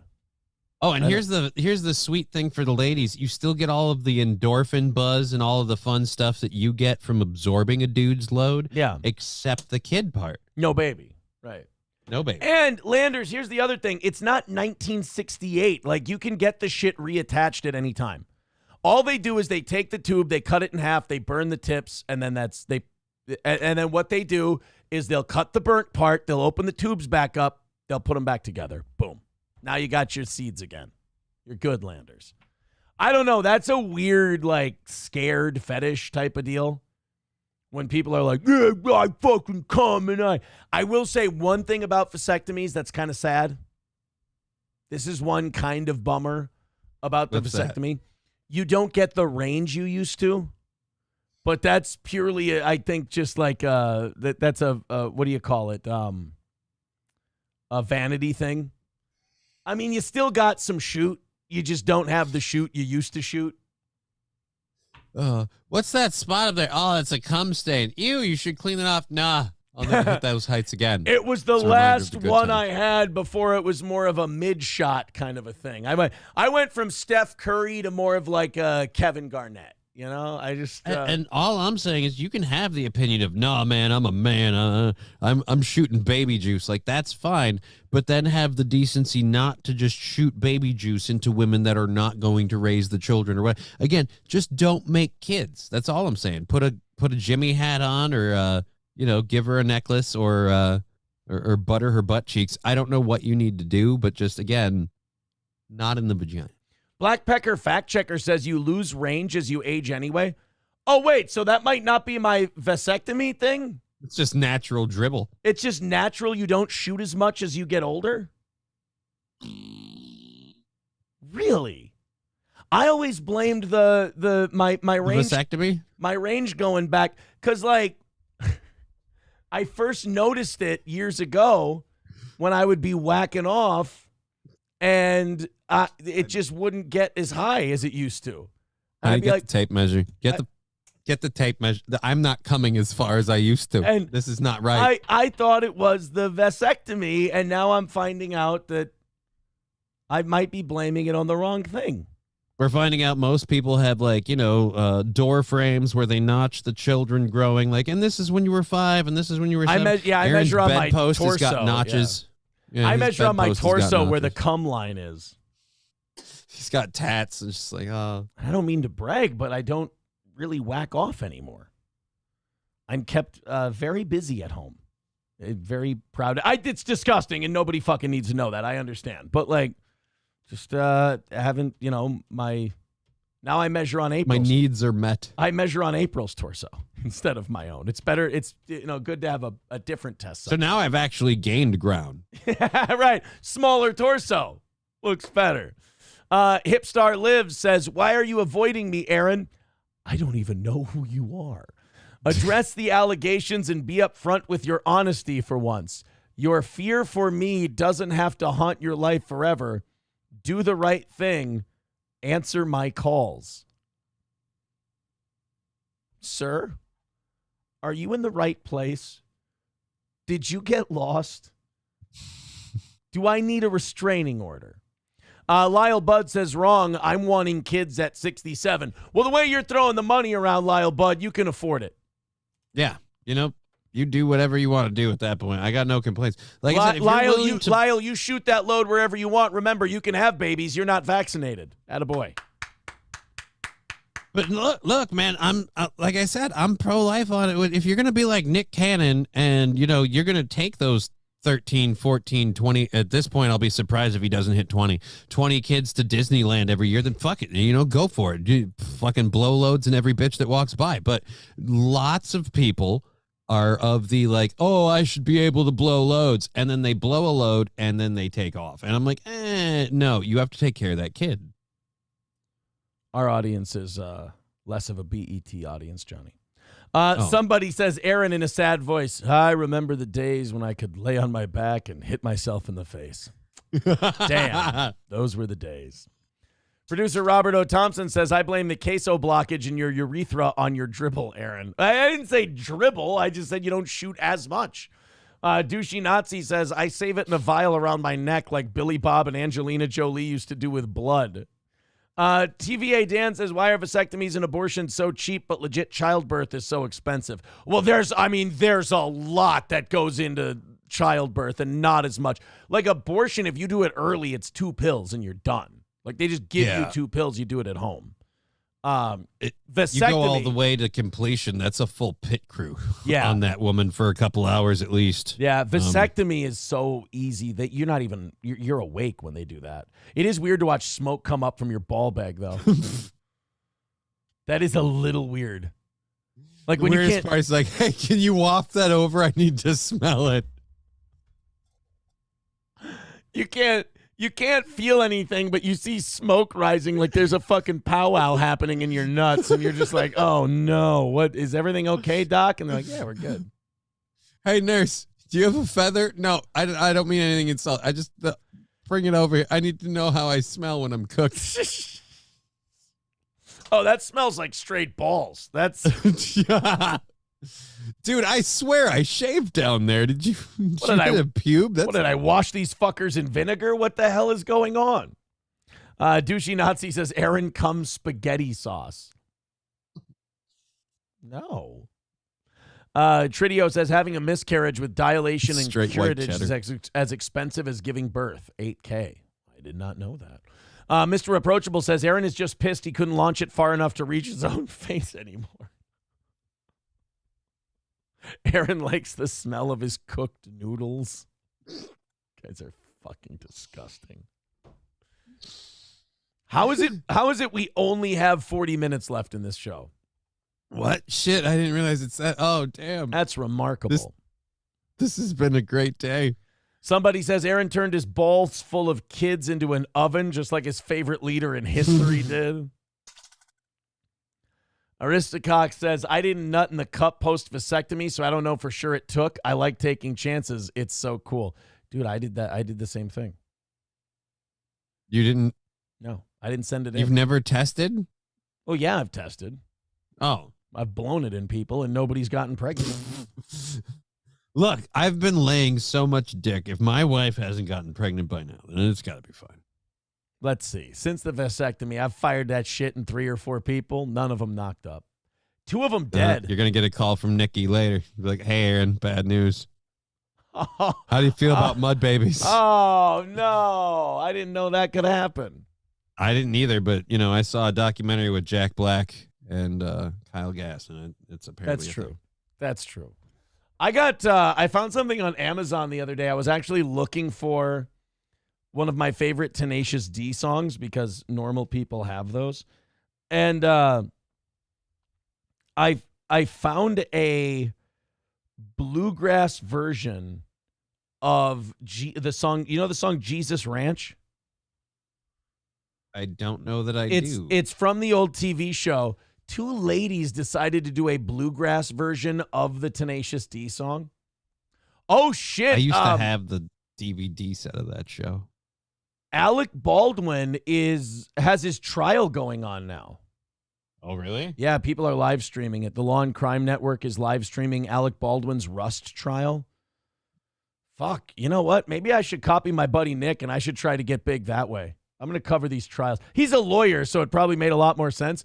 But maybe I can watch He's probably smart and funny and good with it, and we'd be dumb. That's why I don't do them. Dumb, funny, and good with it. Well, people would watch our streams to be like, guys, this is how you don't do trial streams. We're like, oh, shit, did you hear what she just said? That's probably bad. And I'm like, Johnny, what do you think? And he's like, it's probably not good. And we're like, yeah. I mean, it doesn't sound like they're going to get away with much here. Yeah. Judge did say overruled. That means something. Yeah. Did you see that lawyer? Oh, she just lawyered the shit out of that lawyer thing they just did. Holy fuck. That's going to be bad.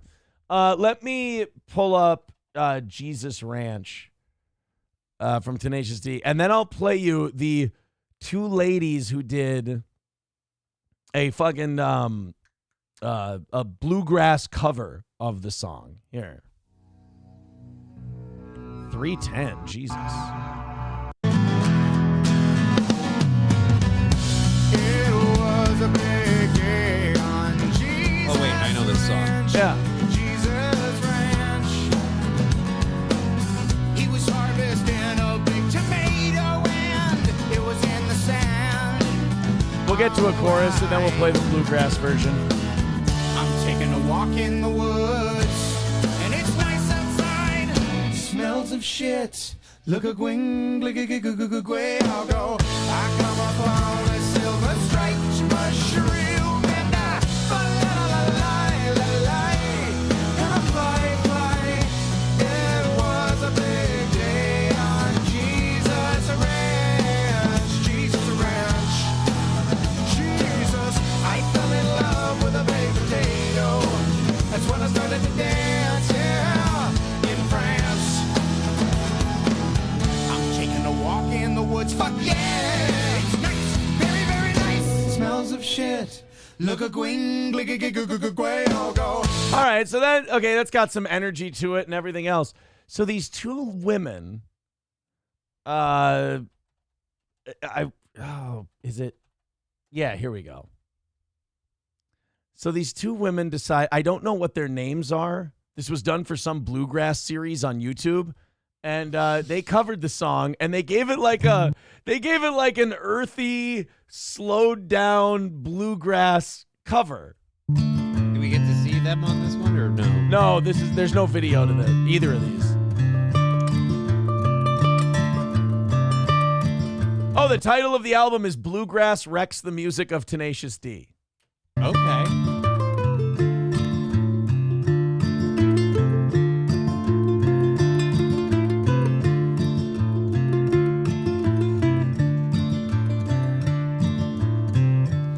It was a big day on Jesus Ranch.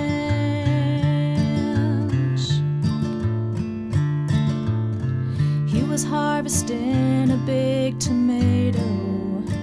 It was in the sand. They're just playing it straight. I'm taking a walk in the woods. It's nice outside. Smells of shit. Liga-gwing, liga-ga-ga-ga-ga-go. It's okay. I understand. Not there was bad. I understand. There was a lot of momentum today, and I just fucked it. I get it. Aristocock wants to know, how many times has Aaron passed out under the 7-Eleven nacho cheese dispenser? That's a good segue into what I just did. Dub says, best cover band of Limp Bizkit, Flaccid Penis. There's really good covers. Michael B saying Royce hates Jack Black. Royce is turning in his grave. Look, I get that Jack Black hasn't stayed Jack Black over the years, but I was a big fan of his for a long time. Dude, the show on HBO, the Tenacious D show on HBO, and I'd even go as far as the movie Pick of Destiny was badass. They were good. Yeah, they were both good. After that, it took a turn. Yeah, I think, look, man, I think the problem with guys like Jack Black is that I know. Hobo, right? Yeah. Don't worry about it. You were saying the problem with Jack Black. No, it's okay. Why don't I just read it and we can get the elephant out of the room. You were a fan of his body type. Great. So, the Jack Black thing. When a guy that was a really good fat guy character in movies and was really funny gets older, he either has to stay embarrassingly immature so people like him, or he has to get old and do older guy shit. And I feel like Jack Black got old and did older guy shit and just became a boring, nerdy old man. And I'm sorry, that's what he has to, that's what normal people do, is they get old and lame and not funny anymore. And he decided to be a well-adjusted human being. And people are like, oh, I fucking hate him now. It's like, well, maybe he's an entertainer, but now he's just being a guy.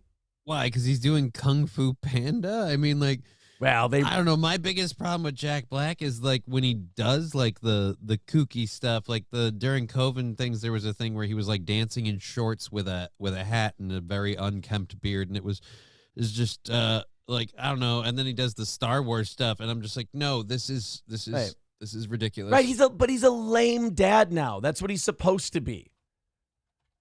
He's a lame dad, and that's what lame dads do. He has a kid. He's got a wife. He's in his 50s now? What do you want him to be wacky Tenacious D guy until he's 80? Is he supposed to be Cheech and Chong? I don't feel like he needs to be anything. It's been done. Right. He's contributed to the social zeitgeist, and we're moving on. Right. We're moving on from Jack. No need to hate Jack Black. You can just move on to Jack Black. Or move on from Jack Black, I should say. I wanted to play this today. I was really happy about this. Glenn Beck has this guy who works for him named Steve Baker. I don't know if you guys heard about this over the weekend. But Steve Baker is a journalist for The Blaze who was arrested by the federal government recently. And it was all for his January 6th coverage. The government is literally arresting this guy for covering January 6th.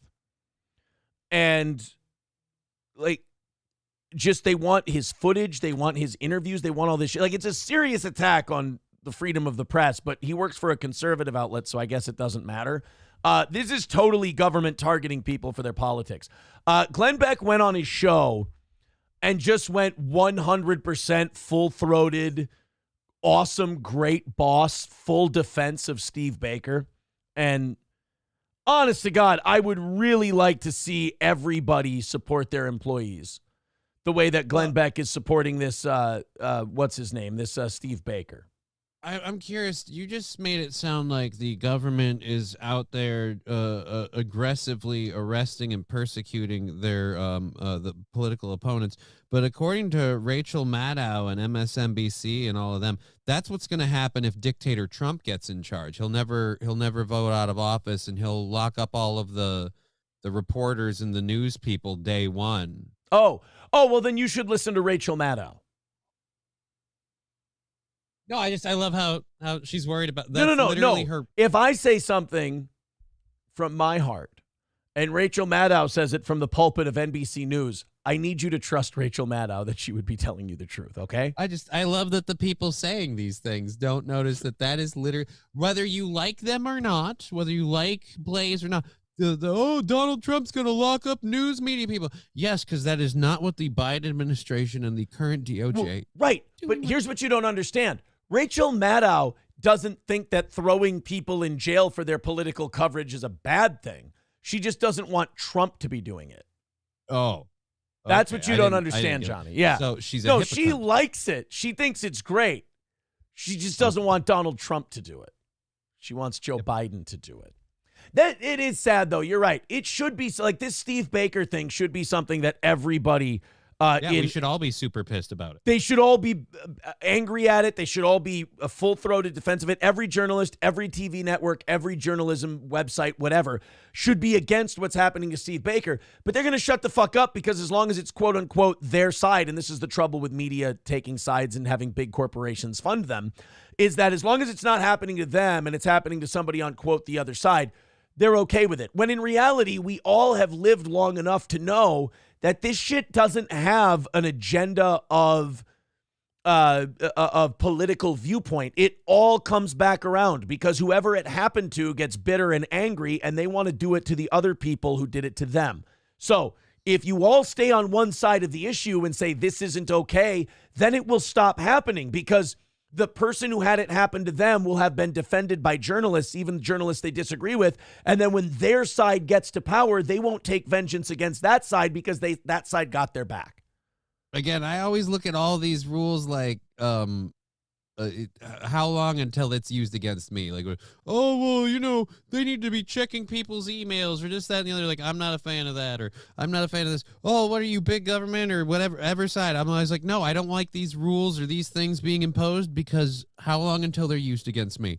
Sure. I don't actually own any guns, but I'm a fan of the Second Amendment existing and people having the right to own them, and I don't want to restrict those rights because how long until those rights are restricting me? Like, I always worry about it. It's going to get used against you eventually. Right. By the way, Jack Black just gave us $80 over on PayPal. Thank you very much. Says this is from Jack Black. Thank you, Jack. And Tridio with $5 says, you don't hate journalists enough. Guy was asked to relate to normal people and showed up in a T-shirt and shorts and said he'd die in a suitcase, or in a suit out of touch. I don't know what that meant. At any rate, guys, we are $95 away from tonight's goal. If you guys want to contribute, I said if we knocked out tonight's goal by the end of the morning show, I would give Johnny a $50 bonus today. So your call, $95 if you guys want to team up and knock out the whole day. Sounds good to me. Let's go to the Glenn Beck clip here. I want to watch him defend his boy, Steve Baker. We are not going to be intimidated. We are not going to be frightened away. We will not go quietly into the night. We will not vanish without... By the way, remind me why... Like, I used to hate Glenn Beck. I really like Glenn Beck now. He got way too emotional and dramatic early on. It was comical. I have a question for you. Or did he have the Alex Jones effect? Was the shit he was screaming about that made us think he was a stupid douche just start coming true? I'd have to go back to check. Like, I'd really have to go back to really check on his takes. But I will say, regardless of what he was saying, I know the big thing with him was, again, it was presented in such a way that it was comical to the point of, like, especially early on, I was a very big Jon Stewart fan. Yeah. And one thing I've realized now, going back and watching, like, Jon Stewart now, is, like, I am still a Jon Stewart fan, and I like that he will kind of hold both sides to account. But it is, like, the difference of using, like, a candle on the left and a blowtorch on the right. Right. And yeah. it's like, okay, but it's very obvious and so he was a right-sided thing, and I don't know, maybe I maybe I disliked him before and didn't care for his takes and his policies before because the way they were made fun of. But I think also when you're go a little overboard. I think when you're younger, also you're more susceptible to what other people think. So if everybody around you calls Glenn Beck crazy, you're like, oh yeah, he's fucking nuts. Or like you said, Jon Stewart. I was a big Jon Stewart fan too, and he always made fun of Glenn Beck. Although he always made fun of O'Reilly too, and I always had a weird soft spot for O'Reilly. Like I always liked him, like the cranky old Irishman character. But with Glenn Beck, I've learned to be like, dude, Glenn Beck's actually a sharp dude, and I used to think he was the dumbest motherfucker on earth.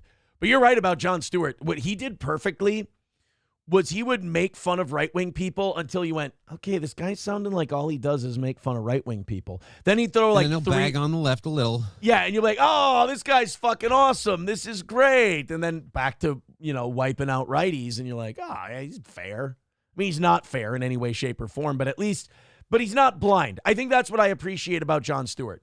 He's not fair at all, and his bias does show through, but he's not blind, and he's not committed to one side over the other. He has hate for both. He just has more hate for one, if you will. And we're not going to stop.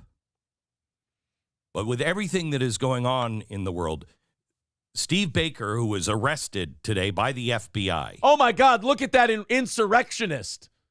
Get him. I am so glad the government corralled this loose cannon who was out there just spreading all kinds of revolutionary propaganda.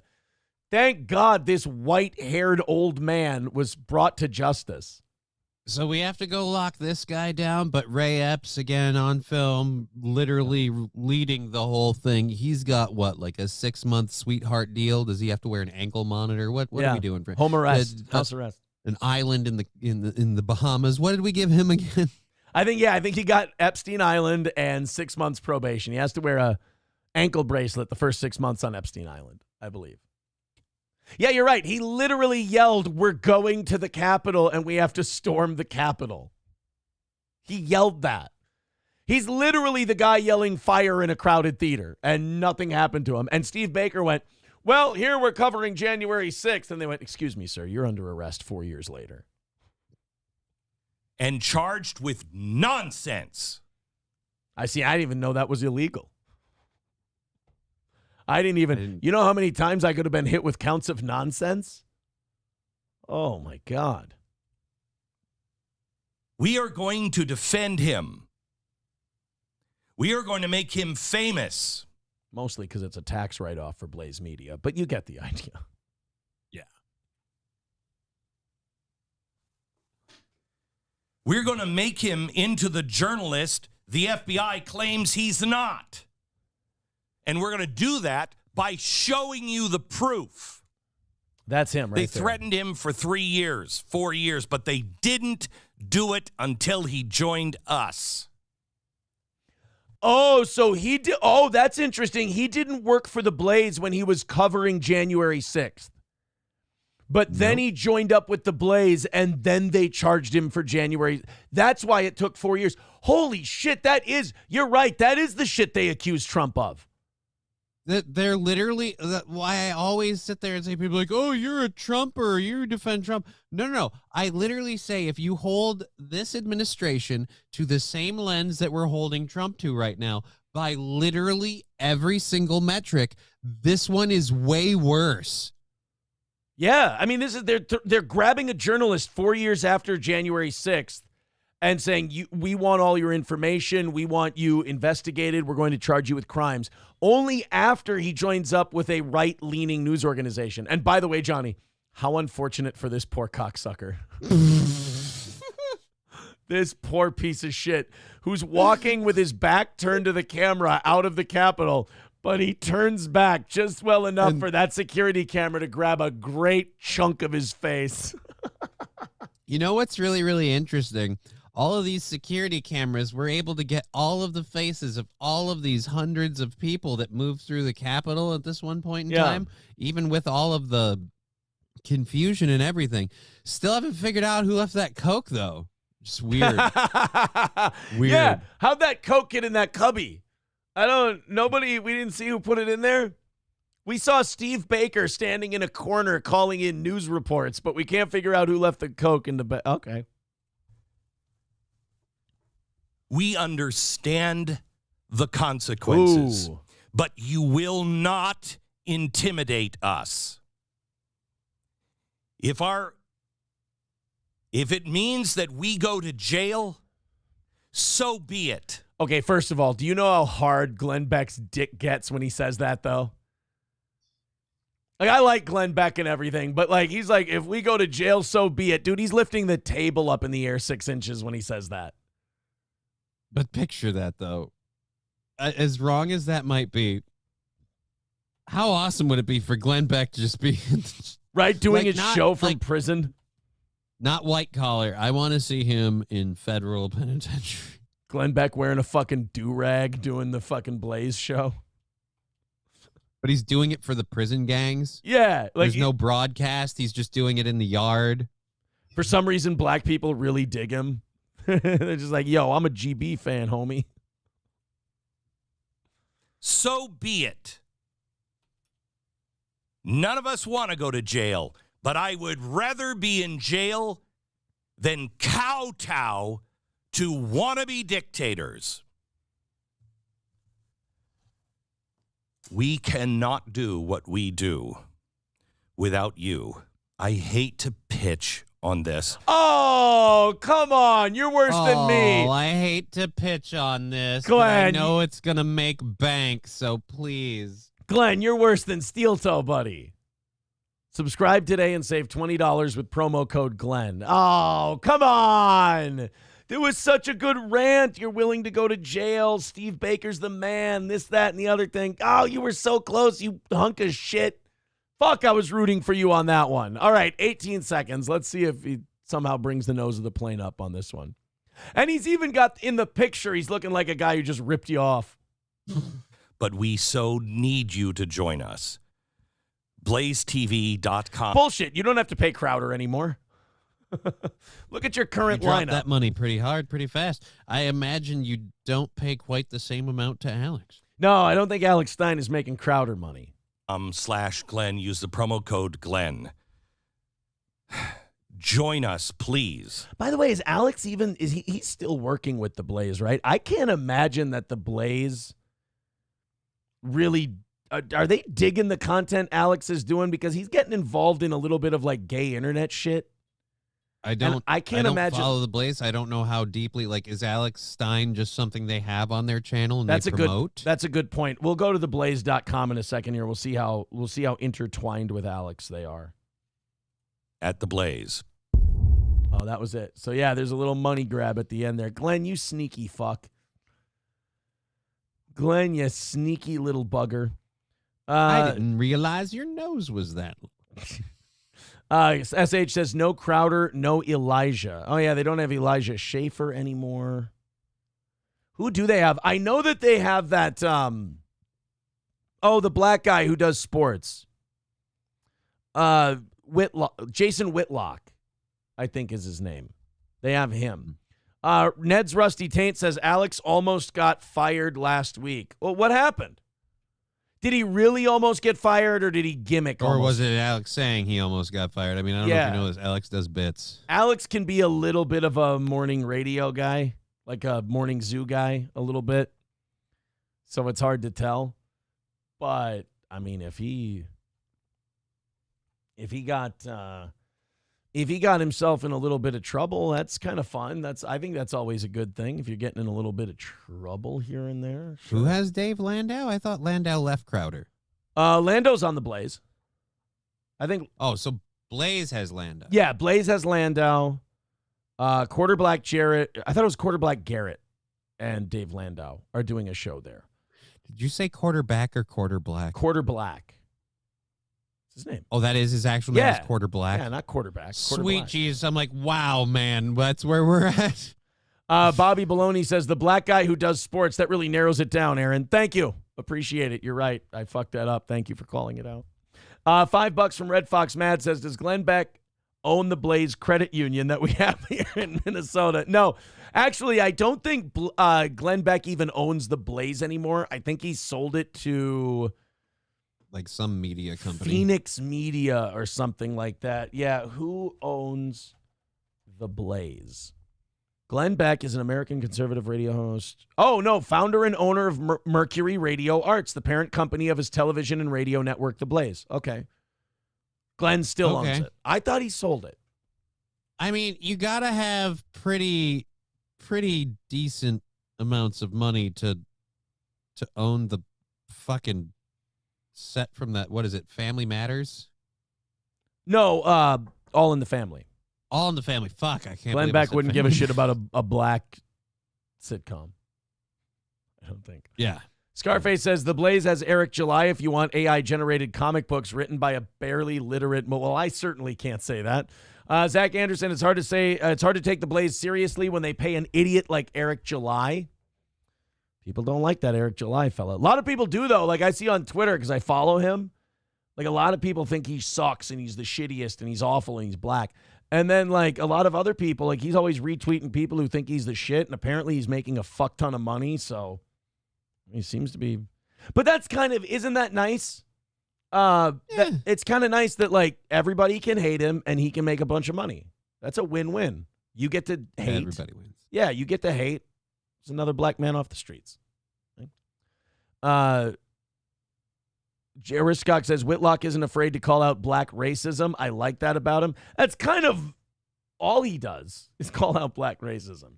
Producer Robert says, I thought you weren't getting involved, Aaron. I'm not getting involved. When did I get involved? Ever.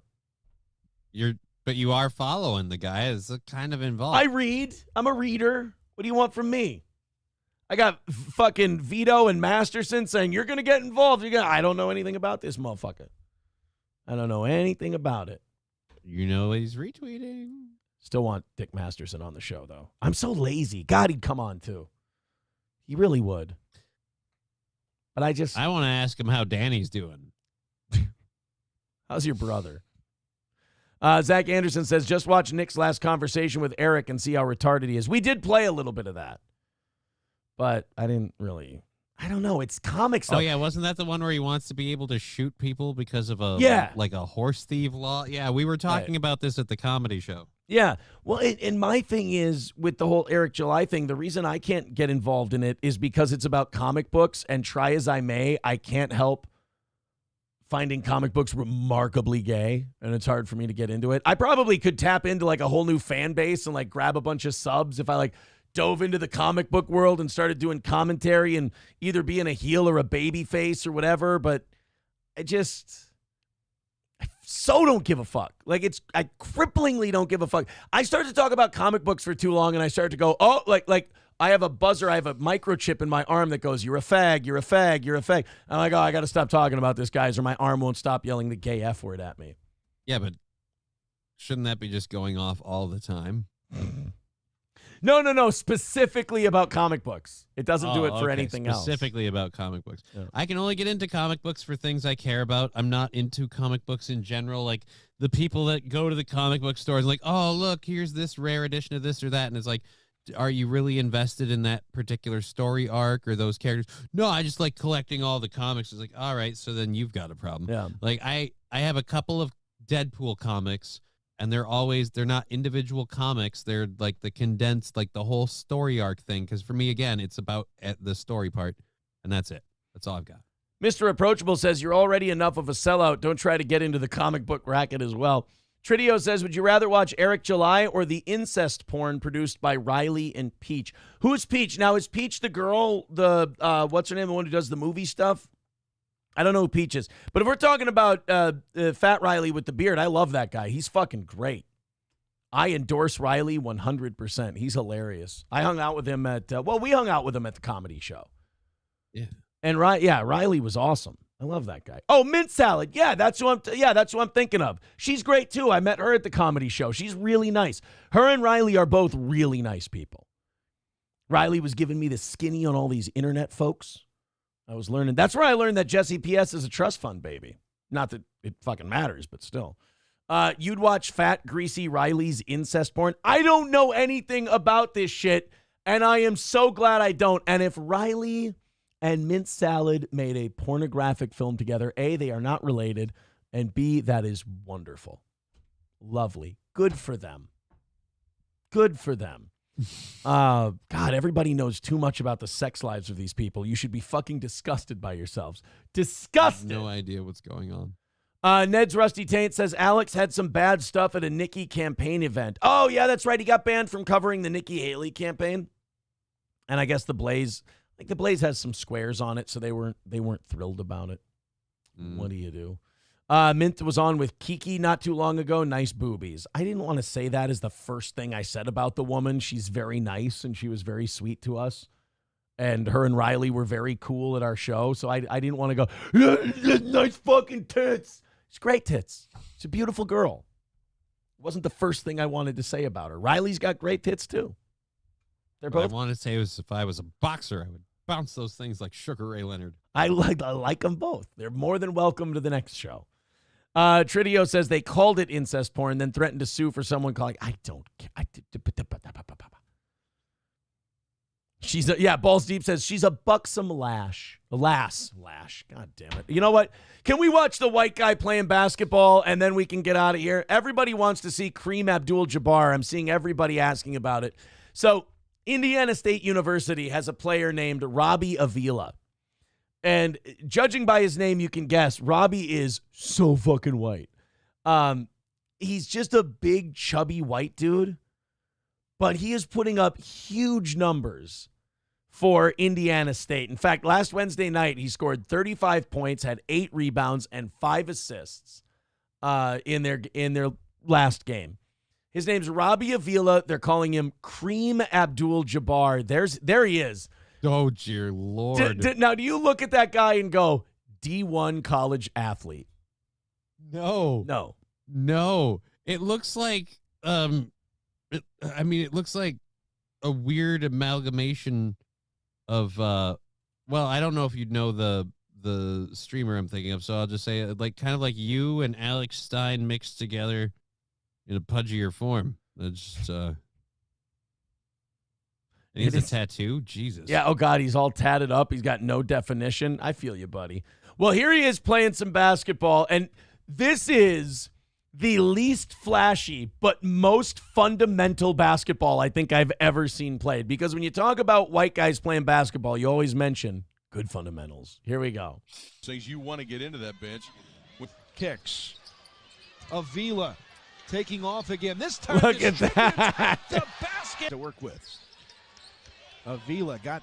It's like in slow motion. Bounce pass underneath. Back out. Avila looks to take off. Big man can move. Shoot. Inside Avila. Score. It is so just non-impressive, and he's just drilling it. Avila catches the inbounds pass. Look Backs at that. his waist and 3. Missed it. Look at him just placing those three-pointers. And he's barely moving his, he can't even jump very high. Nothing. Is just grabbing glass. 3. Watch this. Missed it. Look, he's barely Rebound leaving his feet. Now Swope, oh my, right back to kind of feel to him. Offensive rebound. Before with Toomey. Inside. Look at that. It's so fundamental. Catch the ball high, keep it high, turn, shoot, don't bring the ball down. It's everything you're taught at any basketball camp. Look, I don't even think his feet are off the ground as he's jumping here. His toes break Avila contact. feeling out Toomey. Look at that pass. God, that's Open pretty. Shot, Larry. One more nice pass. Now Avila. Nice. Inside out feed. Conwell 3. Says you want to get. That's him. That's Kareem Abdul-Jabbar, Robbie Avila. And the internet fucking loves this guy. Loves him. I got a few more clips of him here. I got to see this. Is this better? Whose guy is this? He's pointing around at his guys. He tries to score again, and off the miss. You've seen with Pepperdine, they hang around, but then a couple of turnovers, and the floodgates Don't leave Robbie Avila alone inside. Holman Center comes alive. Avila. Goaltending. To just 8 in the first 4 minutes. Both coaches tightening up the defense. Hey, Johnny, do you think if left alone, he dunks? I don't think he'll ever dunk. I don't think he needs to. No. To start the second half, and Robbie. Consequence whether he got that ball or not. Avila head and shoulder fake through traffic and floats it Look at that. There's no reason that should happen. All the physics of these matchups say that this guy's just getting smoked. Here's Conwell underneath the basket. Kent inside Avila, layup is good. With 2 fouls. Trying to get the switch. Avila off balance after the bump. In blue ball state. It's just so graceless. Does have the 9-3 lead we saw. Oh, his picture in the bottom right corner of this while it's going on. He looks like the insurance salesman who'd be putting the ad up.